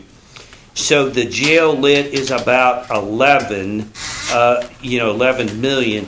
So our debt payment will consume everything but about 2 or 3 million of that. So what you're saying, what I'm hearing from you, Nancy, is yes, we'll have to keep about 7 or 8 million per year for the debt component on the Justice Center, okay? And the operating component of 2 million, or I think it was 2.3 million in here, budgeted for 27, is a good number. And that's not even over the 20%. So, that will be filtered in there too. But again, most likely, it'll be coming out of a grand total rate. And we won't be pigeonholing, maybe. There's no restriction like there was with the... Correct. So far. Right. Like I keep saying, SB2 is coming to a theater near you. And for a fact, I've been told we're working on it. Not we, but they. Okay. So now, here's where I'm getting in the allocation of the 26.82 pennies. Okay, on number 15, when I looked at it, and I know you're championing this cause too, Nancy, but the general drain has about 4 million. So my thoughts are the council would say, do not increase the amount of property taxes going to general drain. If at best, keep it the same. So when we advertise the Form 4B, we won't overinflate that one, okay? Because there's no reason, okay? He's got more than, that's almost a 3 or 4 year buffer at the rate of spend. And so drain improvement was 0.0047. We don't, I'm assuming council's okay with that. Council? I agree. Okay. And so the other ones, reassessment, we keep that pretty much the same. It's looking good as far as this is concerned. And depending on the flyover and the flyover expense, which that's what I asked the assessor, how you got that built in for this year, or, because they do it every 4 years, I think. And by the way, somebody asked me, why in the hell are we doing flyovers anymore? Why can't we call Elon and say, hey, we'll give you $100 if you map the county? And that was a really good point. I mean, with the satellite, we can probably see Eric out there waving at us if he was on his farm today. And, we ought to be able to map the whole county. Well, I think the flyovers give you three-dimensional then, because they do like three, so then you get the angles, so then you can make direct measurements on buildings and stuff by using that, Have you not seen Google Earth Enhanced? I have it. I have it. I think I could see up his nostrils if I tried hard enough. But but that was a really good point, and the county brought that up, and they were going to look into it. The assessor was going to look into it, and if nothing else, it's coming to a theater near you too. Okay, so on reassessment. That's what in Cume Bridge and Cume Bridge and Major Bridge will all stay the same. So it basically comes down to drain improvement.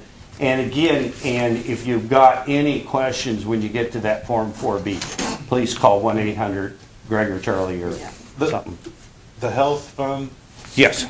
Okay. Why did we increase the spend so much on it this year? I looked at so that's a Health First. Right. So the Health First has about $2 million in it. I'm looking at the health fund. The health fund, I didn't think that one went up so much, Eric. Well, it was the Health First fund. The health fund went from 1.8 to 2.3 this year. I'm trying to figure out why it went up $500,000. I think they're thinking they're moving people back to health. Yeah, they moved a whole bunch of people. Back They're going to health. have to. Yeah, I think they. So everybody understands Health First Fund that was supposed to never go away and be funded buku bucks is going away. Now, most of the health departments, council, and I would say yours, they're lobbying, going to start lobbying in November, December for January about, wait a minute, you created this, now you're taking it away. Are you really kidding here? I think we need to go back down to our original number of people in that department then. Because we had them all on the basis that they're going to be paid for by the state.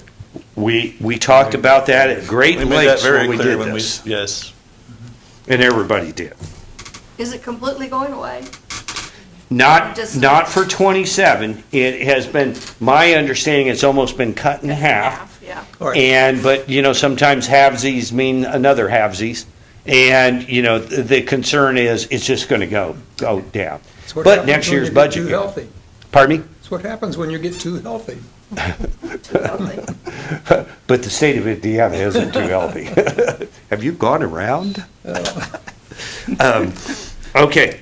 So wheel tax 46 may need to be reduced. That's one where I have a negative on page 88, and he may just been a little aggressive. The rate reduced? Pardon me? That'll be one of those that probably, it's the debt fund, and he put in 4.1 million, and we only get 1.2, and so I think he's consumed cash and everything.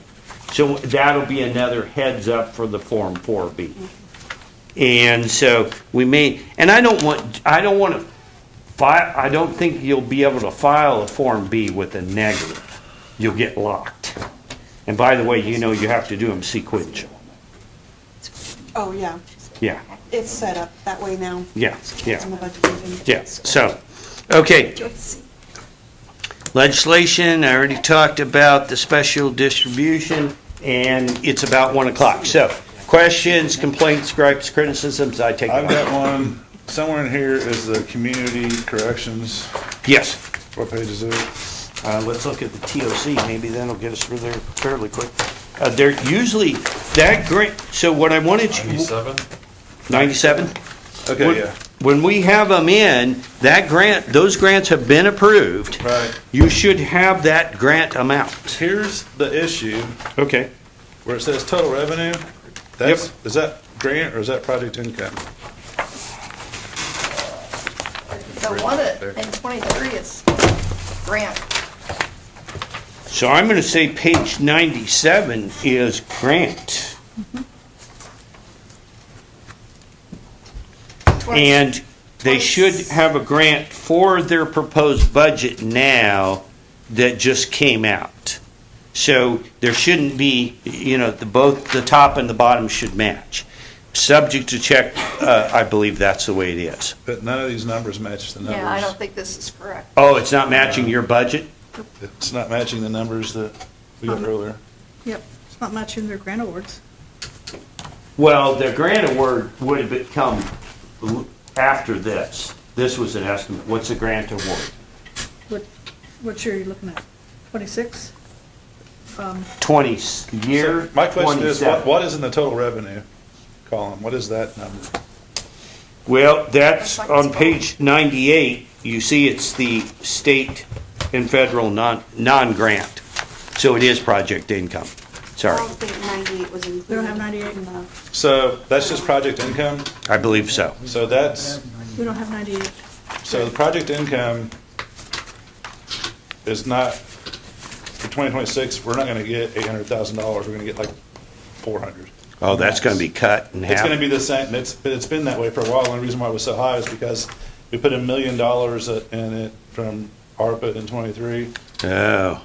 So it's probably going to be closer to the 282 then, Eric, which was actual 25.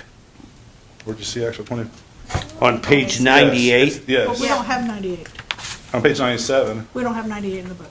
No, Yeah. I didn't print I've off, got- I printed off the summary pages. Oh, gotcha. Okay. I've got 98. Okay, yeah, in 2025, actual was around 300,000, 281, Yeah. 542. So, These numbers on total revenue are mixed because I know 23 is the actual grant. Correct. And 25 is the actual revenue, or project income. Yeah. So they're commingled. yeah. That's how they show up on the books and records. But what I'm hearing is, Something's wrong on those sheets. Yeah. And the project income is not 800,000. we That's all, can, that's all I want to point out. sure, I can double check those from the records, but yeah, actual is actual. That works. But in the 26 and 27, we had it match, the grant. We had when I was still auditor, we had a confusing year that DLGF told us, Board of Accounts told us to use this and that. And then we switched, and then DOC said, switch this with that. So it did become very confusing. And that's where we probably we picked it up from the books and records. So- It's however it's labeled in there for the actuals. So that's probably it, Nancy. And and We've just had a big talk about this earlier. That's how it's fresh on our mind. yeah, thanks God it's not those grants where you change fund numbers. Oh, yeah. Oh, that is. halfway Well, they through. do change. Okay, that is it. And That's that's right. why, that's why That's why. 4909 and 1122, a long time ago, were product income and grant, and then all of a sudden, nope, you can't. Now you have to have 9138, 9139. 1122 is now product income, not 4909. It was just an ugly mess that we had to make sure So- we moved correctly. Other questions, statements, anything? So what have you discussed? You guys give a COLA, not a general raise, right? COLA. A COLA. Okay, We and, did 3 for budgeting purposes that Right. is in the budget. and we've been assuming 3 across the state. Had some at 2.5 and we went to 3. And, Monroe's trying to go higher with their COLA, and I'm saying, heck no. And so, because the other thing is, step increases. Have you calculated for council you have step increases, correct? We have just the grade levels. Okay, grade level increases. Have you calculated the overall dollars consumed by grade level changes? Do you mean like a matrix? We don't have steps. Right, Is a step- she said that. You don't have steps, We but don't you really have have, grade changes Sheriff, either. jail, and probation. you don't have grade changes. We have a matrix for some employees. Right, So- like Sheriff. sheriff. Sheriff's Yeah. deputies, jail staff, and I think maybe probation. Probation. Okay. And they were. Perfect. Using. Those are the ones that have a fixed ongoing pay Yeah. raise over time, regardless of what we decide. Because when you have steps, grades, whatever you want to call them, automatic, and counties are not taking that into account on top of their COLA, or they're saying, 600 employees, out of that, I've seen 300 of them getting steps. Then they're trying to come back with 3% on top of that. You've got employees making 6 or 7% more just because of their migration. Those steps and those things are eating people alive that have built them in, and they're going to have to cut it out. It's They're- significant for the sheriff's department. Yeah, what they it's get always stepped been. up, But So that's that's good to hear, because then the COLA makes more sense, right? So, But we also may do performance. that's the bonus check, so to speak. Yeah, and so that one's up to you, but at least that one is not built into forever, ever, amen. Anymore. And that's the ones, pardon me? I said anymore. Yeah. It was Yeah. initially. Okay, yeah, and that's the one that's catching up with people, so. Okay, anything else? If not, I see your victims are out there in the waiting room, and so, Thank you very much, Fred. yeah, thank you all, and Eric and Larry and Nancy, we will see you in our office on the 18th, and 2 o'clock. yeah, and I told Jeff, maybe take an hour or two and, educate each other, right? And so I want to make us armed and dangerous as much as we can for the next meeting, and go from there. And again, like I said from the get-go, the good of the county, we got to have all the pieces work because they're valuable pieces. Okay, thank you. Greg, you gonna live stream that so I can watch it? Pardon me? You gonna live stream that meeting so I can watch it? The first one went okay, but yes, here, I'll pick up Larry. He fell on the floor. Thank you. I thought the first meeting went okay. Well, see, I can't be there in person because Yeah, I have too many people. It's live stream, it's a public meeting, it's gotta be. They can live stream the first one.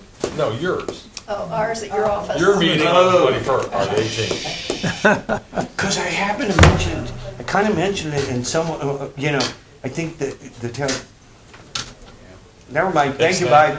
Gotcha. Come on in. They want their next victim. Thank you. Thank you all. Okay. We have the coroner come in for his session.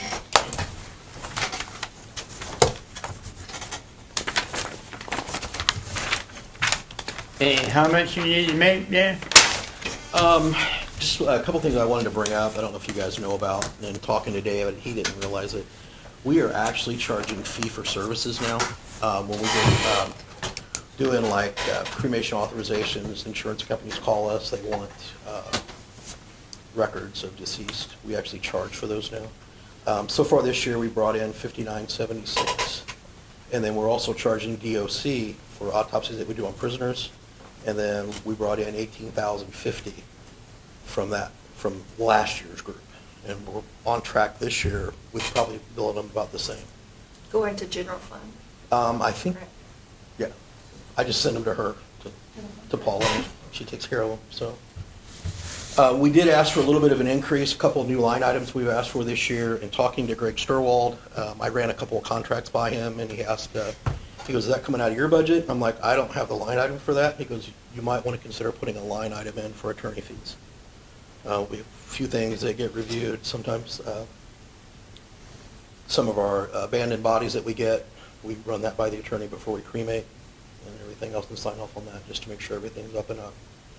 And then we've also added a new thing this year about we have corner interns. We were talking about getting paid spots for those corner interns. So we get college students that come in and intern with us for 1 semester, 2 semesters, and we have a summer intern that comes in, a summer intern spot that comes in. Are you talking using the county attorney, or are you talking about outside?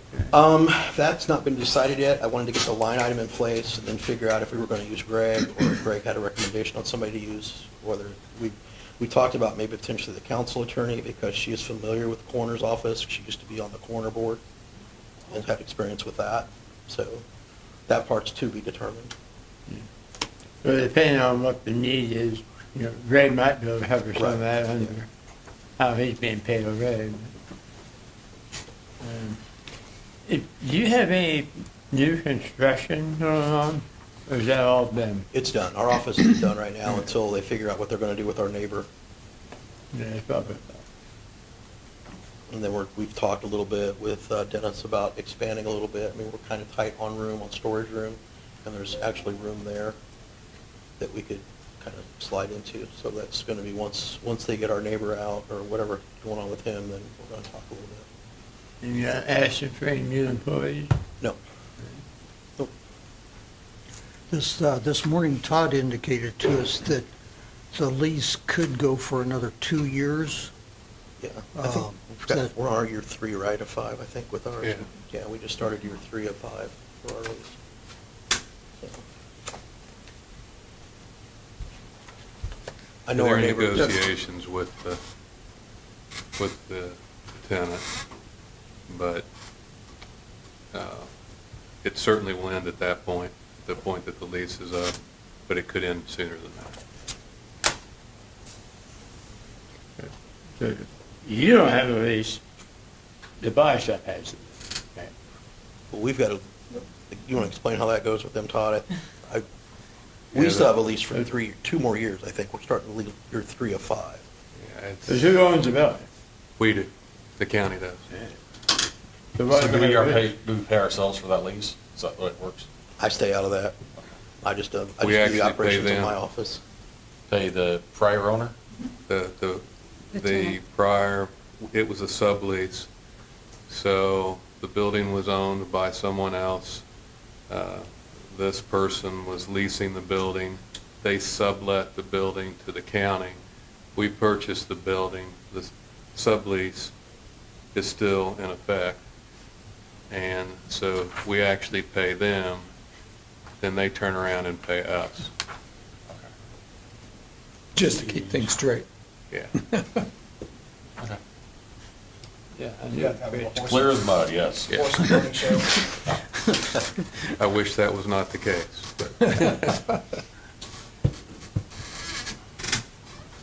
Do you guys have any questions on anything else on my budget at all, or? Any questions? How many autopsies have you done this year? We did 19 last month. I just got the bill for that today. So. 19? Last month? Last month? Like, The month of July? correct. Okay. We average anywhere, minimum I think we've done is 8 in a month. We've got 3 for tomorrow already, just from the weekend, so. We're close to 80. So is it pretty fair to say 15 a month? Is it Easily. Oh, yeah. 180 a year? Yeah. Easy. Yeah, we've got We're close to 80 right now. We've got a goal this year not to come back to you guys and ask for any more autopsy money. So that's our goal. We're getting close, but I think we're going to be able to squeak through this year. That's including partial autopsies too, so just Yeah. head onlys or external exams are included in that number. Yeah. So not necessarily paid the same as like 100 and 110, but 110 physical examinations happen. Yeah, if you get the one sheet I sent you of the price breakdown on what they go for autopsy. So an average autopsy is $1,600 if it's straightforward. If you get somebody that's been shot, like we've had a couple cases this year where law enforcement's been involved, those autopsies go by the number of holes. And that it's... Defects. I'm sorry, defects. They're called defects. But they go by the number of defects. And that's our pricing is going along with what the norm is now for the forensic pathologists. So I think there's only 8 forensic pathologists in the state now. And the one we've got a hold of now is a pretty good guy. He does Marion County, but he's pretty sharp. Got experience. He does have experience. I've got a stupid question. And prosecutor likes him. Him and the prosecutor's office are getting along great as far as cases are taken to court. So. I've got a stupid question. Uh-huh. Do they do them at your facility? Oh, yeah, we do everything. From the I time thought we you were take set them. up for it, but they Yeah. come out and do them there. They come out. We usually do Wednesdays. Wednesdays is our primary day. Friday's a backup day if we get anything after that. So, and then depending on the case. If you sometimes- haven't toured there. I have. Oh, okay. Yeah, I have. Yeah, it's been, it's very nice there. Our biggest problem we're getting now, though, we're getting a lot of unclaimed bodies where there's no family. We're getting those in. We just got one that we just got released out that we ended up signing paperwork for cremation. Guilford Township trustee paid for it. No sooner got rid of that gentleman than we got another one in over the weekend. And So, those are from here within from Hendricks? within Hendricks County, yeah. When this lease thing is done, do you foresee going into the rest of that building, or? When we were talking to Dennis, we were talking about there's a parts room in the back, and then there's another 2-bay garage that we would like to move into. We can get all of our equipment inside. Right now, our van sits outside, and then our mass response trailer that has all the extra body bags in it, it sits outside. And we've got some storage actually in the main cooler garage area that we would like to kind of get out so we have more room. It's like now, when they come to pick up a decedent, we can't bring them all the way in the garage. They have to park outside, leave the doors open and everything, and offload that way. We really need a decontamination area. Yeah. I guess the question is, do you foresee that building sufficing for you? Well, I can see it, long yeah. period without We've talked asking- about that. That will. Asking for that building. I think that could last the coroner's office another 20 to 30 years easily. I mean, as long as the building structurally stays sound. Yeah.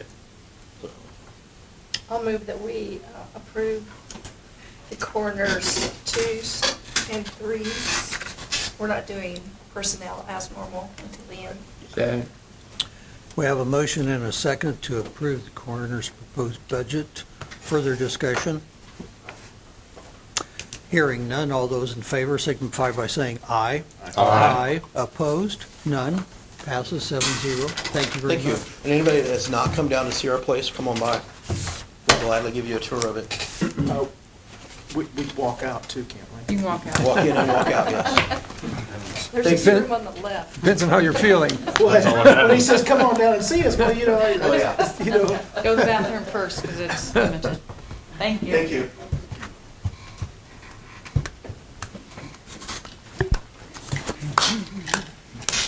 Didn't meet by accident. Hello. Hello.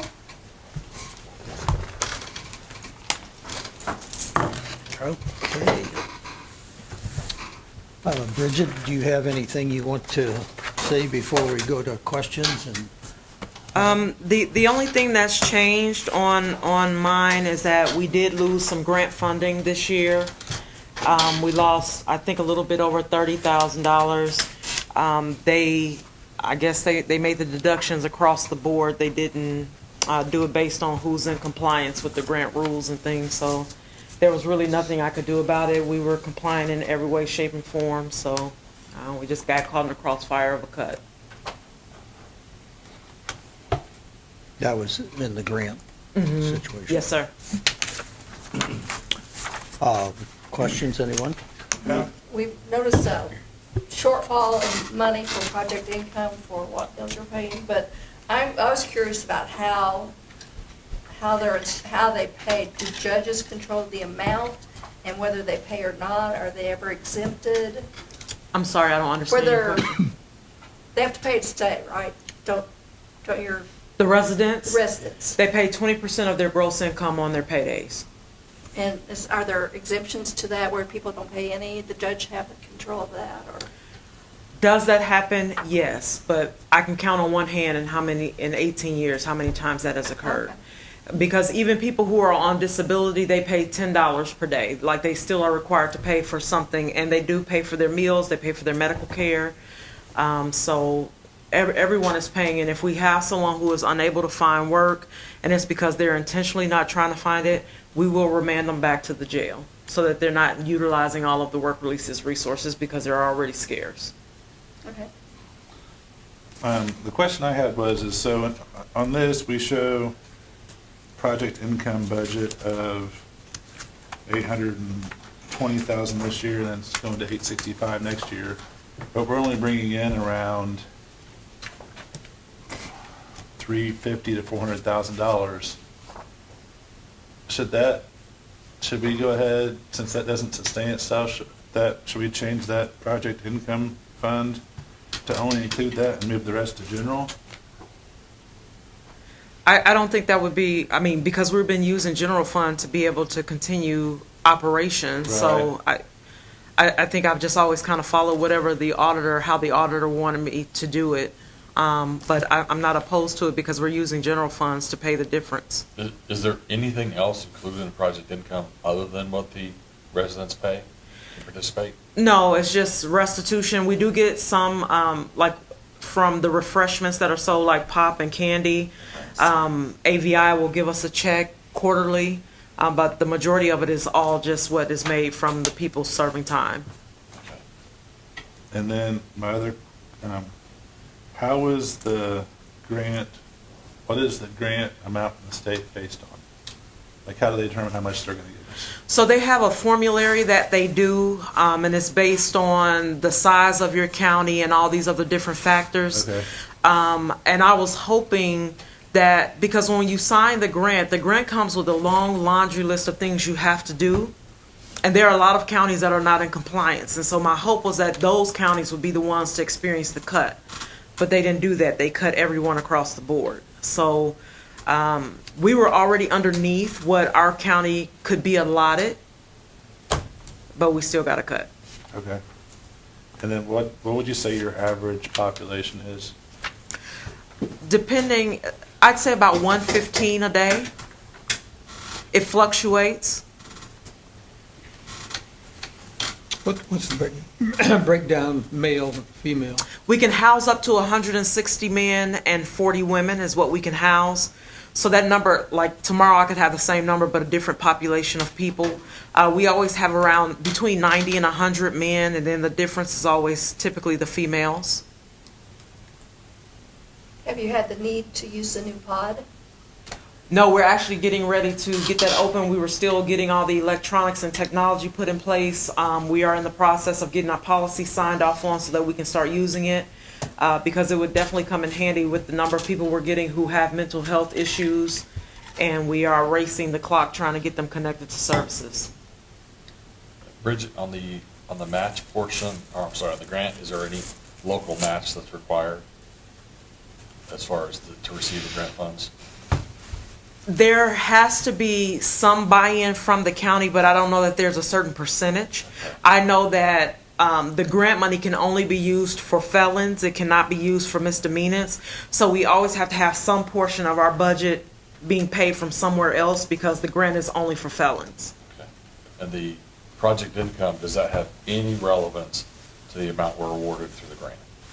That No. you know of? Okay, thank you. I did notice, and this may be, and maybe you've talked about it before, that you took the benefits, FICA per group and unemployment to zero. So was that in anticipation of the county covering them all through county general?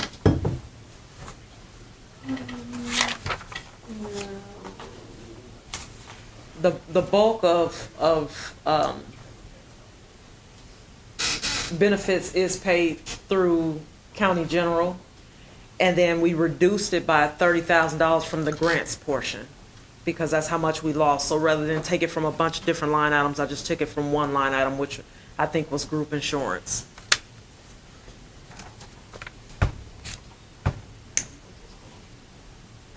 I don't see it in county general, but this is little print.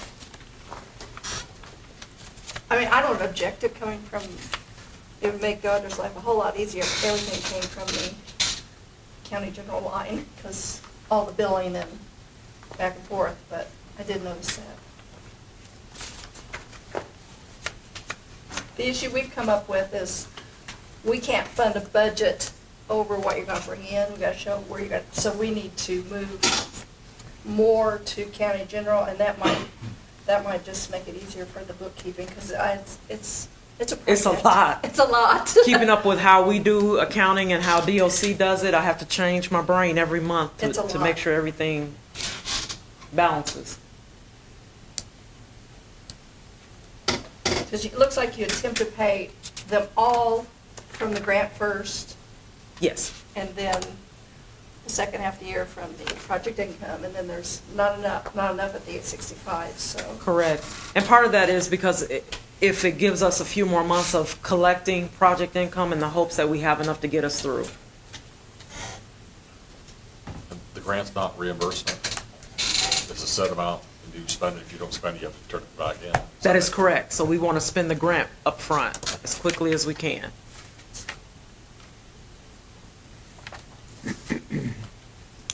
Make a motion to approve 2, 3, and 4.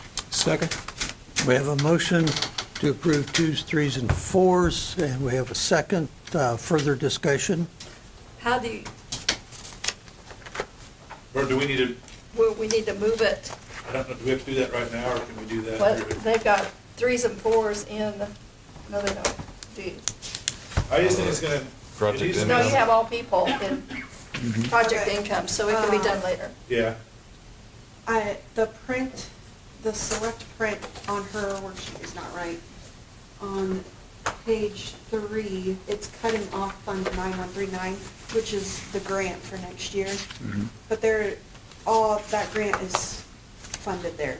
So the total for 9139 next year is $1,098,449.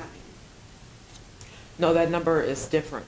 It should be $30,000 less. Yeah, so this one hasn't been updated, your print one. So minus 30. Actually 32,000. Yeah, I'm not sure what the exact dollar amount is. That's on page 3. Is that accurate? Yeah, the rest of it didn't print. If you look at 9138, it's the same as going to be 9139, you just have to change the fund number. That's what we have to change, so those line items are the same line items, it's just going to be 9139 next year instead of 9138. But you have the information there in front of you on the 9138. That's why it shows zeros in 27, because 9139 would have the information in 27. So how would it be easier for you guys to, Well, we cut the 32,000 off of project income's health insurance. Off grant, Off the of grant. Off the grant. When they cut her 32,000, I just moved it from one place. we just took it straight off of what she asked for from the grant to pay with health benefits. But what we're saying is though, is we have a It's, budget of $865,000. the project income, we're not talking about, the grant's okay, the grant's okay. The grant's okay, yeah, I'm just saying, we can't go with this budget, we know we're gonna have $350,000 coming in and we have a budget of $850. That's just, yeah, So, that's something to look at. What makes the most sense and least amount of work to make it work? yeah, That that's what I makes was. the most sense, at least now workers move your payroll over to county general and let her pay operating supplies out of project income.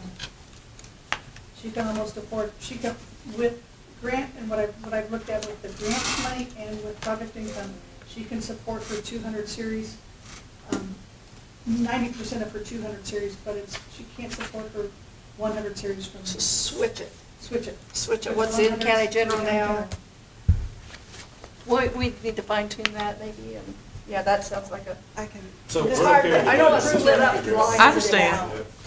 So, and it's easier that way, and then that way we can definitely set everything up, we don't have to go, oh, this came, Yes, whatever, it's- so I much mean, easier on the do we thing. want to continue this then and not approve anything until we get all switched? I think, oh, yeah, The that was numbers twos. are right. They're Well, all ones, So we're right? moving, No, we're moving. when we're general gonna- fund or twos and threes, Choose so. the threes of general fund, and we're gonna move that to a different project income and everything else. Well, if you want to approve the budgeted amounts. I'm okay with the amounts, Yeah, And then, that's right. but we need to then I switch. will submit to you once it is finished at the August meeting, and you can approve the funds. I'll give it Bridget, we can look at it. Everybody okay with That was my that? Could you motion. repeat that for me? Yeah. My motion is I'm fine with the numbers, we just need to move the 2s and 3s into the project income and the people into, That would make it a lot easier for as them. long as we can do that and still get the ball back at the grant. Yeah. You're covered. Thank you. My second's still good. We have a new motion, I guess, I'll second. an amended motion, and the second is still good. So we want to have some more, or do we need more discussion, or are we there? Here, you got more, Nancy? No, I think that, I didn't want to make it more difficult. Yeah, yeah. So, But it's a challenge. Yes, it It's a challenge for everybody. Thank you. okay, all those in favor signify by saying aye. Aye. Opposed? None. 7-0. Thank you, ma'am. Have a good afternoon, And, everyone. hey, Bridget, you don't anticipate any new employees in, right? Not anytime soon, no, sir. And we're actually switching to 12-hour shifts. That is going to allow them to have every other weekend off, and it's also going to require us to have less manpower because we'll have more people working per shift than we would in 8-hour shifts. So that's already been approved through HR and the county attorney, and we are, I think, planning to launch that the first pay in September. You told us about that. So that's what we talked about earlier this year, trying to get that. Yes, and that was going Like to the sheriff. help us fiscally too, and also help us with the coverage issues, because I knew a cut was coming, so. Just trying to do our part to cut And you can corners. do that with the same personnel, huh? Yes, with the same personnel that we already have. I assume the staff is fine with that? Yes, it was, what I didn't know was that for a year, they had all behind my back been talking about it in a meeting with Oh. sheriff deputies and figuring it all out. And so my custody supervisor said, hey, I need you to come to the classroom. And I'm like, why? He's like, I gotta show you a slideshow. And so he had created a PowerPoint presentation with all the reasons why and all the conversations they had with Josh Watts. And once they presented everything, then I just went forward with HR to see what our options were. Great. But right now, they don't get weekends off, but maybe once a year for a couple months. Oh. So now they'll get every other weekend off. So for them, it's going to boost their morale a lot. And they were 40 hours before, They were 40 hours per week, so they worked 8 hours, 5 days a week. so now they're 40 hours. So now there'll be 36 one week and 44 the next, but we've got a clause that allows us where we don't have to pay overtime for those 4 hours. Right. And overtime for them doesn't start until the 86th hour. Yeah. It's gonna be like their rotation, like 2 on, 2 off, 3 on. Yep. Yeah. Mhm. I used to do that. Yeah. So, whatever it takes to keep, most of my staff have been there a very long time, so retention is important. Yeah. For the record, Bridget, I suspect they're talking about other things too. I'm sure. I'm sure they are. They may make a presentation of something else. I'm sure. I am sure. But at least they know how I work. Don't come to me with anecdotals. Give me some facts, some black and white. So, no complaints. Thank you, ma'am. Thank you. Thank you. Yeah. We made a great hire when Next, we got what her. do we think?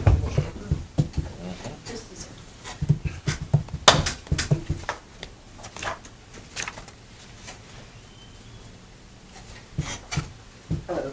Hello. How's everyone? Just relax. How are you? Yeah, it's not bad. How are you? Good. How are you with the spotlight on you? Yeah, I mean, I guess I'm okay. Do you have anything you want to state or before we start questions or whatever? No, I don't think so. I mean, I think the only thing that I really had extra was what I have in my letter about an additional employee, so I think that that's it. Okay. Yeah. All right, council, questions, comments? I compliment you on the job you've done. Well, thank you. I appreciate I that. am an animal person. I'm a dog there, and I you. want food for there, and I support you guys, so. Awesome.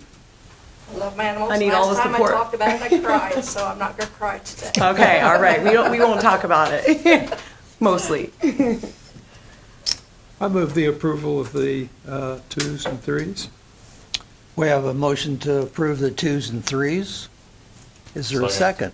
We have a second from Mr. Parsons. Further discussion? We might want to tell her that we don't do the Oh, that's right. wages first. Okay.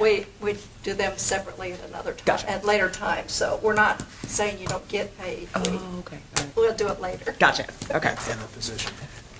So And we- the position, we'll do that later too. Gotcha, We'll wait to okay. hear what the commissioners have to say. Okay, any more?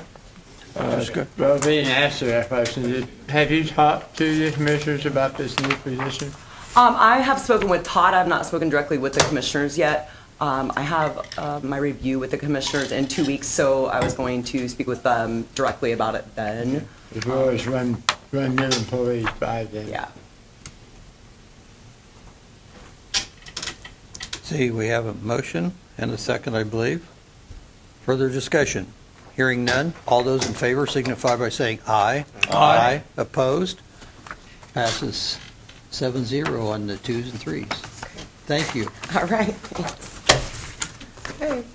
No bloodshed. Yeah. Gosh, okay. Wait till next year. Almost. I'll be there. Almost painless.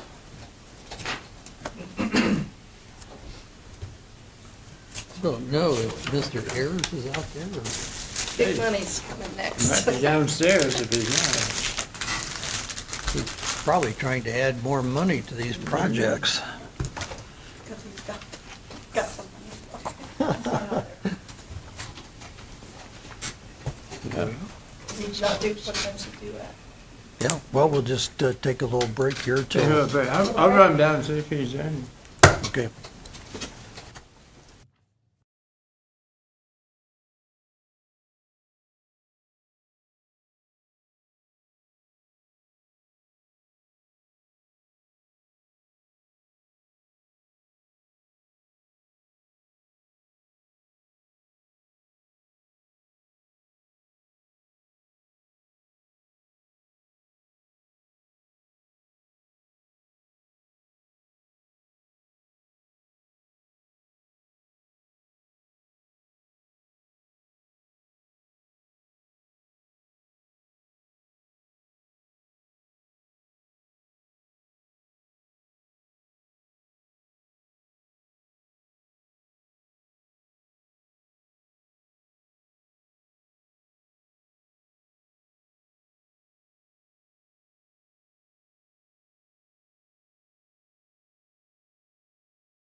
them, I don't know. Oh, yeah. Bikes are hot. I don't know if kids would have to do that. Okay, we will continue. I don't know how you, I don't know how you do it, have you done any of those two done? Okay, everybody's back, I believe. Okay, we're ready to go with engineering, John. Yes, sir. And with our highway. Okay. Just to hit on a couple things on the engineering department. We reduced some of our smaller lines just because last couple of years we haven't spent much out of them.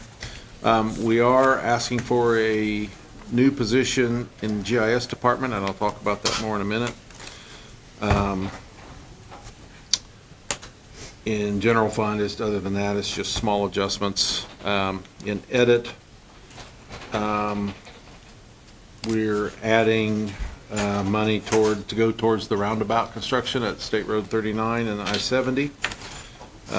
Anticipating our share, what that's going to be. We're still trying to pull together developers in the state to determine who's going to put in what amount of money, but we're anticipating, commissioners are anticipating having to contribute something there, so that's why we put that $6 million in there as our request. CUMCAP development is the same. Wheel tax, we're asking for $3.5 million on the 1000 North reconstruction project. That project is being funded primarily by relinquishment money we got from NDOT a few years ago with the relinquishment of 267 down in Plainfield. We get money for the bridges that are turned over with that, and the commissioners made the decision to spend that on this. But that's a fixed amount that we were assigned at that time, $6,030,000. And our costs on the 1000 North project are high enough that we're going to need, our local share between construction and inspection is going to be about $3.3 million. So we're budgeting 3.5 for our share of So that. the combination of those two, sir, two different ways of adding those together, that will be, should be what you all need. Yeah, our total, right now, our estimate, total project estimate for that is $9.346. So this should take care of it. Yes. That should take care of our share, and that with what we got from the state should cover that, yes. And that goes to a letting in December, so, this December. And that's all in the engineering budget. The GIS position, if you want me, Real quick, Tom. yeah, go ahead. Didn't Greg say, basically with that, and then your, in highway, the 1.35 on repairs and maintenance, you're completely running wheel tax down to zero.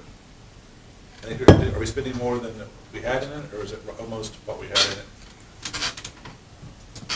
I think it's almost. I mean, what page was that on? This is, here it comes in here. Yeah, I don't know what the total balance is in that. Yeah, he said some of that may need to be reduced, but he didn't really go in depth. Keep going, I'll look for it. Was it about 50% maybe? Was it that much? That was almost all of it. Keep going. Okay. If you want me to, I can talk about the GIS analyst position we're asking for. Currently, the GIS department is 2 people. It's the GIS administrator, and then we have what is essentially a technician, or we call a GIS planning specialist. The administrator position obviously does, administers the GIS system, works with other departments, works with other counties, does quite a bit of quite a variety of tasks that he has to do because basically every department in the county uses GIS. The plat specialist deals almost exclusively with, he does some special projects, but deals almost exclusively with processing plats and drawing in, boundaries with new plats and new subdivisions. Deals down here in more the very technical, hands-on end, the administrators up here. We really need a position in between that kind of bridges both of those lists of duties, to free up the administrator to do more administrative oversight things, and then this new position would do a lot of specific projects. it helps complete kind of, there's a pretty big gap between the two positions. Not a gap pay-wise or anything else, but just in duties and responsibilities and capabilities. And we need somebody that kind of bridges that. And it does a couple things. It also sets us up for succession at some time. The GIS administrator is the same age as me, so, he's old. And at some point, we need somebody that can move into that position, ideally. And the planning specialist, he does a great job of what he's doing, but he's not administrator material yet. He may be at some point, but he's not administrator material yet. So this would also set up that to have somebody that can move into that role. But we really think that it would do quite a bit for us. And if you're interested in it, I've got some points that we put together on why we think that position is necessary. I've just got 7 copies. I got 8 copies, I guess, if you want to pass those around. Just some points to think about. I did send the job description, he had 2 job descriptions, I sent both of them. The first person, they're going to get back with me on the 19th of this month. We're going to have a meeting, and then they will review and explain their outcomes. We put a 31 on there, but we don't know if that's what it's going to rate at or not. That was just a guess. So anyway, for your... You thinking in-house or from outside? To hire somebody? Yeah. Most likely outside. John, is it 39 roundabout fully designed at this stage? We're in design right now. There's actually 3 roundabouts. There's one at... One north and 2 south, is it? 2 north and 1 south. Okay. Yeah. One at Innovation Boulevard, one at the Loves entrance, and then one south of 70 at Gateway Drive. Okay. So all 3 of them are in final stages of design. They're not complete. They're finishing up the environmental stuff we have to do now. We probably won't move forward with the one on the south because the developer down there on the east side isn't ready yet. He doesn't have any potential customers, but that could change tomorrow. So right now, that's probably the 3rd on the priority list. The first one is the Coger Boulevard Loves truck stop one, and then the Innovation Boulevard one. That's got a temporary signal that's working okay. But we may end up doing both of those at the same time. Traffic maintenance is going to be horrible during this project, so we're working with the designer to figure out how best to do traffic maintenance. So design is not complete, but it's probably 80%. Too early for a projected completion? Yeah, because we also are having some right-of-way issues. Okay. On one of those. The developer on the west side, which is Sunbeam, is very cooperative. They're more than willing. They're the ones that kind of started this push a few years ago. The other one's a lawyer. The other one's a lawyer, but then there's also an in-between property owner and his brother that are causing us the issues right now. Yeah. Who's the lawyer? Oh. Walmsley. Okay. Ambrose Development is doing the development on that side for him, but we're having a hard time getting them to pitch in to build these. Ambrose, that development isn't really set up. Sunbeam on the west side, they own everything. And so Sunbeam as an organization can say, okay, we're going to chip in, and they have, $2 million. Ambrose, some of the lots are owned by them, some of them are owned by Vaughn, some of them are owned by the occupants. They just really aren't in a position to... Part of it's in Morgan County. They're just not really in a position to say we're going to contribute this much. I don't think we'll have trouble with right-of-way from them, but the problem is with their share of the construction costs. So is that the one that'd be more to the north that you're talking about, it's more of an issue, or the one at Cogers? Right now, the one at Cogers is an issue right-of-way wise. Okay. The gentleman That's that the owns... new entrance that would come into Loves, or actually the exit coming out of Loves? Correct. Okay. Yeah, about 300 feet north of where it is now. Because the entrance is going to be, the current entrance and exit will be only the entrance. Correct. It will no longer be the exit. Correct. Right in only. Yeah. Then to go out, they'll go north a little bit and curve Come around. back But out. that property owner that owns that, and his brother owns the property to the north, and we're going to be in court with them soon. So I figured out the real tax thing. You have $2 million budgeted this year for county road 1,000. You're not going to spend $2 million on it this year, are you? Say that again. You're not going to spend $2 million No. on 1,000. That's so that negative 500,000 shows in spending all of this year's money. So that was fine. That was my left. Because Aaron's also showing you spending all the money you had appropriated for this year, and then if you did the 3.5 for next year, we wouldn't have it. What is the balance in there? What's he showing as a balance? $3,914,849.58. 58 or 57 cents. Okay. I'll round up. Don't get so technical on the cents. Well, we're taking a big chunk out of it then, yeah. John, did you run that new position past the commissioners? I have not yet, no. If they like to do that. Right. Yeah, they would obviously have to approve that, but no, I haven't taken it.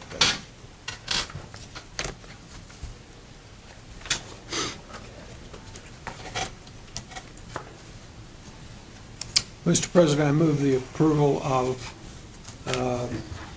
2, 3, and 400s for engineering. We have a motion. Is there a second? Second. We have a motion and a second. Discussion, further discussion? Hearing none. All those in favor of the motion signify by saying aye. Aye. Opposed? Is that a 6-0 on that, or 6-0-1, or is that a 7? Somebody missing. That's all. I think everybody voted for it. Okay. If it says on the ones and your employees will be determined later. Yeah, I So understand. the motion passes 7-0 on Okay. that, Thank you. on engineering. Talk about highway items. We have a new position there too, that again, I'll get to in a minute. Couple items that are higher than before. Obviously, our Cume Bridge, we always budget some in for, starting the process on newer bridges. We have some falling off this year, several falling off this year that will either be completed, or we'll be able to encumber at the end of the year. Our bridge inspection amount is down this year because it's an off year. Every other year is the high dollar years on those contracts. Equipment lease or rental, we're dropping that a little bit. Eric intends to buy some equipment this year out of that line that may keep us from having to rent stuff, and we expect to do more of that going forward, I think. Sidewalks and curbs, if you look under the MVH restricted lines, several years ago, not enough years ago, several years ago, Federal Highway and NDOT started pushing us to do transition plans for ADA sidewalk ramps. And to date, it's really kind of just been, well, you need to know what you have and inventory your ramps, and ones that aren't compliant with the ADA standards and ones that are. And so we've always done that, but they also are saying and pushing to, you need to start kind of programmatically replacing so many out of compliance sidewalk ramps per year. And we've been doing that, but not really focused, not with large amounts, and we really need to start doing that. And we have pretty good inventory of what ramps don't meet standards and what ramps do, and it's kind of on a subdivision by subdivision basis. So we're increasing our budget to do that starting next year, and we're going to start biting off some bigger chunks of that work. And we may not have budgeted enough based on the estimates we got right now to bite off a couple big chunks we want to do right now. So John, what is the magnitude of that overall? if we had to do all of them, Yeah. oh gosh, Oh, yeah. it'd be millions. Just the subdivisions we want to pave right now, we're talking $600,000. To give you an idea, Larry, it's almost as expensive to do the curb ramps and curbs as it is to pave the street. Yeah. It's pretty darn close. It's about $7,000 a ramps. Wow. And we got a couple subdivisions that had a lot of non-compliant ramps. Yeah, yeah. Most of, I don't want to say most, a lot of them aren't in compliance because as you know, there's a lot of criteria. Yeah. Cross slope, slope, widths. Yep. It's flare rates, I mean, The good thing is if you do it when you're resurfacing, you can use community crossing money to Right. pay for it. right. But then that's less community crossing money we can use for asphalt. So that's what we're looking at doing right now with the two that Eric's referring to the subdivisions we're looking at now, with how much of that we're gonna be able to fund. But anyway, so we've increased that line from 77,000 to 225, and you'll probably see that number go up next year.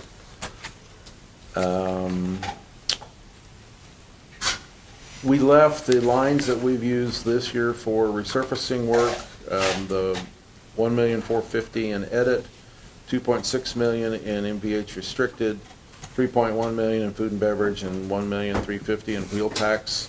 Those were the lines we had for resurfacing this year. We've left those the same.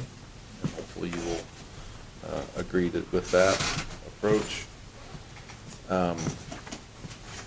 We're asking for an additional position there as well, for the sign, kind of a sign supervisor, and this may be in flux right now, so I'll explain that in a minute also. But currently, we had a position called an asset manager, and he kind of watched the signs, determined what signs needed to be replaced. And then we had basically a road crew worker that goes around and does him and another guy, usually they work in pairs, go out and actually do the sign replacements. With the new facility, we're actually going to purchase with the equipment money out of the bond, we're purchasing equipment to make our own signs in a sign shop.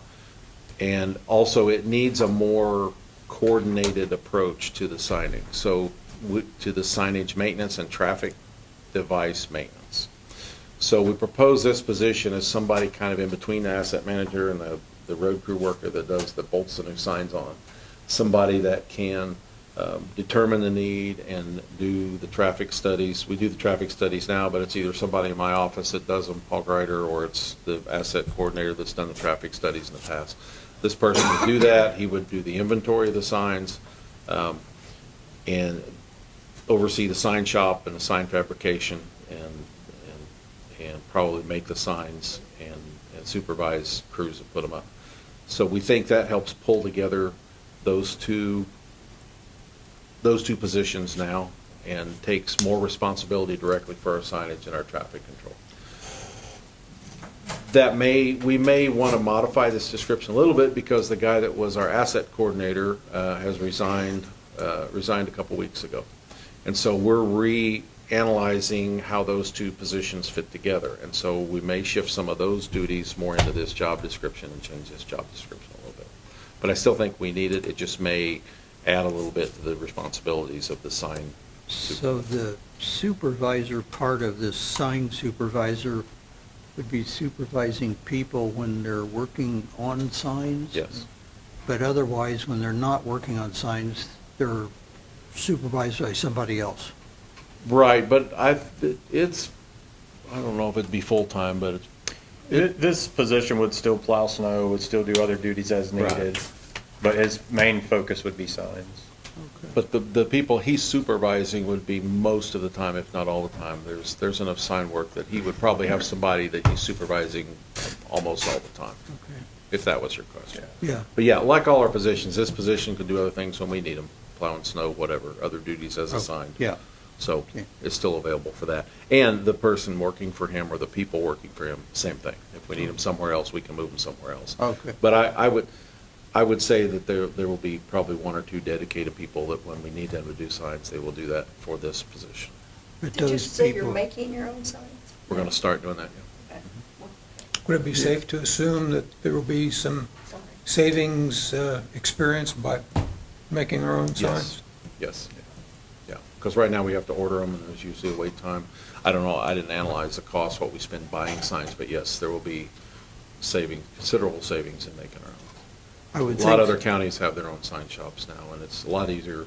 When I worked for Johnson County, we had our own down there, and we made a lot of signs, and the technology's improved a lot since then. And they sell yeah, well, way printers back, that make the film. way back when I worked for Putnam and also Montgomery County, we were making our own signs then. Yeah. And there was a significant savings from actually, even though we're paying someone on our staff to do it, but it also, we were able to replace them much faster. Quicker. Than if we were trying to get them from a vendor. Right. So- We were just talking about a situation like that about 15 minutes downstairs where we need signs with some wording on them that we don't really have the ability to make them and make them not look like, I did them in my backyard or something. So make them look quasi-professional. And this way we'd be able to do that. Are you thinking about replacing the asset coordinator, or can you roll that into the sign supervisor? That's what we're discussing right now. Money-wise, I think we're gonna be a little tighter here, so if you can roll the asset coordinator into the sign supervisor spot, you can. I don't think we can do that, but I think we're going to divide the duties a little differently. I think we still need the asset coordinator spot, but we're going to redefine those duties a little bit and put some of the stuff they're doing into this position. And you reduce that pay on that spot? Well, we'll need additional. I mean, I still want to create an additional position. It won't replace the asset coordinator. No, I mean, for the asset coordinator, if we're not doing as much, there'd have to be a 28 and they come down. But we may have to have it reevaluated depending on how we rewrite the description. We'll probably have to have it reevaluated. John, with the cost of oil and such, and who knows what's going to happen in the Middle East, what's going on with asphalt prices and chip and seal prices? We're not seeing it right now. They're saying be prepared, so we really don't know. We may have to pull back some. I think it got increased maybe 10%, trying to prepare, but as of right now, things have been able to stay okay. It's probably locked in well enough this season that maybe the next season. They have enough supplies right now that it's not affecting them. Yeah, I was going to say, I suspect that their suppliers contracted for this year much earlier. Yeah. So, Because they have an escalator clause, so they charge us more based when their price goes up. So Yeah. we feel it, but right now. That's some of the it hasn't. concerns that I have for being the 1st of August right now, that Mhm. you're getting down into the short sticks now of what you can do yet this year, but Maybe. come next year, I'm afraid. We'll have to be creative, maybe. Yeah, I don't know how creative, but yes. Yeah, just maybe different treatments, we can do on roads and try to preserve what we got. Then my second question I have too is, I know you made a time change with your employees. How is that being received now? You have a little time with the time. So far, so good. We've had an issue with, I think, one person trying to get their kids picked up at daycare on time. But out of 20-some people, not bad so far. I think the morale's been better. So you've had a positive experience. Yeah, so far. Okay, good. And we're, I think if you look back at our money that we've been spending on overtime and stuff these last 2-3 months has decreased, and production has not decreased. It's definitely better than the 8-hour days we were trying to do. So work release was in here just a few moments ago, and they made some changes because some employees can't get weekends. And now then, with the changes that they're making, it's going to be more advantage for them to have the weekends. I see this with the same, because a lot of these guys now have 3-day weekends. Yeah, all of them have 3 day week. Well, unless they're working overtime on something specific. Because you still have a crew on Fridays, correct? You don't have a crew out on No. Friday? No. They don't rotate. We have on-call That's guys. what I mean, you still have a crew that's on call. They're on call, yes. And then we had, this last weekend, we had a couple guys come in and work on some pumps and keep a project afloat, so. Yeah, there's nobody in the shop unless they're called in. Yeah. Yeah. On Friday. The office is still staffed on Fridays. Because the complaints come in 5 days a week, not 4 Yeah, days a week. yeah. Just 5? Yeah. But they don't come in Saturday, Sunday, because we don't actually. They come on Sundays too. The grocery. No complaints on Saturday and Sunday.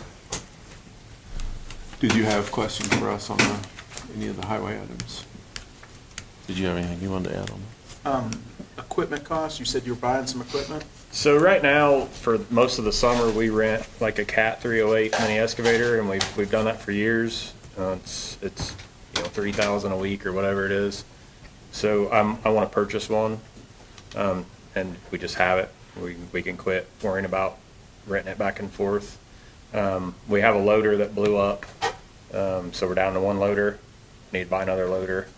We've got 2 pickups that need replaced, and we have a new dump truck that we're buying this year, but we're upfitting out of next year's budget. It's some of the insurance money we got from the wrecked one. From the snow pushing us earlier this year? Yeah, and we bought that truck back, and it's actually getting repaired, so that truck will be back on the road. Okay. Working. It only has 30,000 miles on it, I think, so. what size excavator are you thinking? A 308 mini. So we've demoed, I think, about every brand you could demo, so we've gotten to use someone else's excavator at least 1 week, this last month, all month long, so. So it pretty well meets your needs. Yeah, I think we'll probably end up with a Cat. It seems to be the best. Loader, I'm not sure, it looks like John Deere.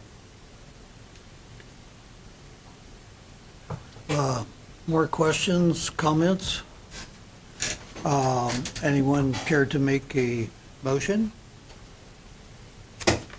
I'll move to accept That'd be the highway part. all the highways fund budgets, 2s, 3s, and 4s as presented. We have a motion to approve 2s, 3s, and 4s for highway. Is there a second? Second? We have a second from Mr. Hessen. Further discussion? All those in favor signify by saying aye. Aye. Opposed? Hearing none. Passes 7-0. Thank you, gentlemen. Thank you. One other quick question. Yeah. How's our CDL school going? Is that still being utilized as much, guys? We have one guy in right now. No, one guy, we had a credit for one employee that was previously there that didn't follow through. They had a credit. We sent another employee and he just passed last week. Okay. So we've got another, he's got his A manual endorsement. As far as what we're looking at in the future, maybe Area 30 in Greencastle. Yeah. We're hoping to get a scholarship. If we can't do that, then it'll be cheaper than where we've been sending them, about $3,000 or so a student. How much? $3,000. What was it, 5? Yeah, it was around 5 in Indy. At Cummins. And we weren't having success really out of there very much. Okay. So that's the plan, but we're trying to hire obviously with CDL. You just can't do it all the time. Sometimes that pool's kind of thin on people that already have their CDLs that meet our needs. 2 out of the last 3 people we've hired do have CDL. Okay. We've got a younger guy that started this week, he doesn't. One guy does have his. So it's still being worthy for now. Yeah. Yeah, we try to avoid having to send people to school whenever we can, but. We're making sure we get to their 90 days and now and we're being proactive and kind of not forcing them, but telling them we want them to go get their permit before we send them to school, where before that we would just send them to school without their permit or anything. So it took longer in school. We had to pay for them to be at training longer. Now, go get your permit. When you get your permit, then we'll send you. Very And good. plus, then they're more vested and they show more commitment if they're willing to do that. They're more likely to. Because it's like a Stick it week out. to 2 weeks by the time they go to school. They do their theory, they do their permit, they get everything. They don't even get behind the wheel for a couple weeks. So we're trying to get that done before. Okay. John, do you happen to know what the, when the overpass on Dan Jones Road is scheduled? I think our completion date on it, it's gonna be this year yet. I think our completion date on that is November. So they've really done, they're ahead of schedule on that. So Good. it'll be open by the end of the year. So, that contractor has redeemed themselves. I'm because- sorry? That contractor has redeemed themselves Oh, because they're okay. the ones we had a lot of issues with on a previous section of the parkway. They were in court and had to pay a bunch of damages. They have redeemed themselves on this project. I was reluctant to even get involved, but. I can't wait. So, yeah, it'll be done by the end of the year. All right. Okay. Thank you. Council, any more discussion for this afternoon? Okay, I'll recess our meeting until 9 a.m. tomorrow morning. Thank you very much. Good job.